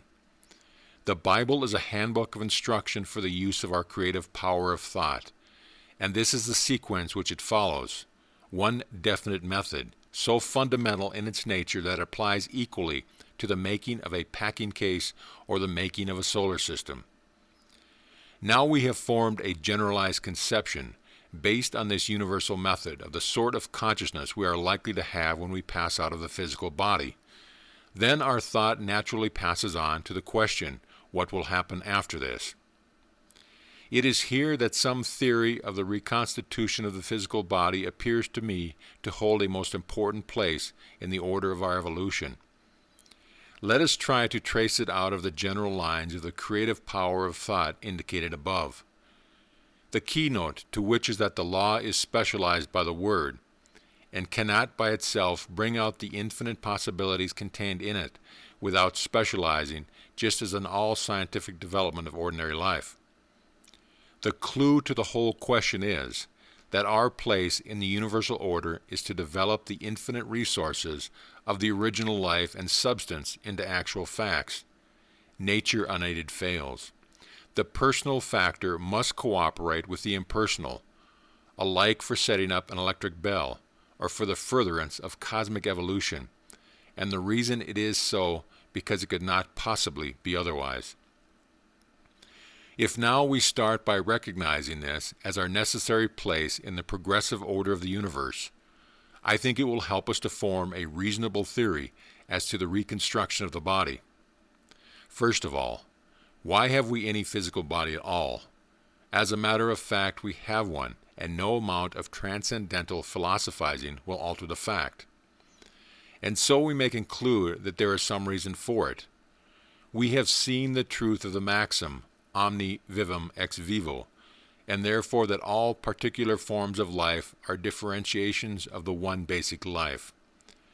This means a localizing of the life principle in individual centers. The formation of a center implies condensation, for where there is no condensation, the energy, whether electricity or life, is simply dispersed and achieves no purpose. Therefore, distinctness from the undifferentiated original life is a necessity of case. Consequently, the higher the degree of consciousness of individuality, the greater must be the consciousness of distinctness of personality. We say of a wobbly sort of person, that fellow is no use, you can't depend on him. We say of a person whose ideas, intentions, and methods are subject to continual variations under all sorts of outside influences, whether of opinions or circumstances, that he has no backbone, meaning that he is in want of individuality.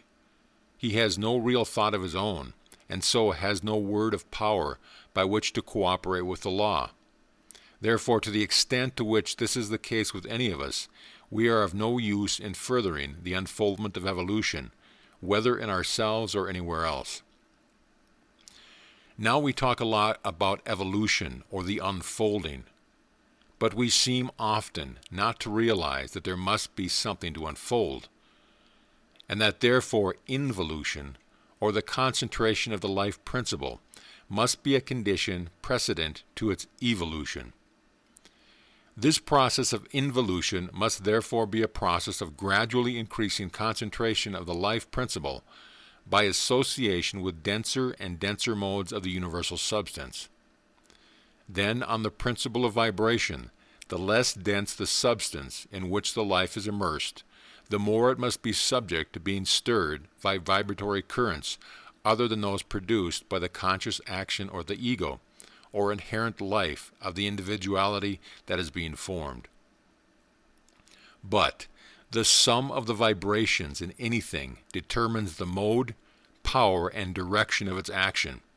Therefore, the less the ego be concentrated through association with a dense vehicle, the more wobbly it must be, and consequently the less able to take any effective part in the further work of creation.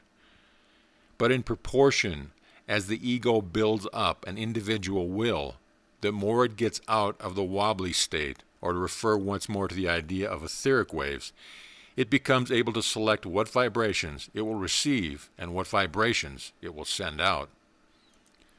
The involition of the ego into the physical body, such as we presently know it, is therefore a necessity of the case.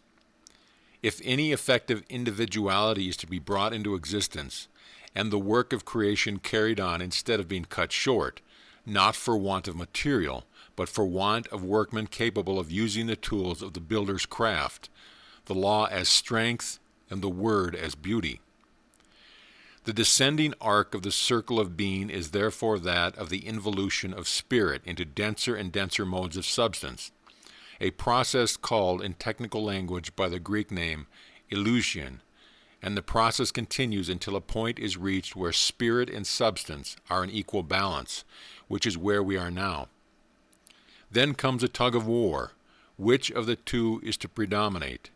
They are the expansive and constructive primal elements, the Roha and the Hoshak of the Hebrew Genesis. If the constrictive element be allowed to go further than giving necessary form to the expansive element, it imprisons the latter. The condensation becomes too dense for the ego to receive or send forth vibrations according to its free will, and so the individuality becomes lost.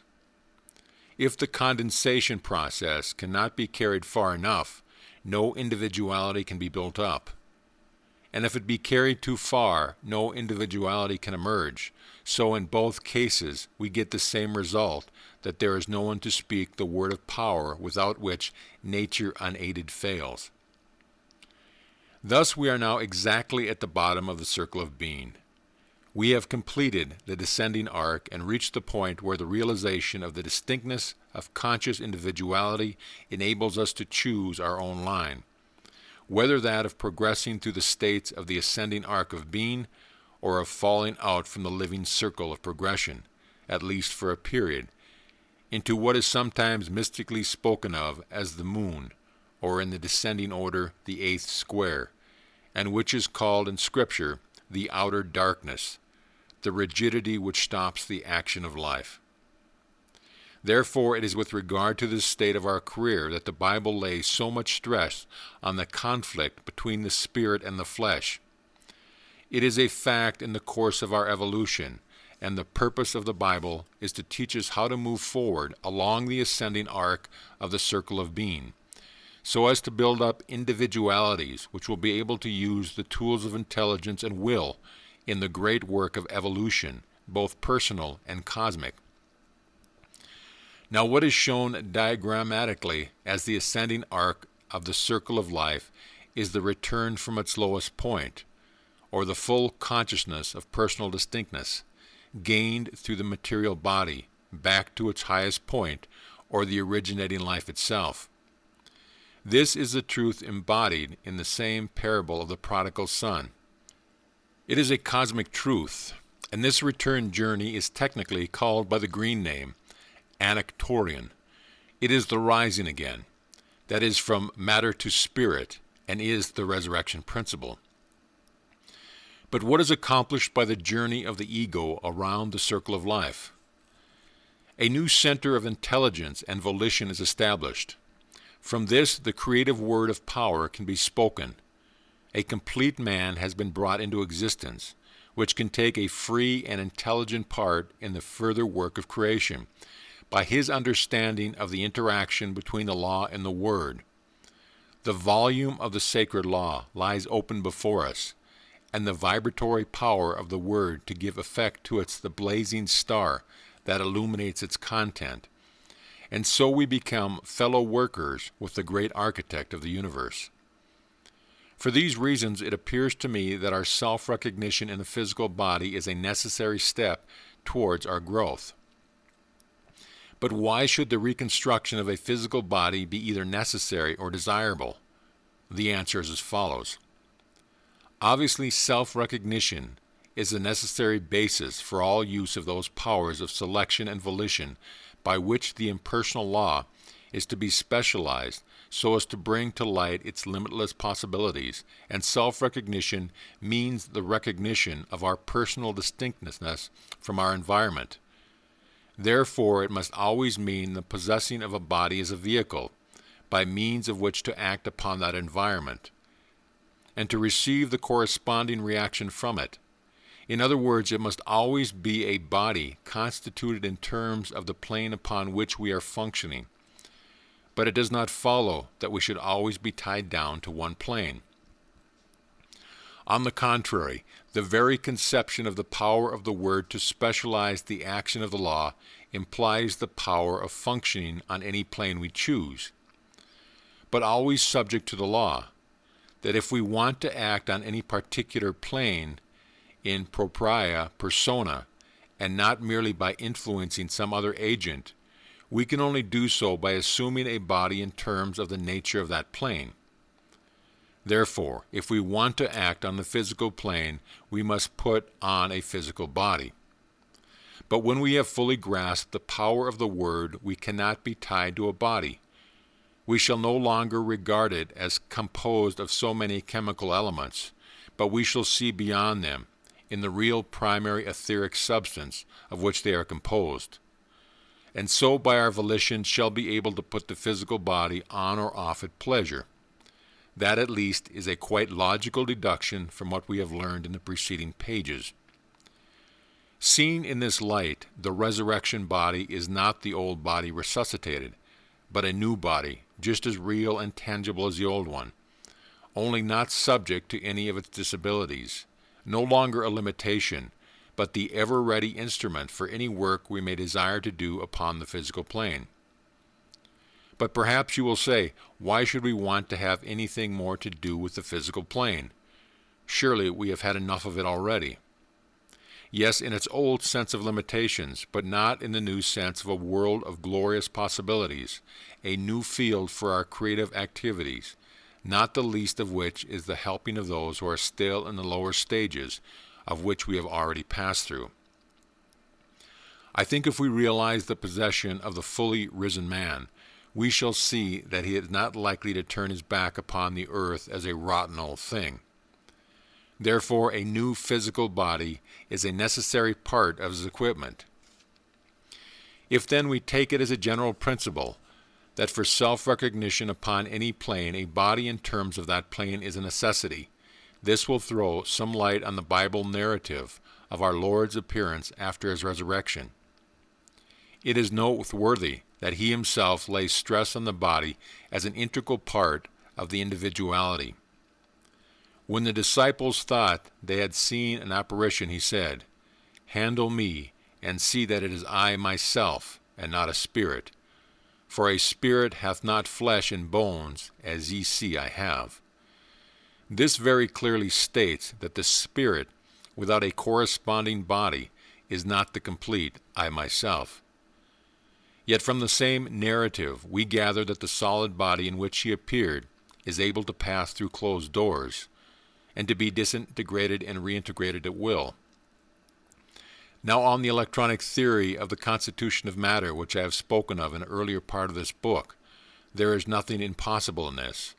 On the contrary, it is only the known law of synchronous vibration carried into those further range of wavelengths which, though not yet produced by laboratory experience, are unavoidably recognized by the mathematicians. In this way, when the resurrection of the body appears to me to be the legitimate termination of our present stage of existence, what further developments may follow, who shall say? For we must remember that the end of one series is always the commencement of another. That is the doctrine of the octave. But this is far enough to look forward in all conscious. As to when the completion of our present stage of evolution will be attained, it is impossible even to hazard a guess. But that the individual attainment of such a resurrection is not dependent on any particular date in the world's history is clearly the teaching of Scripture.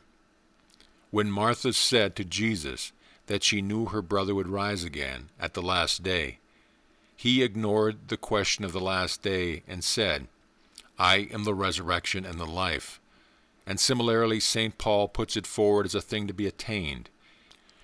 It is not a resurrection of the dead, but from among the dead that St. Paul is aiming at.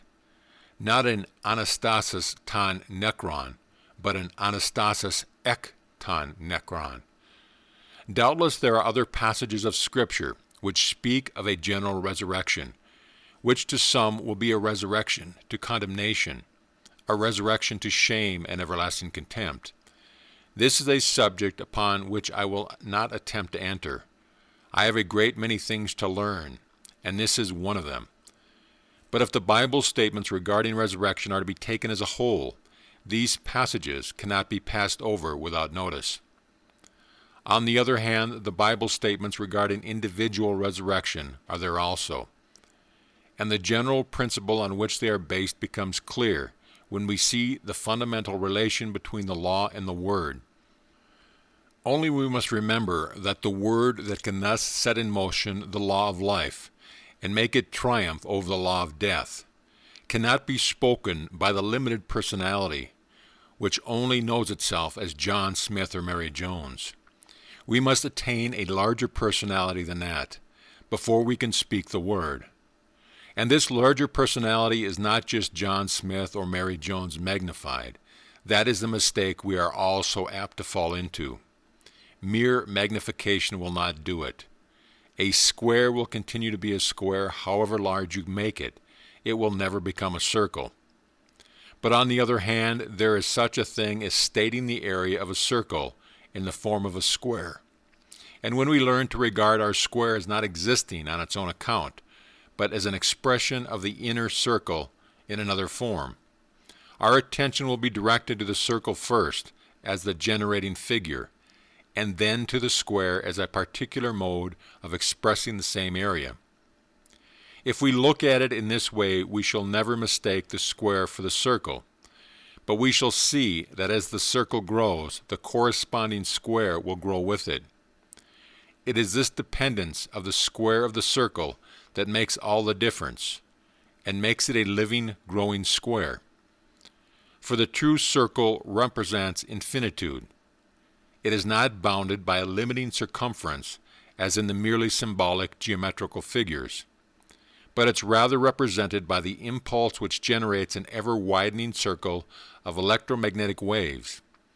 And when we realize this, our square becomes a living thing.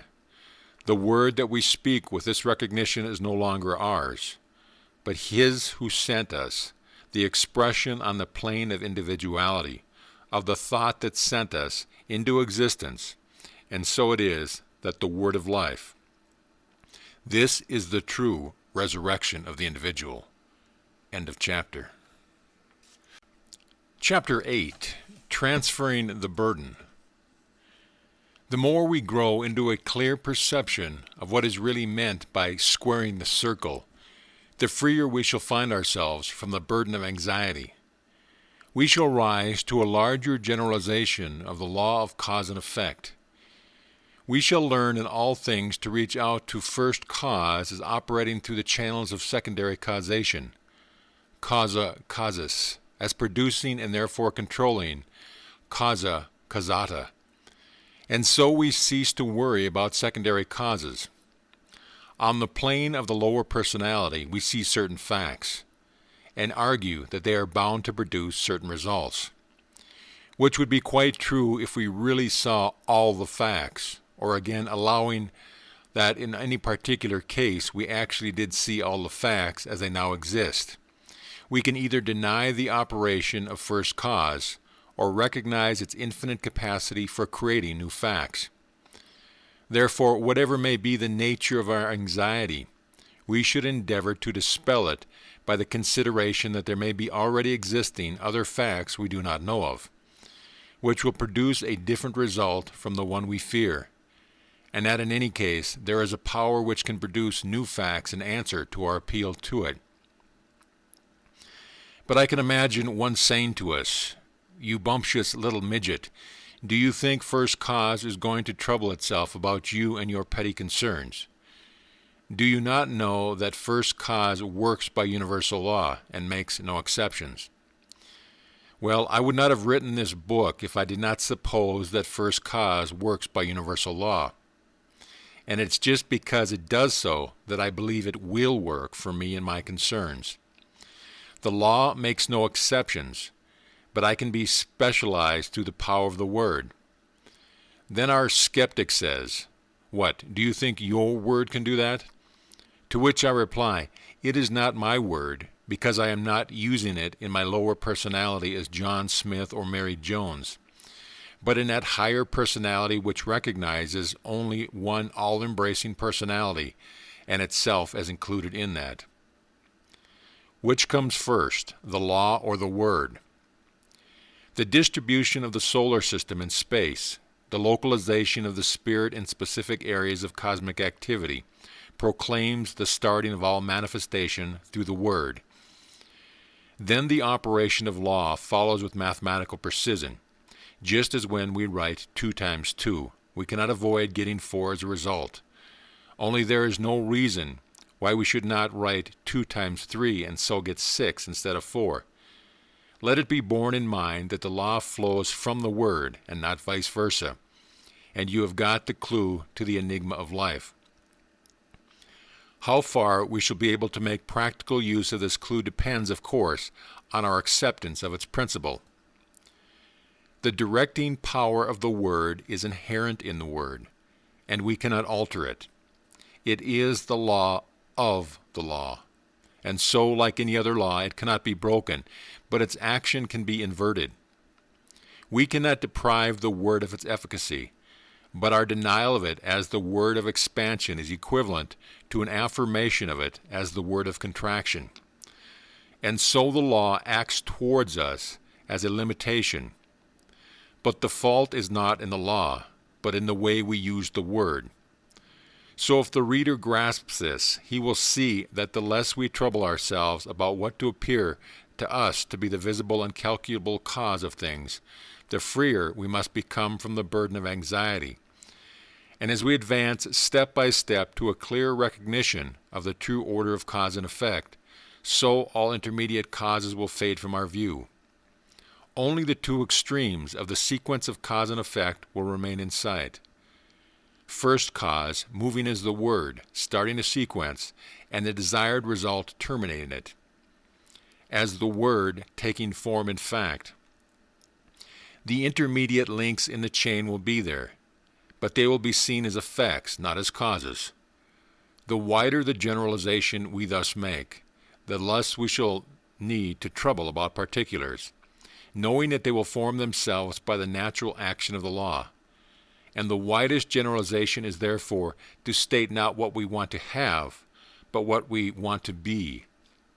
The only reason we ever want to have anything is because we think it will help us to be something more than we are now, so that the having is only a link in the chain of a secondary cause, and may therefore be left out of consideration, for it will come of itself through the natural working of the law, set in operation by the Word as first cause.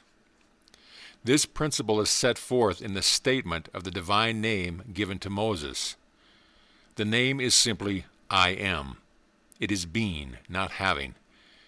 The having followers is a natural consequence of the being.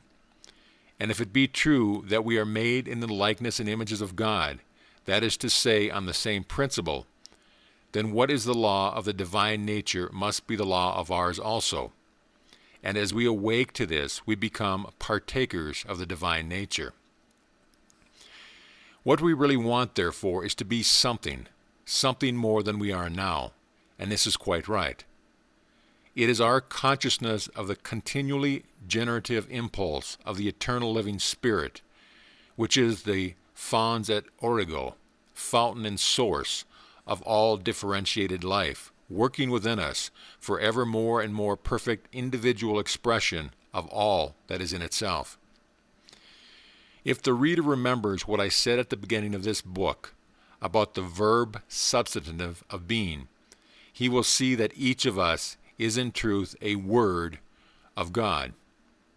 Let not the orthodox reader be shocked at this. I am only saying what the Bible does. Look up the following passages. I will write upon him the name of my God and my own new name. I saw, and behold, a lamb standing on Mount Zion. Note the word Zion means the principle of life. And with him 144,000, having his name and the name of his Father written on their foreheads. His name shall be on their foreheads.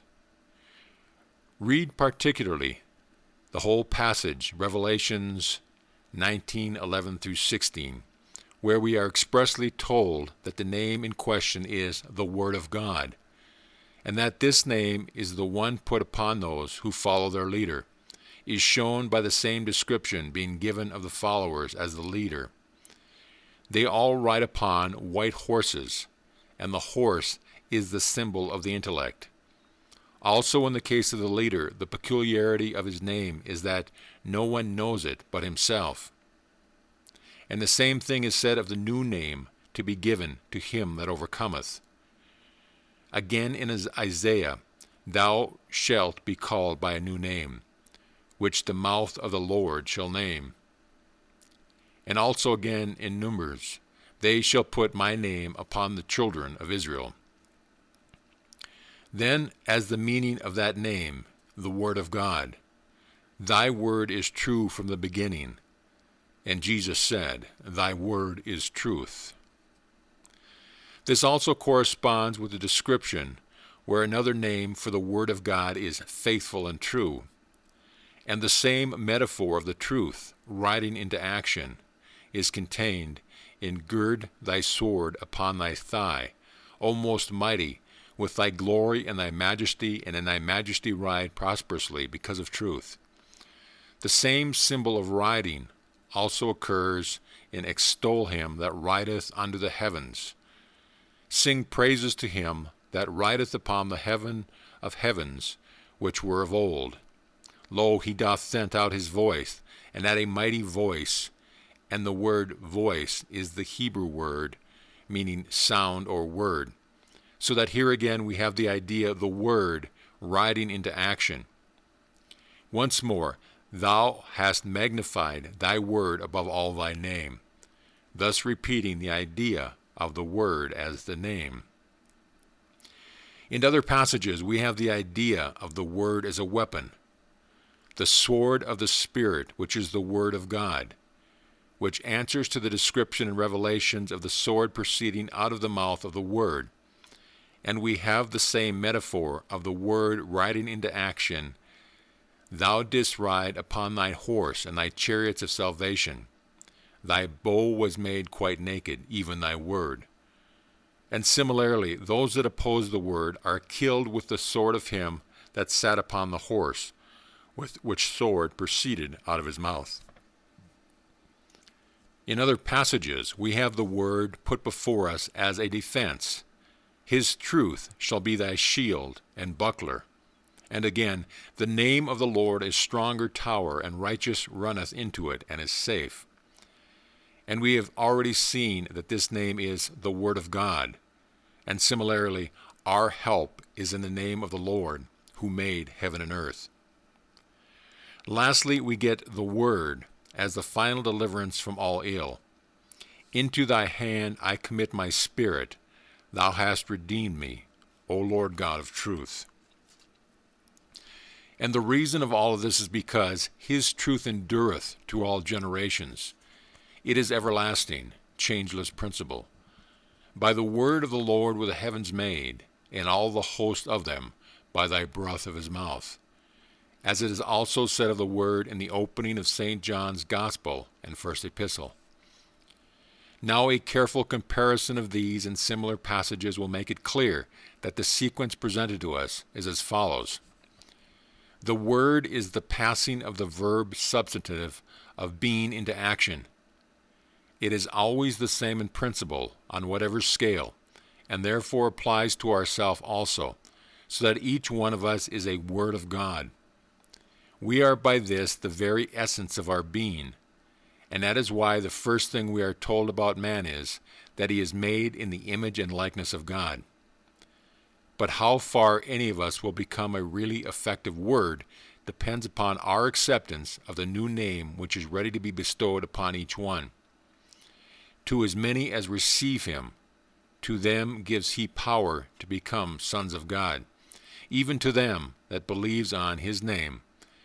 We get the new name by realizing the truth, which truth is that we ourselves are included in the name, and that name is called the Word of God.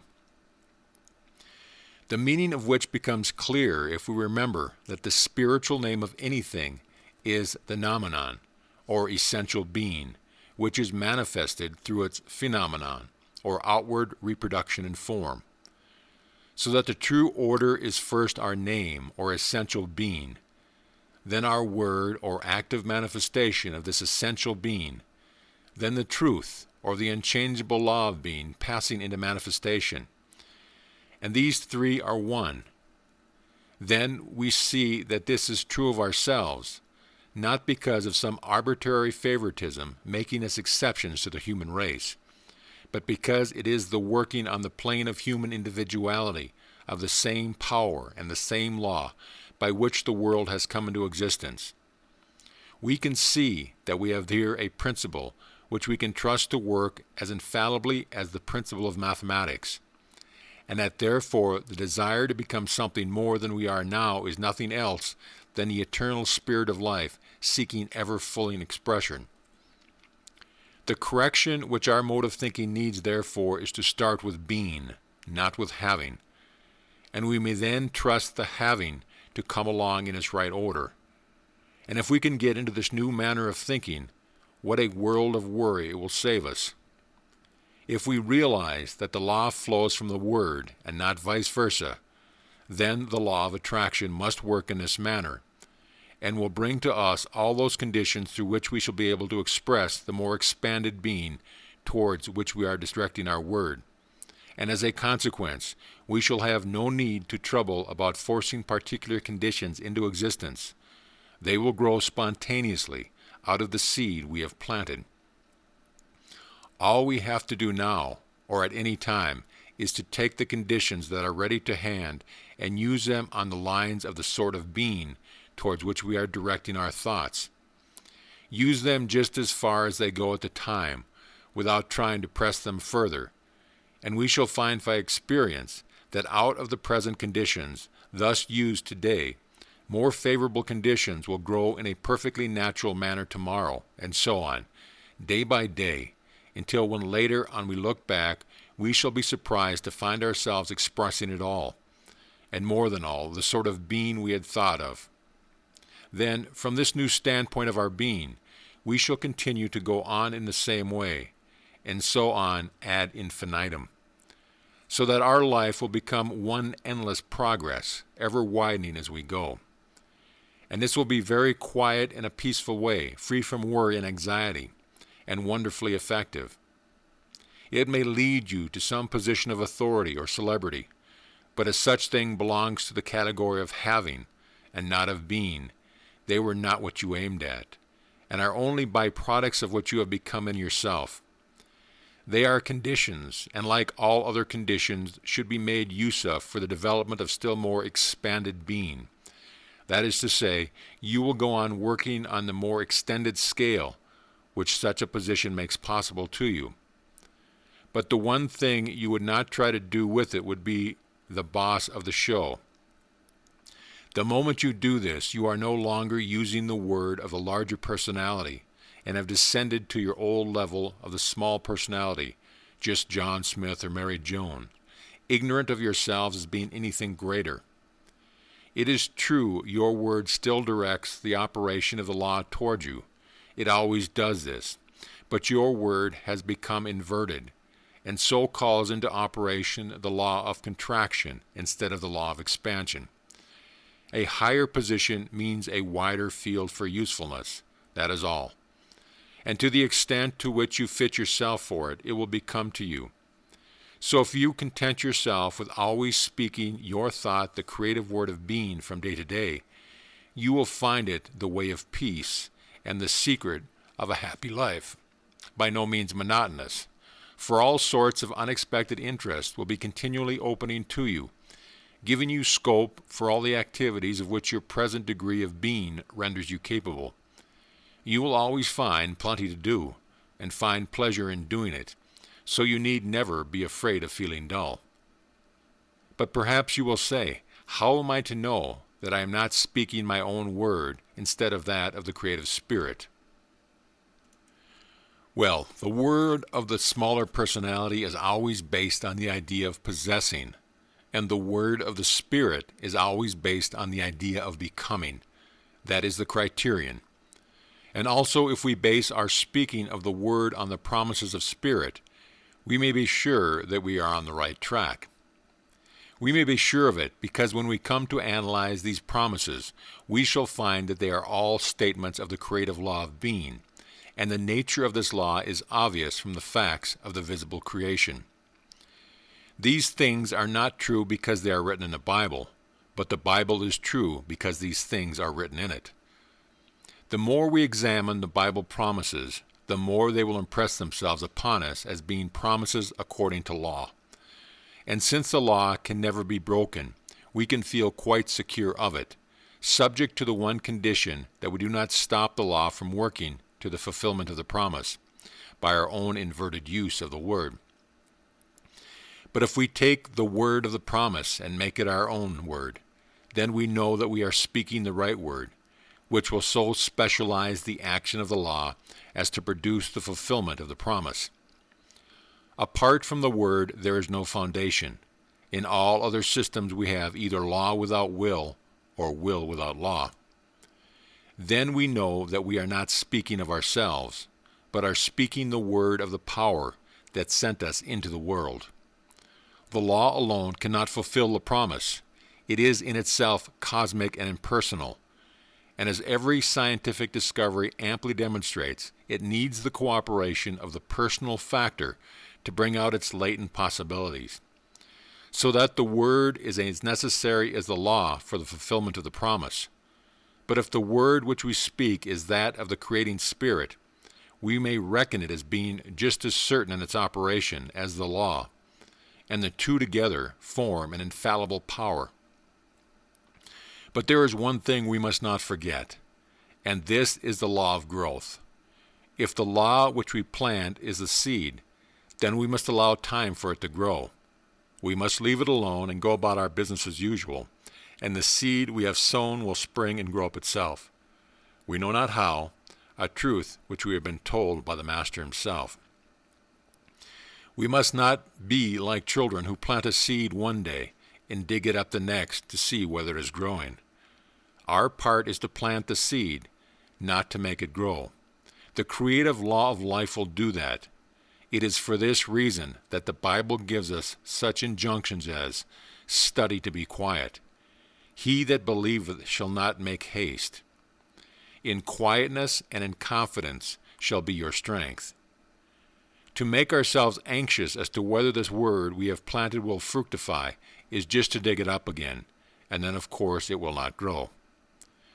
The fundamental maxim, then, which you must always keep in mind, is that every creation carries its own mathematics along with it, and that therefore the law flows from the Word, and not vice versa.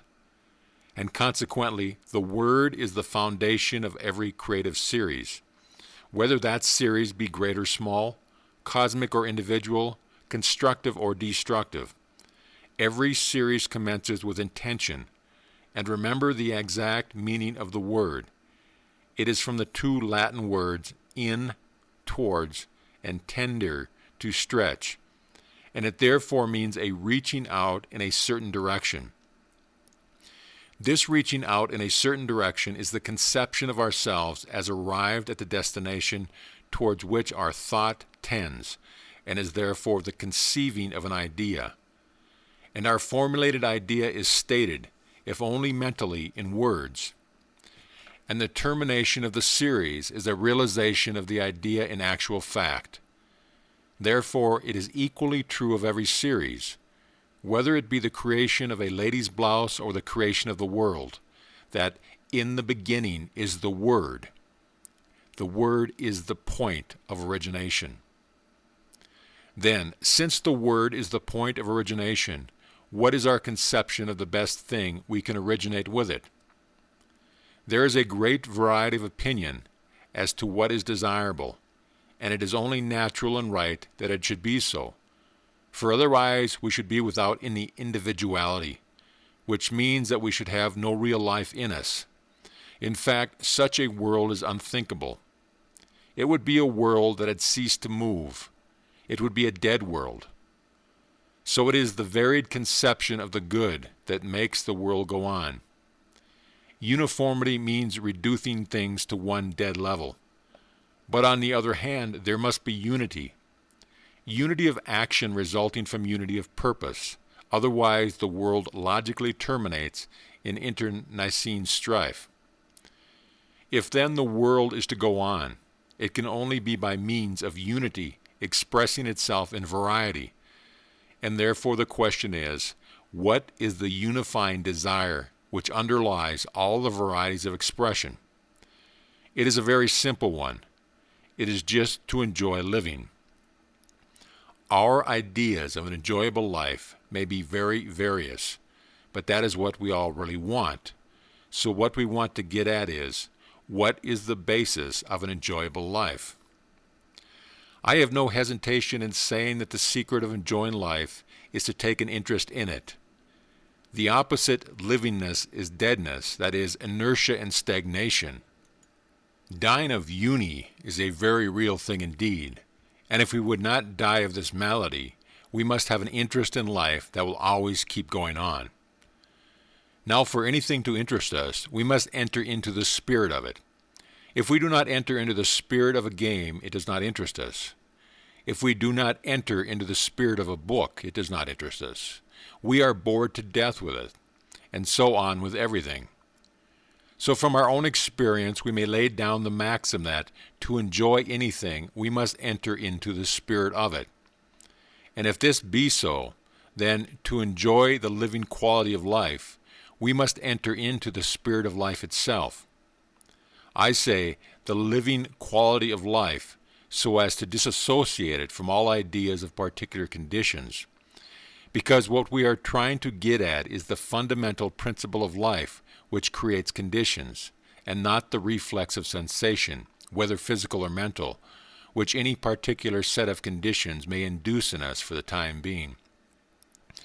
In this way we come back to the initial proposition with which we started, that the origin of everything is only to be found in a universal, ever-loving spirit, and that our own life proceeds from this spirit in accordance with the maxim omni vivum ex vivo. Thus we are logically brought to the conclusion that the ultimate desire of all humanity is to consciously enter into the spirit of life as it is in itself, antecedently to all conditions. This is the widest of all generalizations, and so opens the door to the highest of all specializations. For it is a scientific fact that the more widely we can generalize the principle of any law, the more highly we can specialize its working. It is only as our conception of it is limited that any law limits us. A principle per se is always undifferentiated, and capable of any sort of differentiation into particular modes of expression that are not in opposition to the principle itself. And it is true of the principle of life as of all others. There is therefore no limit to its expression except that which inverts it, that is to say, anything which tends towards death, and accordingly what we have to avoid is the negative mode of thought, which starts an inverted action of the law, logically resulting in destructiveness instead of constructiveness. But the mistake we make from not seeing the basic principles of the whole thing is that of looking to the conditions to form of life, instead of looking to the life to form the conditions. And therefore what we require is a standard of measurement for our thought, by which we shall be able to form the perfect word, which will set in motion the law of cause and effect in such a manner as to fulfill that basic desire of life which is common to all humanity.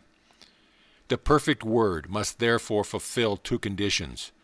It must have the essential quality of the undifferentiated eternal life, and it must have the essential quality of genus homo.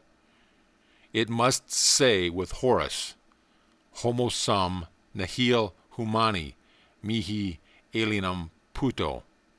I am man. I regard nothing human as alien to myself. When we think it out carefully, there is no escaping the conclusion that this must be the essential quality of the perfect word we are in search of. It is the final logical inference from all that we have learned regarding the interaction between law and personality, that the divine word must combine in itself the quality of each. It must be at once both human and divine. Of course, all my readers know where the description of such a word is to be found, but what I want them to realize is the way in which we have now reached a similar description of the perfect word. We have not accepted it unquestionably as the teaching of a scholastic theology, but have arrived at it by a course of careful reasoning from the facts of physical nature and from our experience of our own mental powers. This way at getting at it makes it really our own. We know what we mean by it, and it is no longer a mere traditional form of words. It is the same with everything else. Nothing becomes our own by being just told about it. For instance, if I show an artist a picture, and he tells me that a boat in it is half a mile away from the spectators, I may accept this on his authority, because I suppose he knows all about it. But if next day a friend shows me a picture of a bit of coast with a fishing boat in the distance, and asks me how far off that boat is, I am utterly stumped, because I do not know how the artist was able to judge the distance. But if I understand the principle, I give my friend a very approximation of the distance of the boat. I work it out like this. I say, the immediate foreground of the picture shows an amount of detail which could not be seen more than 20 yards away, and the average size of such details in nature shows that the bottom edge of the picture might measure about 10 yards away. Then from experience, I know that the average length of craft of a particular rigging in the picture, say, about 80 feet, and then I measure that this length goes 16.5 times across the picture on the level where the boat is situated. And so I know that a line across the picture at this level measures 80 by 16.5 equals 1,320 feet equals 440 yards. Then I make the calculations, 10 yards, 440 yards, 20 yards. The distance required to be ascertained is 440 times 20 divided by 10 equals 880 yards. 1,760 yards equal 1 mile, and 1,760 divided by 2 equals 880 yards. Therefore I know that the boat in the picture is represented as being about a half a mile from the spectator. I really know the distance and do not merely guess it, and I know how I know it. I know it simply from the geometrical principle that with a given angle at the apex of the triangle, the length of a perpendicular dropped from the apex to the base of the triangle will always bear the same ratio to the length of the base, whatever the size of the triangle may be. In this way, I know the distance of the boat in the picture by combining mathematics and my own observation of facts, once again to cooperation of law and personality. Now a familiar instance like this shows the difference between being told a thing and really knowing it. And it is by analogous method that we have now arrived at the conclusion that the perfect word is a combination of the human and the divine. We have definite reasons for seeing this as the ultimate fact of human development, the power to give expression to the perfect word, and that this follows naturally from the fact of our own existence and that of some originating source from which we derive it. But perhaps the reader will say, how can a word take form as a person? Well, words which do not eventually take form as facts only evaporate into thin air, and we cannot conceive the divine ideals of man doing this.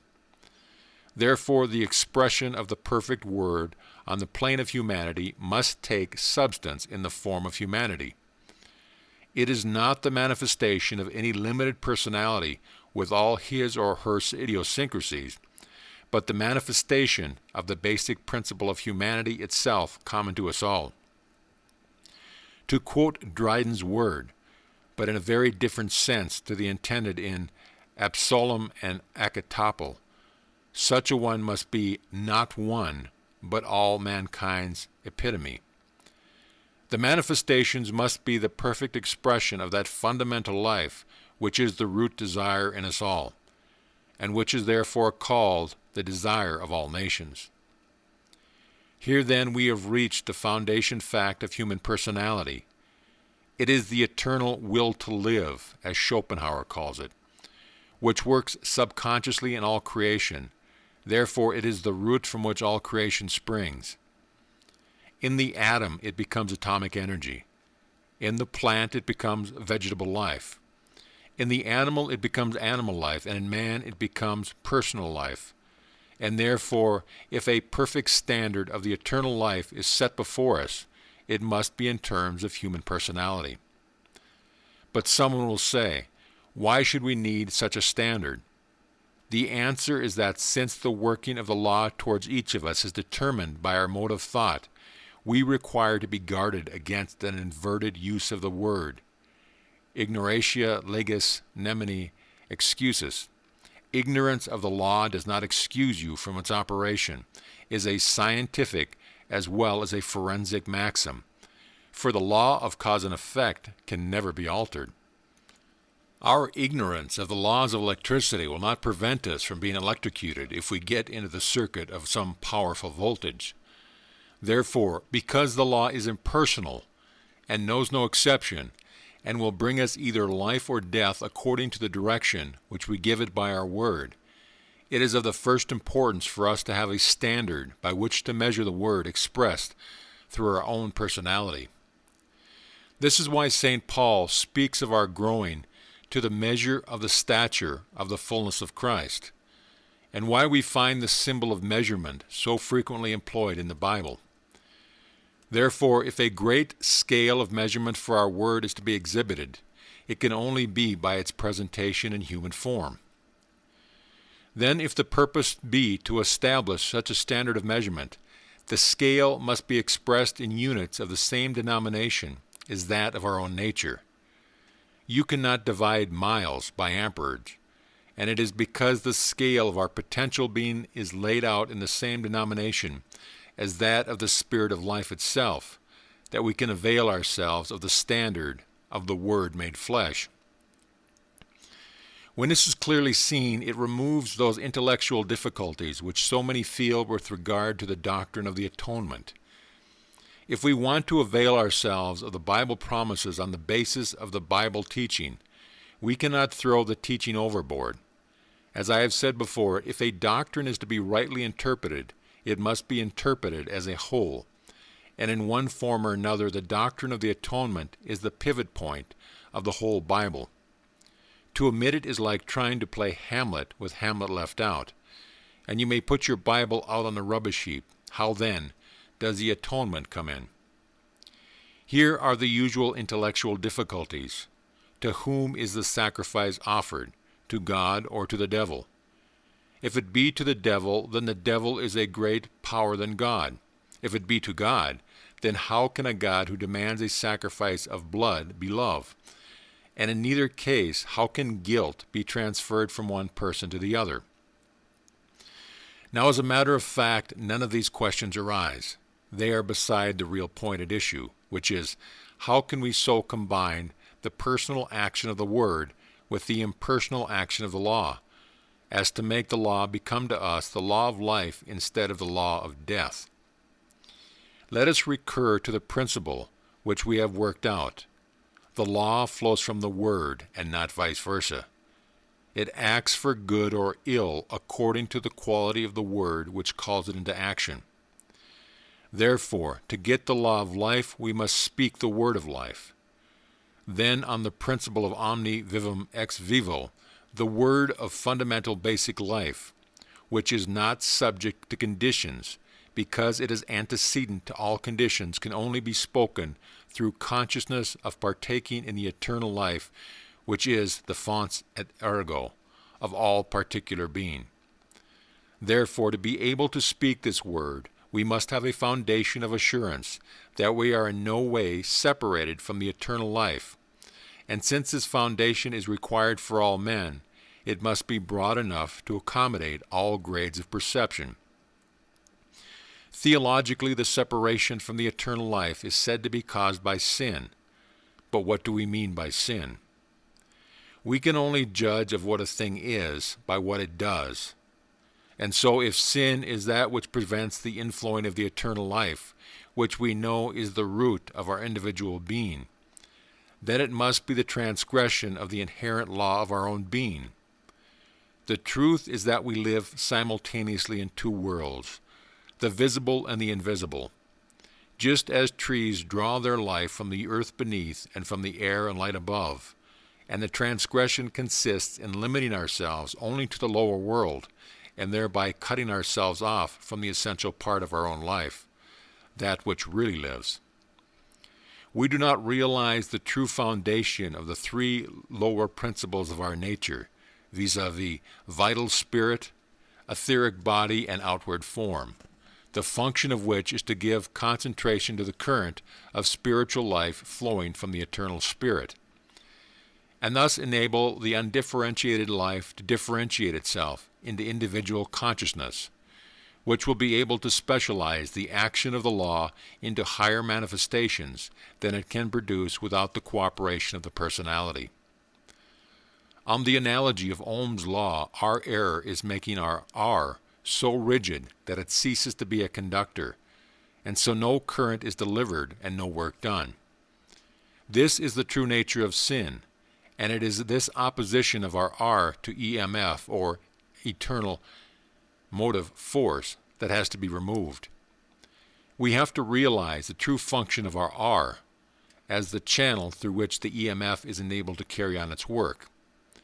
When we awake to the fact that our true place in the order of the universe is to be fellow workers with God in carrying on the work of creation, then we see hitherto we have entirely missed the purpose of our calling, and have misused the divine image in which we were created. And therefore we want the assurance that our past errors will not stand in the way of our future advance and continually fuller participation in the divine creative work, which, in virtue of our true nature, should be our rightful inheritance. That our future destiny is to actually take an individual part, however small, in guiding the great work of evolution may not be evident to us in the earlier stage of our awakening. But what is clear as a matter of feeling, but not yet intellectually, is that in some way or another we have been cutting ourselves off from the great source of light, and that what we therefore want is to be reunited with it. What is wanted then is something which will give us a firm ground of assurance that we are reunited to it, and that something must be of such a nature as never to lose anything of its efficiency at any stage of our progress. It must cover the whole ground. Now, if we think deeply upon this question, we shall gradually come to see that this expansive quality is to be found in the doctrine of the atonement. It meets all the needs of our spiritual nature in a way that no other theory does, and responds to every stage of our progress. There is only one thing that will prevent it working, and that is saying that we have no need of it. That is why St. John said that if we say we have no sin, we deceive ourselves, and the truth is not in us.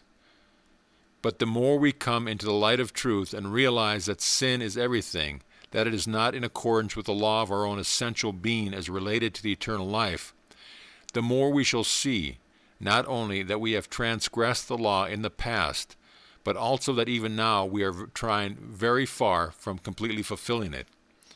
And the more light we get, the more clearly we shall see this to be the case. Therefore, whatever may be the stage of our mental development, the assurance which we need for the basis of our new life is that of the removal of sin, the sins of the past and the daily errors of the present. We may form various theories, each to our own satisfaction, as to how this takes place.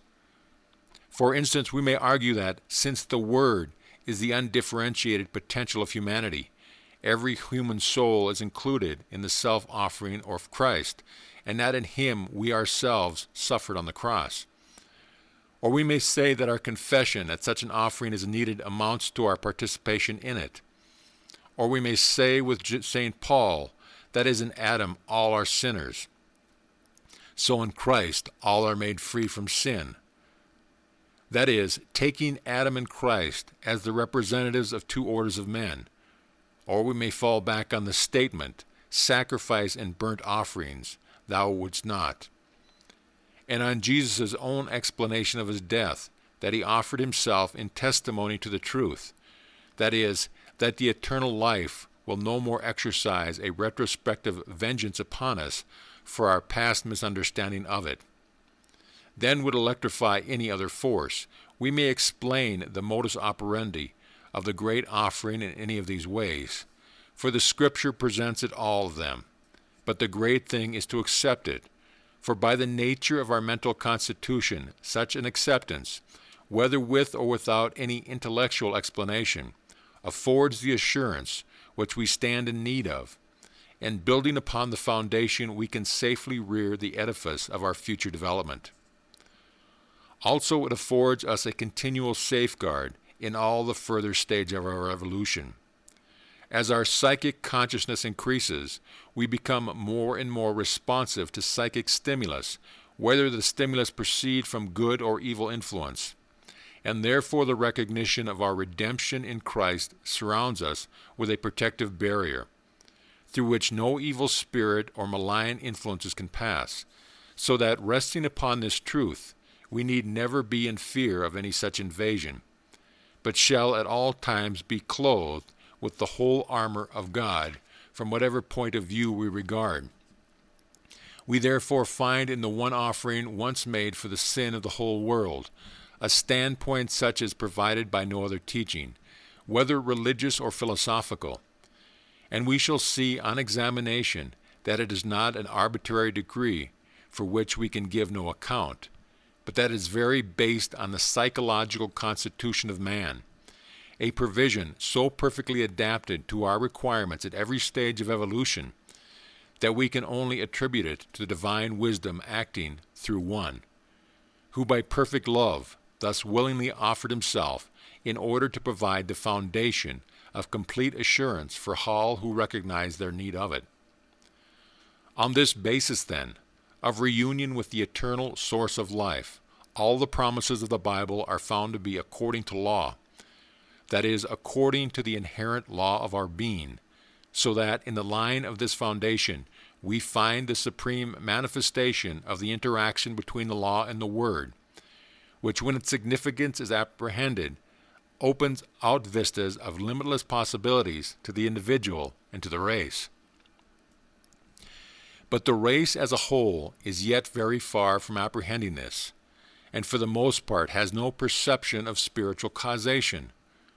Where some dim perception of spiritual causation is beginning to emerge, it is very frequently inverted, because people only apprehend it as giving them an additional power of exercising compulsion over their fellow man, and thus depriving them of that individuality, which is the one purpose of evolution to develop. This is because people do not look beyond the three lower principles of life, those principles which animals have in common with man, and consequently the higher principle of mind, which distinguishes man, is brought down to the lower level, so that the man is distinguished from the beast only by the possession of intellectual faculties, which by their perversions make him not merely a beast, but a devil of a beast. Therefore, the recognition of psychic powers, when not safeguarded by the higher principles of truth, plunges man even deeper into darkness than does a simple materialism. And so the two go hand in hand on a downward path.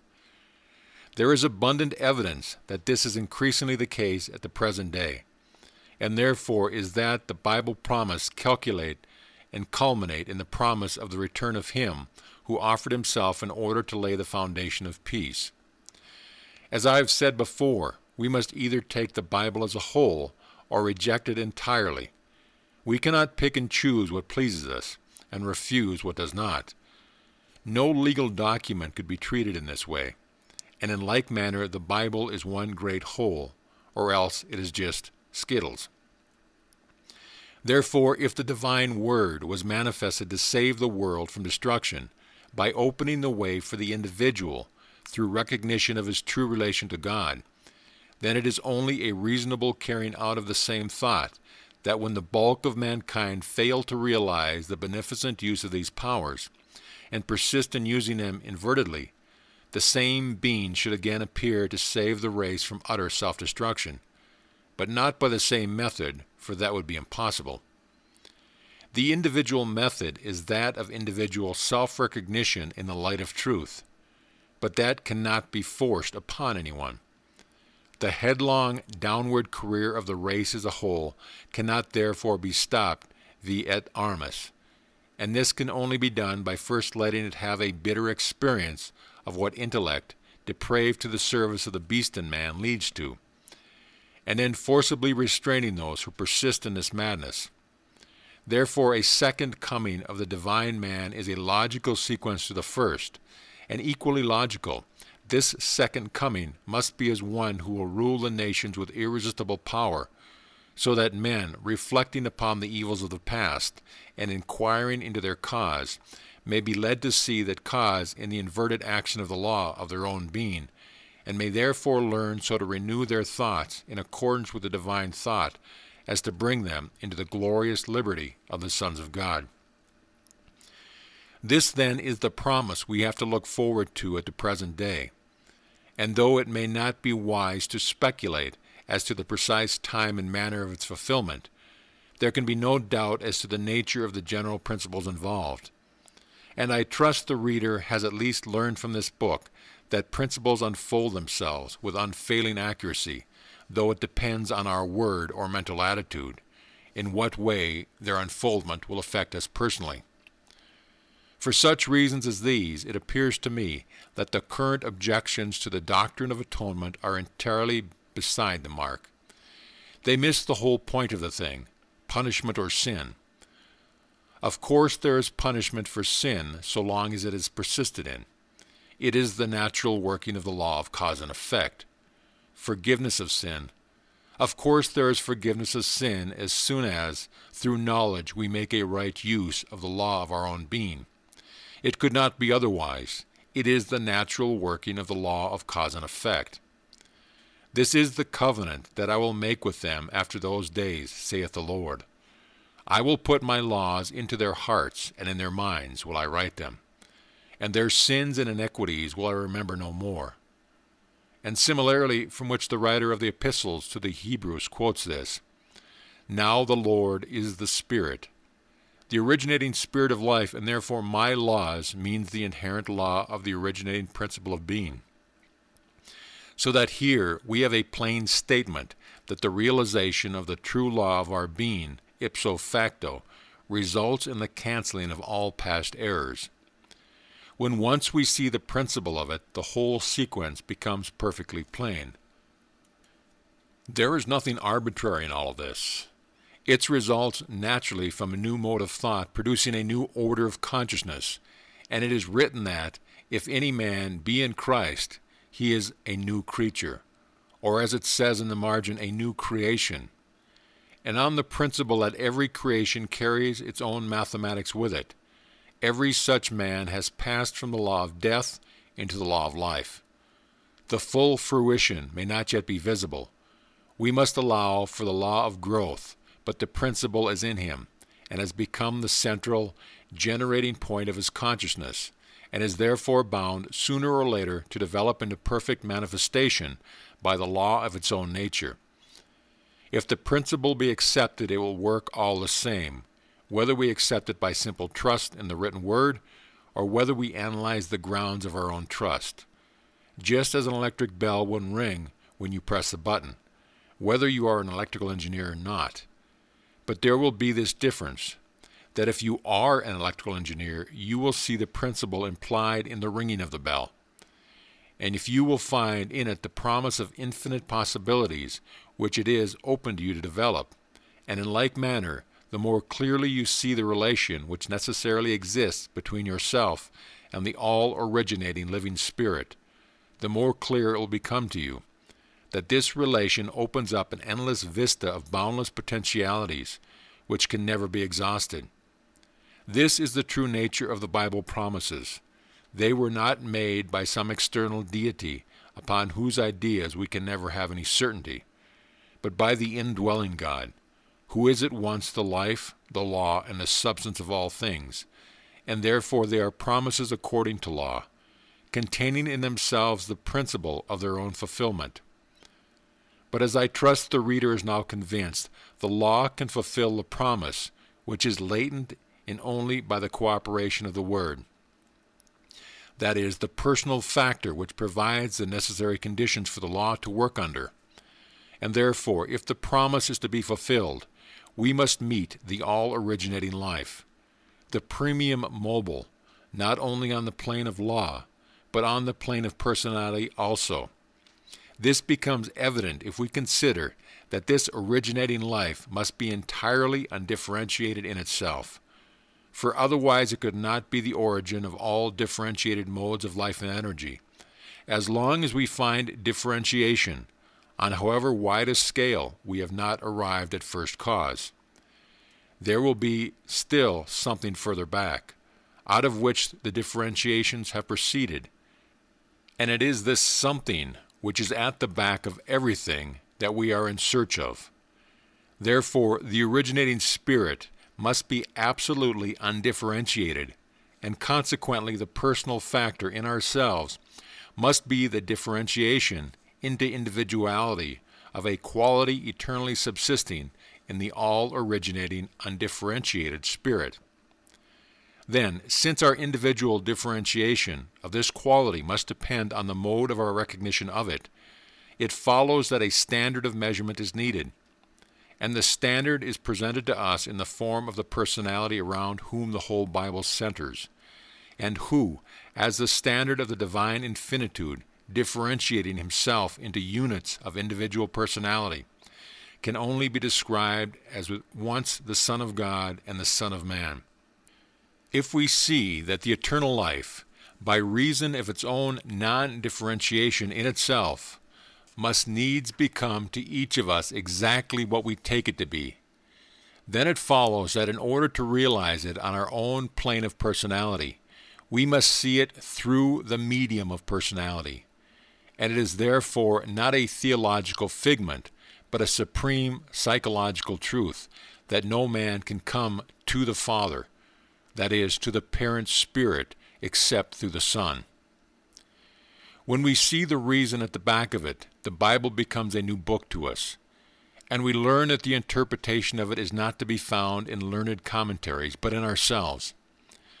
Then we find what is indeed the book of promises, not vague and uncertain, but logical and scientific, teaching us how to combine the instrumentality of the law with the freedom of the Word, so that through the perfect Word, manifested as the perfect man, we reach the perfect law and find that the perfect law is the law of liberty. End of chapter, end of book. This audio presentation of The Law and the Word by Thomas Troward has been brought to you by audioenlightenment.com. Copyright 2011, all rights reserved. This audio presentation has been recorded for the exclusive use of Audio Enlightenment members only. If you have received this audio from any website other than our own, please visit our website and let us know at your convenience.